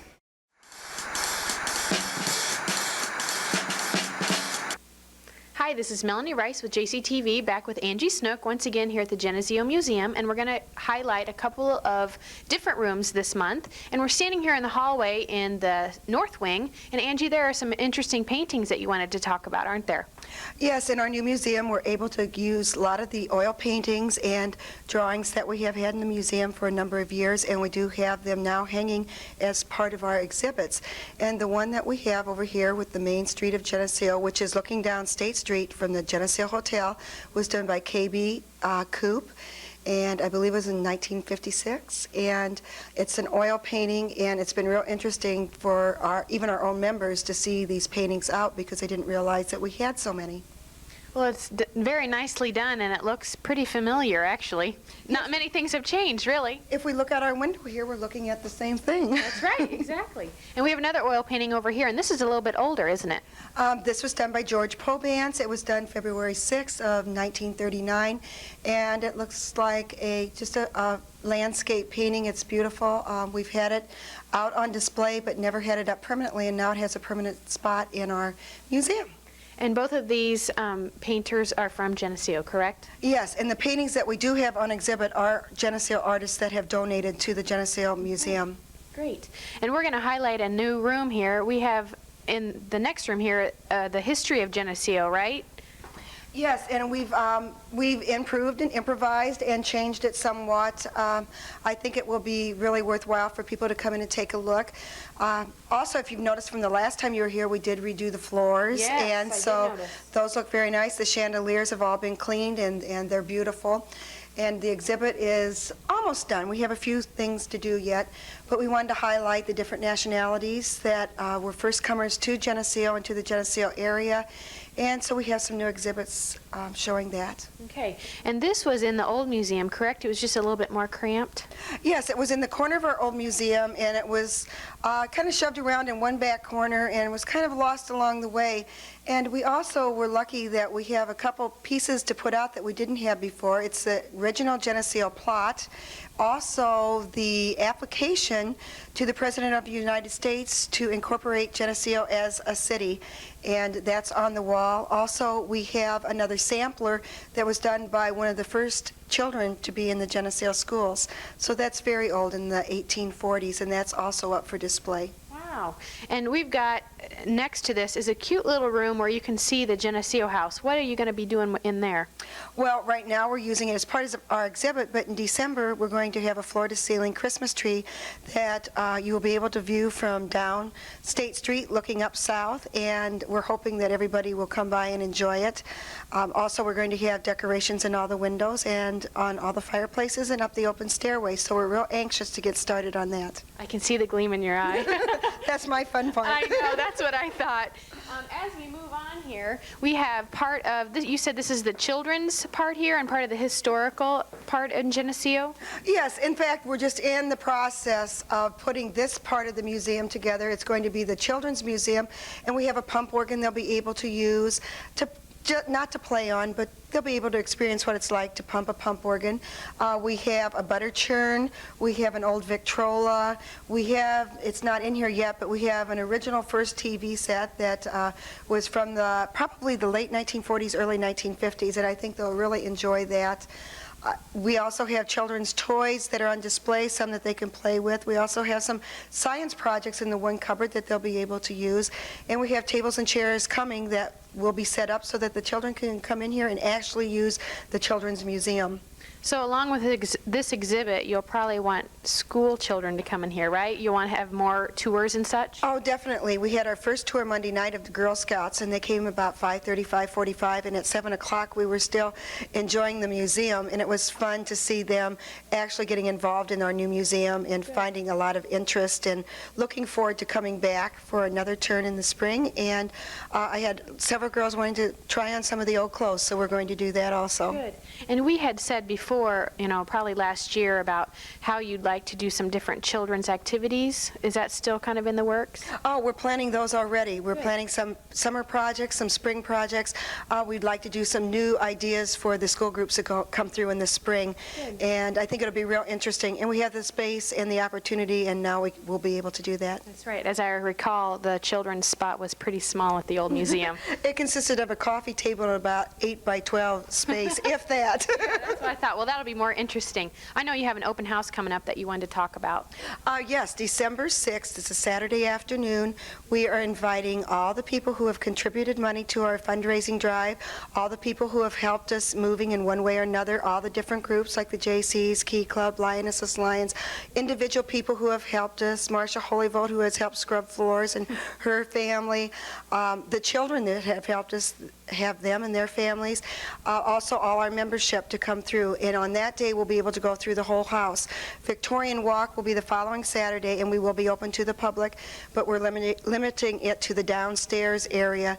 But we welcome them to make appointments in January and February. We will be open by appointment only those 2 months, and then we will have a grand opening in March, and we're really looking forward to that. Yeah, and really, when you think about it, it won't be that long. No, it's gone very quickly. Yes, it in has. fact, this morning I was thinking we got possession last November 1st, and so it hasn't even been a year yet, so we've come a long way in 1 year. And last year at this time, we were really wondering if we made the right decision, and now we absolutely know we have made the right decision. That's right. And as we were talking off camera, you still need lamps, right? We desperately need Victorian lights for dressers, for our Victorian parlors, for our Victorian bedrooms. We don't have any lighting up there at this time, and we'd like to have lighting that is appropriate to the period. We have a precious little solarium, but we don't have any wicker, and we'd like a couple wicker pieces for in there if anyone has some that they would like to donate to the museum.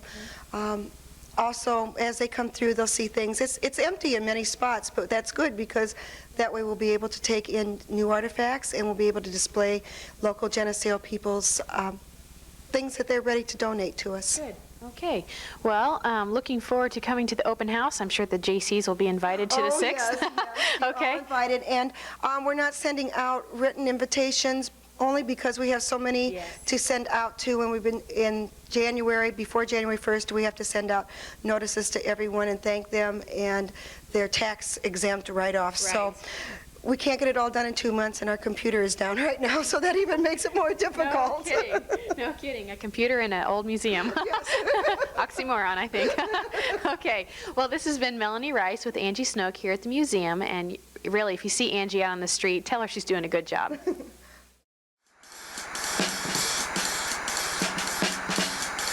Hello, this is Brett Decker with JCTV.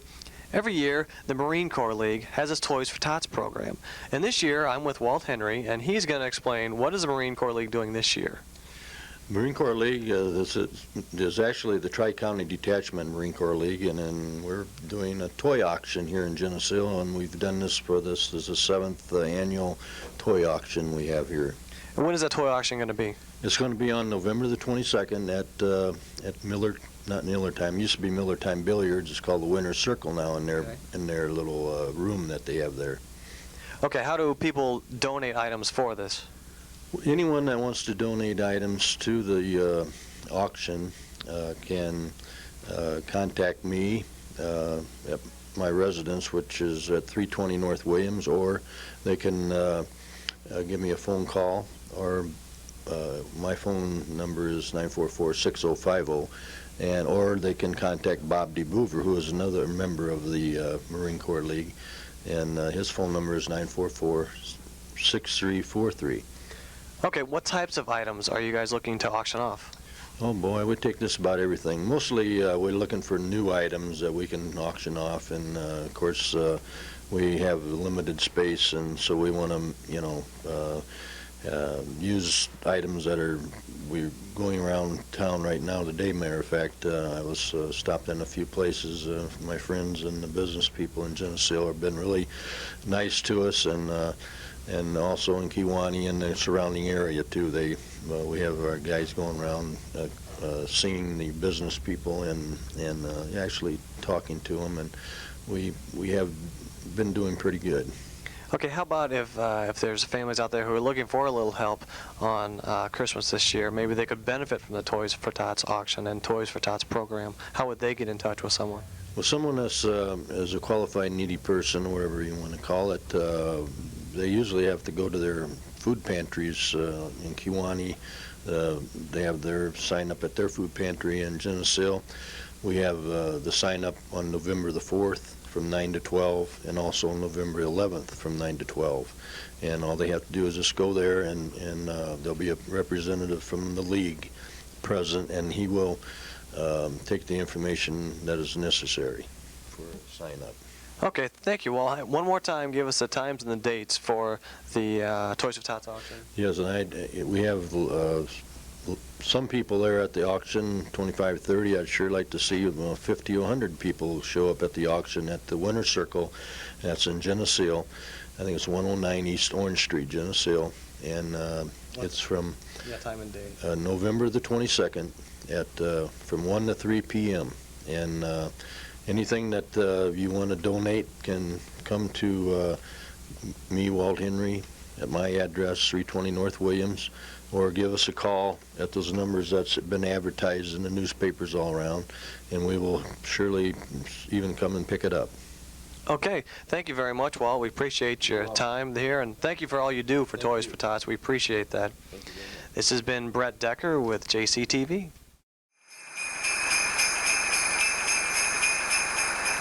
Hello, and welcome to JCTV. I'm Jody Edwards, here with Deb Norman, instructor, Michelle Glazier, instructor and owner of Jazzercise Fitness Center of Geneseo. Hello, ladies. Deb, with the holidays and the New Year's resolutions right around the corner, will you explain the basics of Jazzercise? Sure, I'd be happy to. Jazzercise is based on jazz dance. What we do is incorporate a warm-up so that all of your body parts are nice and warm, and then we work you through the cardiovascular curve, nice and slow up to the top, and then back down again. And then we take you to the floor to tone your muscles, because you know that toned muscles are what burn that fat during your cardio section. Now, if you're afraid that you can't keep up with all the hopping and jumping, we have plenty of options for you. Low impact, or you can go low impact, high intensity. It's all based on how you personally want to exercise. Great. And who can benefit from Jazzercise, and why? Oh, any age, any fitness level. And why? A lot of reasons. It's fun. It keeps you motivated. It keeps the stress level down during the holiday season, or any time of the year, depending upon what your job might have, what your schoolwork might have. You asked me who would benefit. We have high school students, we have moms, we have grandmas, any age, any size, any fitness level. Great. And with an individual, how many exercises should they do per week? How many exercise sessions should they do per week? You should try very hard to exercise at least 3 to 4 times a week. We really encourage you, though, to exercise every day of the week. Great. Thanks, Deb. Michelle, with the holidays around the corner, how many types of class formats do you have, and when are they held? We offer 22 classes a week and several different formats. We have light class for those that want a less strenuous workout. We offer a regular class, which is 60 minutes of warm-up, aerobic activity, and muscle toning. We offer circuit class, which uses weights and an exertube. We have body sculpting, which is 45 minutes of toning and stretching your muscles. And we continue the 22 classes all through the holidays. Great. And when are your classes held during the day, and where are you located? We are located at 215 Smith Street, which is right by the high school. And our classes are at all times of the day. We start at 6 a.m. on some mornings, and some nights we're here as late as 7:30 at night. So the best bet would be to call for a class schedule. Great. And what do your classes cost, and how can somebody sign up? To sign up, all you need to do is come into your first class a few minutes early, and we have very friendly registrars that will help you get signed up and show you where things are.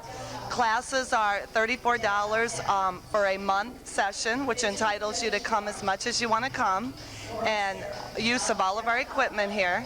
And if you're out of town, we offer a special discount. Also, for students and seniors, we offer a discount. Great. For the individuals with children, do you provide daycare? Yes, we do. We have a great babysitting room with super babysitters, and we charge 50 cents a child for babysitting, so it's very affordable. That is very affordable. Now I know in February your center participates in the Breast Cancer Marathon. Can you tell us what that is and how somebody can participate in it? For the last several years, we've participated in a breast cancer marathon that Jazzercise puts on, and the state of Illinois last year raised over $200,000 for breast cancer research. It's held at the end of February, the last Saturday in February, and we're not sure yet of the location. It's always been held at the Mark, but we're looking for an alternative location this year.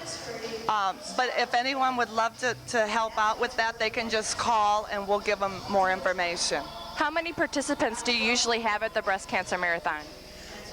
The Geneseo instructors and students team up with the Quad City instructors and students, and we do it together. And there's usually 300 to 500 that participate. Wow, that's a lot. Well, I want to thank you ladies for taking the time to explain Jazzercise to us. Deb, if somebody wanted to get a hold of you today to sign up for Jazzercise, how can they do that? The best thing to do is call 944-8280. Someone can answer any of your questions, get a class schedule out to you, or of course you can always stop in the building. Thank you very much. This is Jody Edwards for JCTV saying goodbye from the Jazzercise Fitness Center of Geneseo.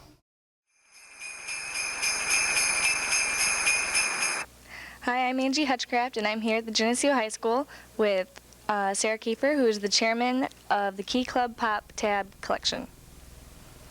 Why is the Key Club collecting pop tabs? Last year, someone came to our president of the Key Club last year and asked us if we'd be willing to do this as a community service project, because Key Club is a community service organization, and we thought we could get a lot of response from the high school and the community to do the project.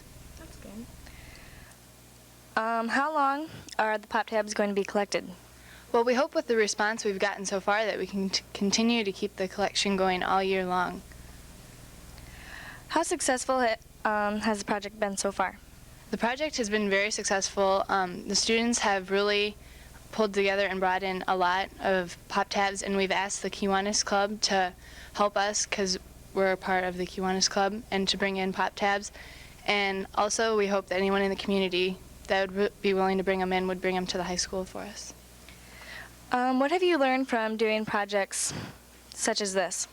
That the community of Geneseo is very responsive to any projects that we ask for help from them, and they enjoy what we do for them, and they really appreciate everything. How does it make you feel when you do something like this, when you help? I feel great. I enjoy helping others, and it's a lot of fun. And just throughout the Key Club, a lot of us have gotten closer and gotten to know a lot of different people that I would have never gotten to know before. Hi, I am Bobby Speck, and I am here with Mrs. Yvonne Wayne. She has been involved with the Pop Tab program for a number of years. What are the benefits that this program offers to our local people? The children that have serious illness who are hospitalized in Iowa City, their families that are out there get to stay at Ronald McDonald House, and the money generated from the Pop Tab collection is put back into the Ronald McDonald House, and they use it for funding. The Ronald McDonald House offers several things to the families of seriously ill children. They offer a place to stay for the families because only one parent is allowed in the room staying with the child in the hospital. The families could include grandmas, aunts, uncles, whoever comes out to see the child. Also, those children who have cancer can stay there as opposed to having to travel back to Geneseo and then run out there for a treatment. They're actually able to stay in Iowa City, which is much more convenient for them. It also involves with transportation out there. They help you with transportation.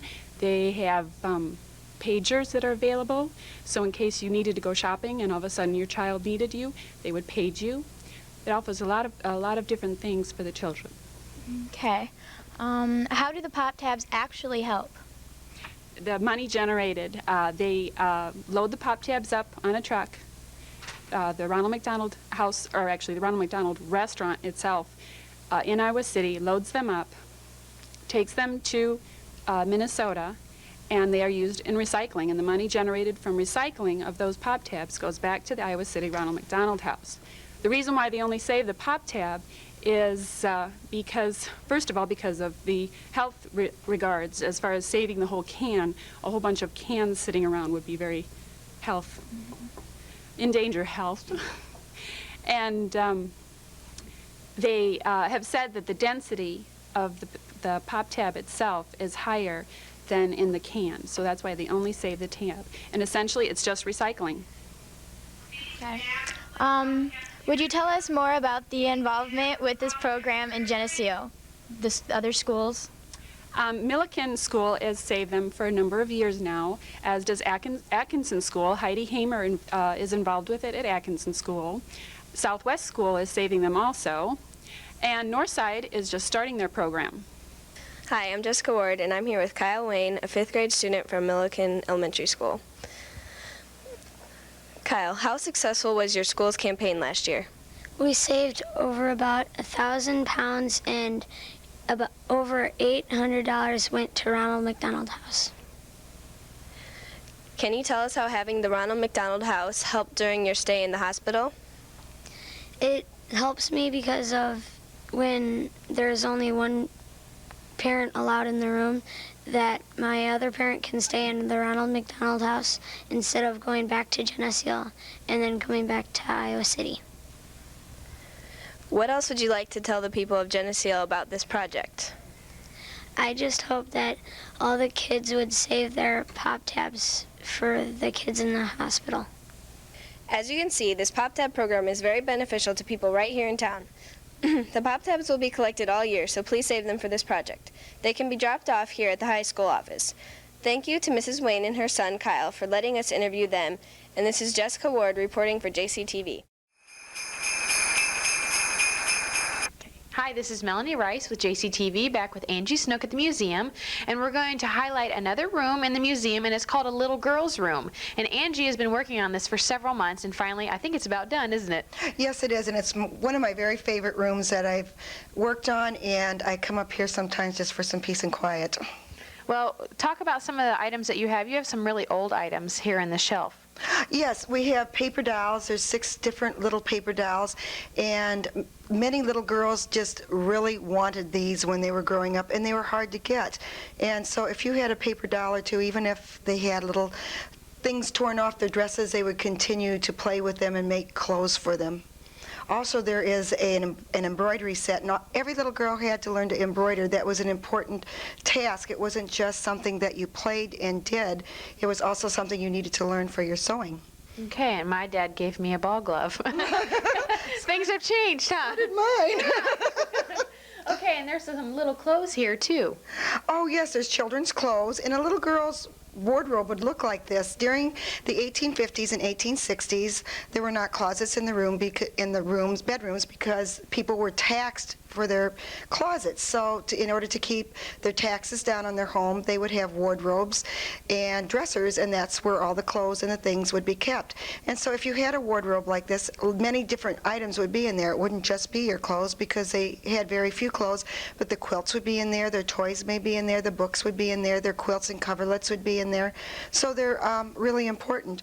One of the things that is in this cupboard that I really like and cherish is there's a little duck and an egg, and it is from 1860, and it's just a real special little possession. It would have been probably an Easter gift or a spring gift to a little child. Okay, and there are some other items. The porcelain doll is very pretty. She is very, very special. She's a Victorian porcelain doll, and she has the rag legs and real little leather shoes and boots and little porcelain hands, and she's beautifully done. She has all the appropriate clothes of the Victorian era, and even if a little child had this, it was probably more to look at than to play with. So that's why they had the paper dolls. Yes, okay. They got the paper dolls. All right. And the bed looks kind of lumpy. You want to talk about that? Well, first of all, it's an oak bed, and it is a 3/4 bed. beds were not the same sizes as we have now. So it was in between a twin bed and a regular size bed, and it was called a 3/4 size bed. And the mattress is of tick or down, so it looks real lumpy, but it's real comfy to sleep in. And this is very typical of European beds, which they still use now. And you would have one mattress that would be of tick, and then you would also with down feathers, and then the one that goes on top of you would also be with down. So you'd keep you really toasty warm because there wasn't any heat in the rooms during that period of time. Okay. Unless you were lucky enough to just have a little coal heater that slipped under your mattress to try to keep you warm through the night. Okay. And this nightgown here looks very interesting. Is that of period time? Yes, it is. That's very typical of a little girl's night clothes. And also little boys even wore long night dresses just like that. And they called them night dresses. A lot of times the boys were in flannels and the little girls were in white, and they would be passed on down different generations. They have also some unique stitchery on them, or laces and little buttons, and they were real important. Little girls had little nightcaps too, because they didn't wash their hair very often. Really? Okay. How about, there's some things over here on the nightstand that we were talking before we got on camera that seemed pretty interesting. The red book and the burgundy are little spelling books. They're little spellers, which were dictionaries. The red one, it was given as a free gift from Montgomery Ward Company. And if you got one of those during the holidays or Christmas time, or if Mom bought back-to-school clothes, that may have been the gift from Montgomery Ward's for Mom shopping there. Also, there's an autograph book, and every little girl had an autograph book from her friends, and she would keep it throughout the school, her school time. And I think what is really pretty is to see all the different handwriting, because it was just beautiful. It was almost like calligraphy is now. Well, they spent a lot more time writing. They did, and that's one of the things they would do for hours and hours during school, was to practice their handwriting. The lamp on the table is real exciting too. It's called a slag lamp, and it's a slag glass, and it has really pretty colors. It's probably I would almost say before, well, it's probably in the 20s, or 1910, 1920, and it wasn't as ornate as stained glass lamps, such as Tiffany lamps. So this was probably a runner-up to it, and it was very popular during the Mission Oak period. Okay. And we were going to talk a little bit about the rugs and the floor in this room. The flooring in here is, this room is from pre-Civil War time, 1855, and there's a milk graining paint on these floors. I've had several people say, oh, did you start to refinish the floor? No, we haven't. This is the way they were originally finished. It's a soft fir floor, and probably never would have held up to just put a varnish on it. So what they did was grain it to make it look like it's varnished. And over the years, some of it has worn down, but we want to keep it as it is, and we may probably put a finish on it next summer. But for now, we want to keep it as much as it was during 1855 when the house was built. Okay, and they probably didn't have very many rugs in their bedrooms. No, because they wanted to stay cool in the summertime, because there was very little window openings in this room. The ceilings are high also to help keep it cool. Right. But I'm sure in the winter it was very cool. That's right. And you guys have really old curtains in here too, don't you? Oh, yes, we do. What I'm trying to do, and as people come and visit, they're going to see some rooms that don't have curtains in them yet, but we're trying as much as we can to be able to either replace the curtains with original style curtains, or to have them made, or to sometimes special order them. So it may be a while before we have curtains in every window, but I'd rather do it right than to buy something and not have it appropriate and then start over again later on. That's right. And you guys are still thinking about the Victorian Walk open to the public? Yes, the upstairs will be closed during Victorian Walk, but we will be open from 5 o'clock until 9 o'clock. And then December 6th, we will have our special appreciation open house for the people who have donated items and money and work and given time of themselves to share with us to get this place open. All right. And you still need lamps. We have not gotten any lamps yet, and we also need a drop-leaf kitchen table for our country kitchen. Okay. And there was, wicker furniture for our solarium. Okay. All right, so if you have any of those items, call Angie, right? Okay, call Angie on our hotline and let her know that you have those things to donate. Is there anything else that you want to highlight in this room? It is very beautiful.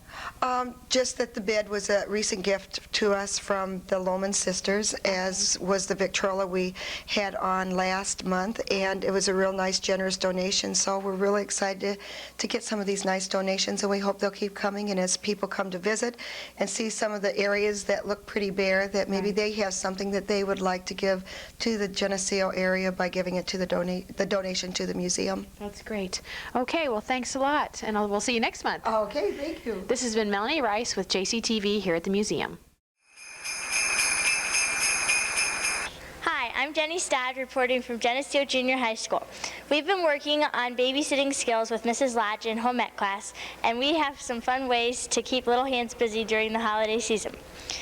I'm going to tell you how to make a fun holiday wreath with just your hands. You take a piece of green construction paper and trace your hand with a pencil.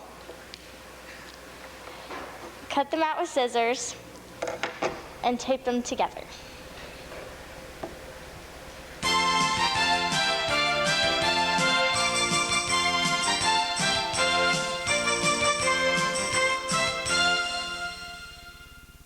Hello, I'm Ann Rutherford from Geneseo Junior High, and I'm going to show you how to make a Rudolph the Red-Nosed Reindeer from tracing your hand and your feet.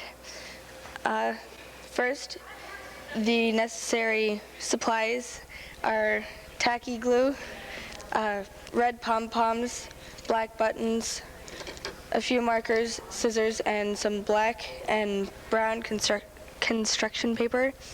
First, you trace your foot on the brown construction paper or your shoe, and then you cut it out, and then you trace your hand on the black construction paper, 2 hands, and then put it as the antlers, glued on with the tacky glue as the antlers for Rudolph, and then using the tacky glue, glue on the buttons and the pom-poms on the face, and just draw a smiley face, and you've got a nice craft that'll keep your children busy for at least a half an hour.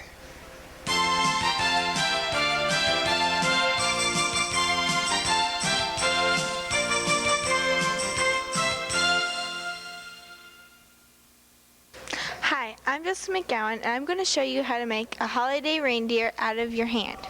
What you need is a piece of black construction paper, glue, scissors, a piece of red construction paper, brown pipe cleaner, brown felt, brown glue, and cardboard. And also you need some red yarn. First of all, what you do is you take a piece of cardboard just about as big as your hand, and you glue a piece of felt to it. After it dries, take it and trace your hand over it and cut it out, and then paint your hand brown. Push your hand to the felt and then let that dry. After that is dry, take a hole puncher or anything that will punch out a hole and stick a piece of pipe cleaner at the base of the thumb for the antlers.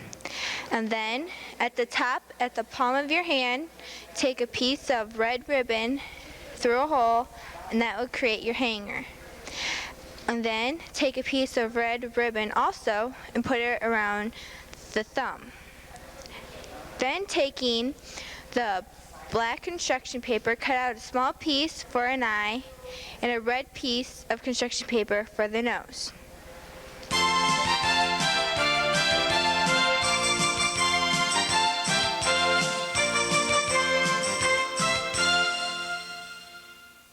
I hope you have fun with these holiday projects. I'm Jessica McGowan reporting for JCTV. Hello, this is Brett Decker, and we're at the Festival of Trees this evening, and the J.D. Darnell Madrigal Singers have just performed, and I have 2 of them right here. Would you please introduce yourselves? My name is Peter Newleib, and I play King William the Worldly Wayfarer of Haverhill. And? My name is Sarah Ray, and I play Queen Grace, the gorgeous goddess of Haverhill. Well, I'm in prestigious company here. Peter, could you tell me, do you guys perform every year at the Festival of Trees? Yes, we perform here every year, and it's a lot of fun. We really enjoy it. What do you guys do for the Festival of Trees? What kind of performance is it? We usually do a cutting from our dinner, from our magical dinner, and sing the songs from that cutting with some lines. Do you do, is there just singing, or I believe, was there an ensemble that played with you also? Yes, we have the brass and recorder ensembles that play with us as well, and we combine on a couple songs, and then we also do separate pieces. Okay, now Sarah, he touched on the magical dinner. What is the magical dinner? Well, the Madrigal Dinner takes place every December, the first weekend of December, and it's just a medieval time period. It's a catered meal with singing. Now we're going to listen to the Madrigal Singers, and we're going to take a look at some of the sights here at the Festival of Trees.